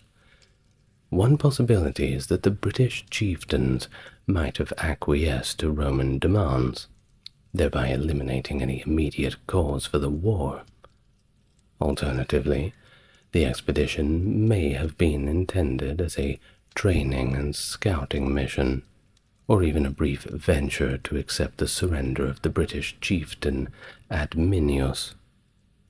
Another account by Suetonius suggests that Caligula ordered his men to collect seashells as spoils of the sea, which could be a mistranslation, by the way, of the term musculi, which refers to siege engines, so they may have been collecting them instead, which would be a little bit more practical. Well, despite the ambiguity and apparent absurdity of some of these accounts, the actual conquest of Britannia would later be achieved during the reign of Caligula's successor, Claudius. This subsequent invasion successfully extended Roman influence over the island, fulfilling the ambitions that Caligula had initially set in motion.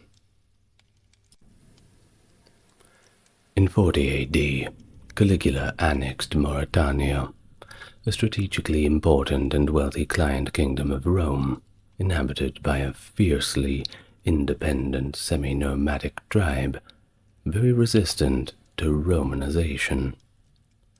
The kingdom was ruled by Ptolemy of Mauretania, who was a noble descendant of Juba II.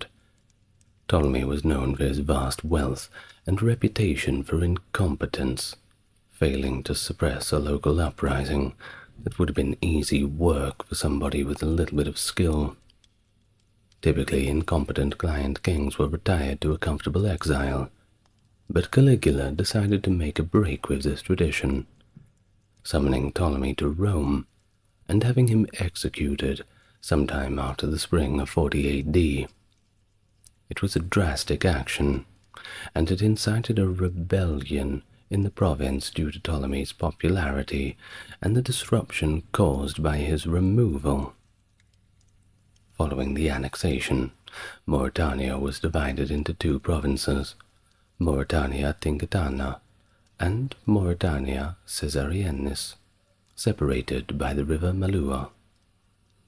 Pliny the Elder attributes this division to Caligula, while Cassius Dio claims the provinces were only divided after the uprising was suppressed in 42 A.D., and that was under the leadership of Gaius Suetonius Paulinus and Gnaeus Hosidius Geta.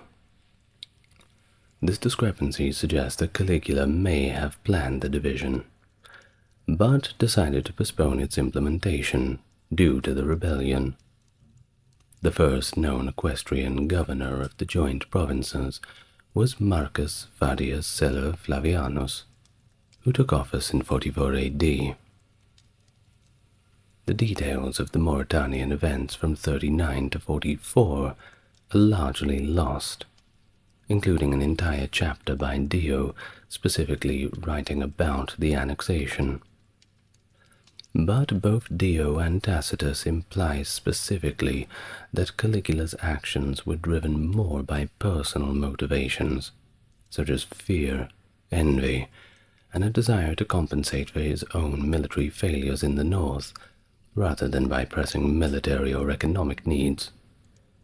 The earlier rebellion of Tacferianus had exposed the vulnerability of Africa Proconsularis to the west, highlighting the inability of the Mauretanian claimant kings to protect the province effectively.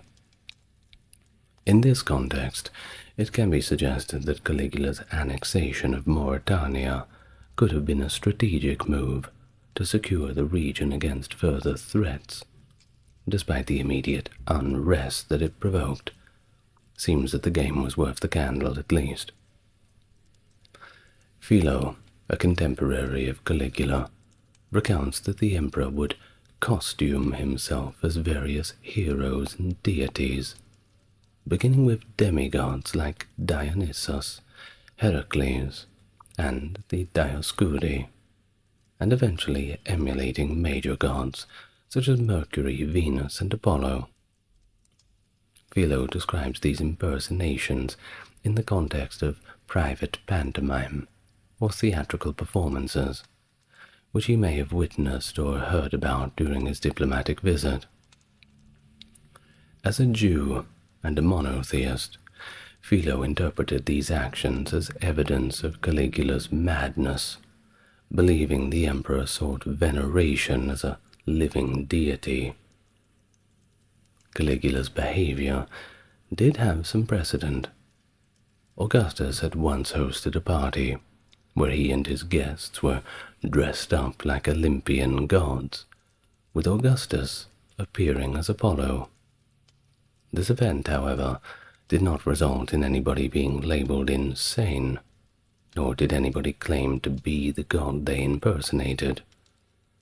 And the party was not repeated, likely because it was considered to be insensitive and blasphemous, to say the least, particularly since it took place during a famine, not quite the time for celebration. Additionally, coin issues from the official Roman mint in the early 20s BC depicted Octavian, later known as Augustus, as Apollo, Jupiter, and Neptune, which may have been seen as a transgression, and was certainly not repeated. Caligula, however, seemed to take his own impersonations less seriously than others, and certainly less so than Philo. According to Dio, during an episode where Caligula dressed as Jupiter and pronounced oracles to a crowd from a high place, a Gallic shoemaker had laughed and said that Caligula looked like, I quote, a complete idiot. While Caligula reportedly appreciated the shoemaker's honesty, demonstrating a rare moment of self-awareness, or perhaps appreciating his own form of humor coming from somebody else. Maybe he knew that he looked like a complete idiot anyway and was having fun with looking like it. Dio claims that Caligula impersonated Jupiter to seduce various women, referring to himself as a divinity in public meetings, and was sometimes addressed as Jupiter in public documents. Caligula's special interest in Jupiter, Rome's chief deity, and the Roman equivalent of Zeus, by the way, is confirmed by all surviving sources. Some suggest that Caligula might have considered Jupiter as an equal, or even a rival. In fact, it's been argued that Caligula's impersonations of various deities were more about a penchant for theatrical fancy dress and a mischievous desire to shock everybody around him, rather than a genuine religious delusion. As emperor, Caligula was also Pontifex Maximus, one of Rome's most powerful and influential state priests. The promotion of mortal rulers to godlike status was common among Rome's eastern allies and client states. During their eastern tour, Germanicus, Agrippina, and their children, including Caligula, were officially revered as living deities by several cities in the Greek East. Recognizing social superiors as deities was established in Roman culture, where it was common for a client to flatter their patron as Jupiter on earth. Think about it how we would assess somebody doing something proper, and we would say they're doing God's work. I suppose it's kind of like that. The Divi, or deceased imperial family members elevated to divine status, were officially sanctioned by the state, which also appointed their priesthoods and funded their cults.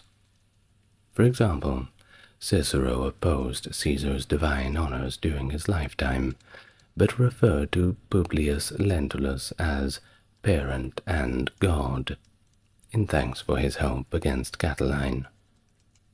Daily acts of reverence to patrons, household heads, and the powerful were routine for clients, families, and social inferiors, and by 30 BC, offering libations to the genius of Octavian, later Augustus, became obligatory at banquets, and from 12 BC, state oaths were sworn by his genius.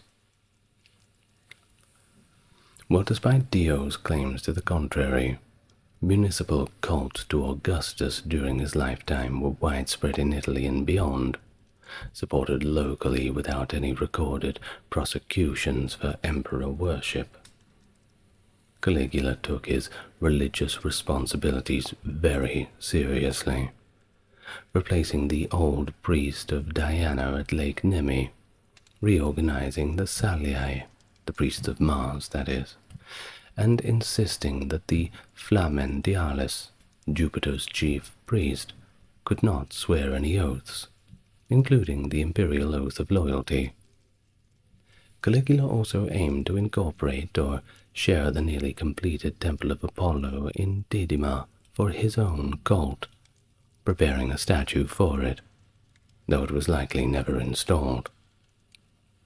When Pausanias visited, more than a century later, the temple's cult statue was of Apollo, and there was no trace of Caligula.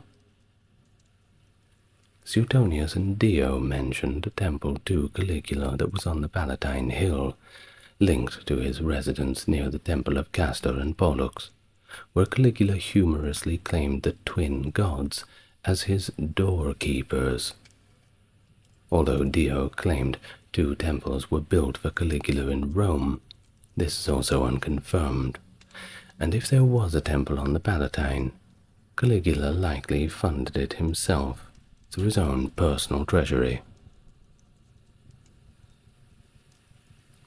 Now, in terms of how the Greeks felt about him, he was hailed by a Greek embassy as the new god Augustus, and thanked in early Cyzicus inscription as a new sun god. And as far as the Egyptian, well, some provincial Egyptian coinage depicted him with a radiant crown of the sun god, or Divis Augustus, presenting him as a Neos Helios, or new sun, though not all of his coinage featured these divine symbols. Compared to major deity cults, genius cults were quite modest. Augustus, posthumously, was less intensely worshipped than the fuller deities. Tiberius banned his own cult in Rome, actually, likely cautious of Caesar's fate after being declared a living divinity, which was not taken kindly to, and mandated that any provincial temples in his honor include the genius of the state, promoting a collective form of veneration. As far as Caligula, well, he commercialized his genius cult, selling priesthoods to wealthy nobles for 10 million sesterces each, and offering loans for those who were unable to pay up front. It's better be worth it for that price. Notable priests included his wife, Caesonia, and his uncle Claudius, who was reportedly completely bankrupted by the expense, marking the cult as a means of personal enrichment and also humiliation for the elite.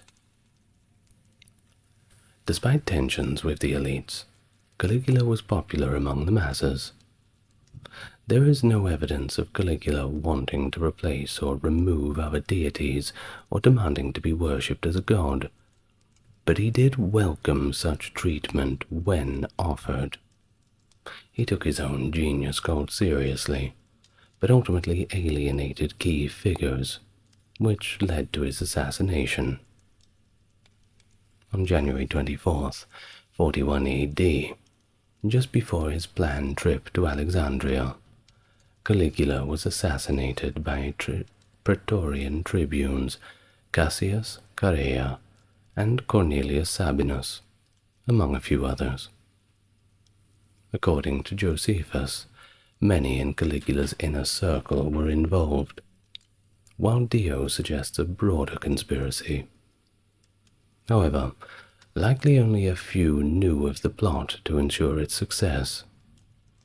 Previous attempts had failed due to the complexities of betrayal, highlighting the Senate's typical disunity and mistrust, complicating coordinated efforts.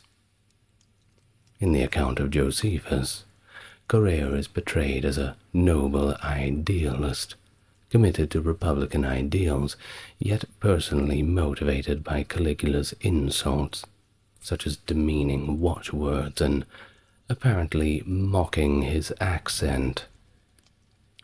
Well, I'd know about that. A lot of people in the comments. Well, despite enduring Caligula's mockery and performing his torturous orders, Chaerea led the assassination during a performance for Divis Augustus. The attack, confined and sudden, left no escape for Caligula, and he was dead before his guards could get to him. The chaos afterwards saw Caligula's Germanic guard mistakenly kill several attendees, including innocent senators.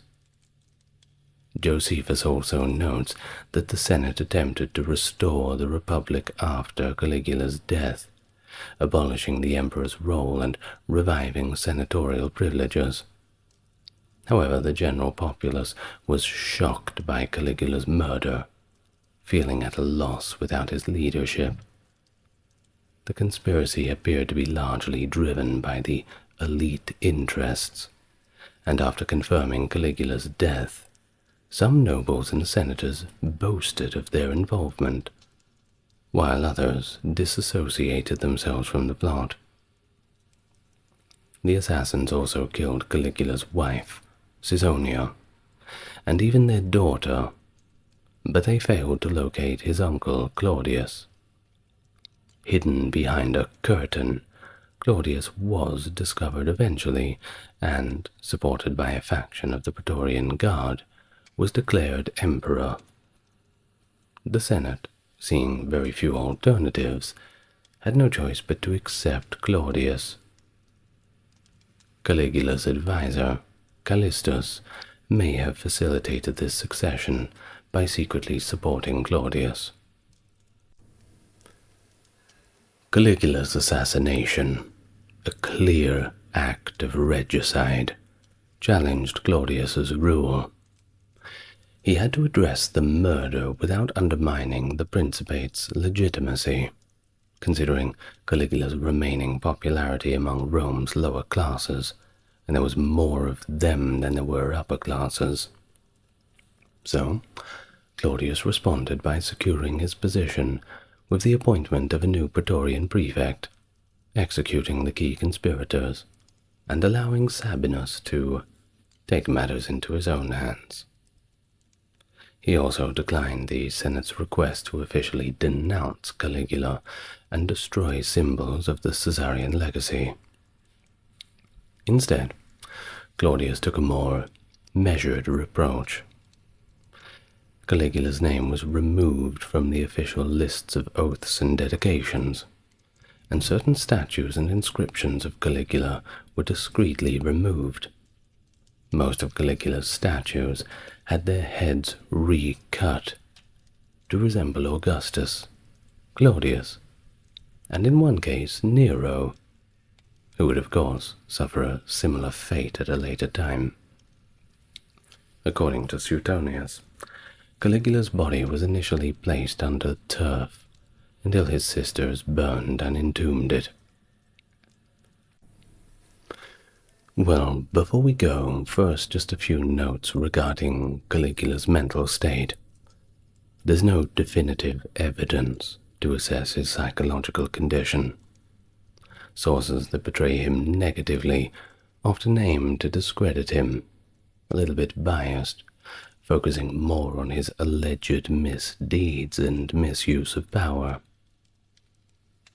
Modern observers do suggest that Caligula's actions were driven by a deep preoccupation with his own survival and an inflated self-importance, using his absolute power with a great deal of irresponsibility.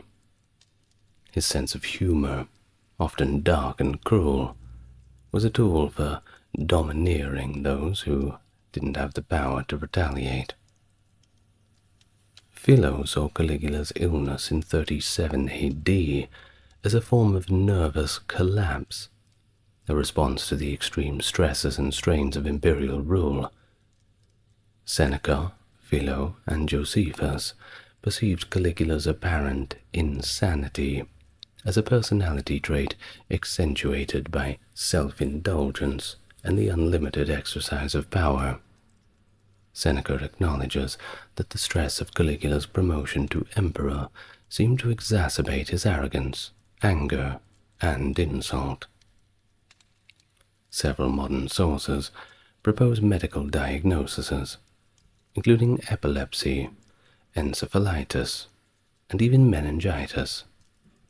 Suetonius claims that Caligula had a falling sickness, which could have been epilepsy in his youth, and this diagnosis has been somewhat refined to an interictal temporal lobe epilepsy, with a consequent fear of seizures preventing him from learning to swim. In Romano-Greek medical theory, severe epilepsy attacks were associated with the full moon and the moon goddess Selene, with whom Caligula was claimed to converse and enjoy sexual congress. Suetonius' descriptions of Caligula as physically repulsive are neither reliable nor are they likely, considering his ecstatic and enthusiastic reception as a youthful princeps by the populace. In the ancient world, a person's physique was often believed to be a reliable guide to their character and behavior. For what's that's worth, we don't know. Well, I'd like to thank my top-tier patrons. That is Britt, Charles, Stark Factory, JC, Jeffrey, Wendy, Tim, James, Aaron, Scott, Dark, and Ben. Thank you very much for joining me on this extra long video. I'd already made one about Caligula, but I want to make another one, just because he's an interesting character. Good night, everyone. See you in the next video. Loved you all.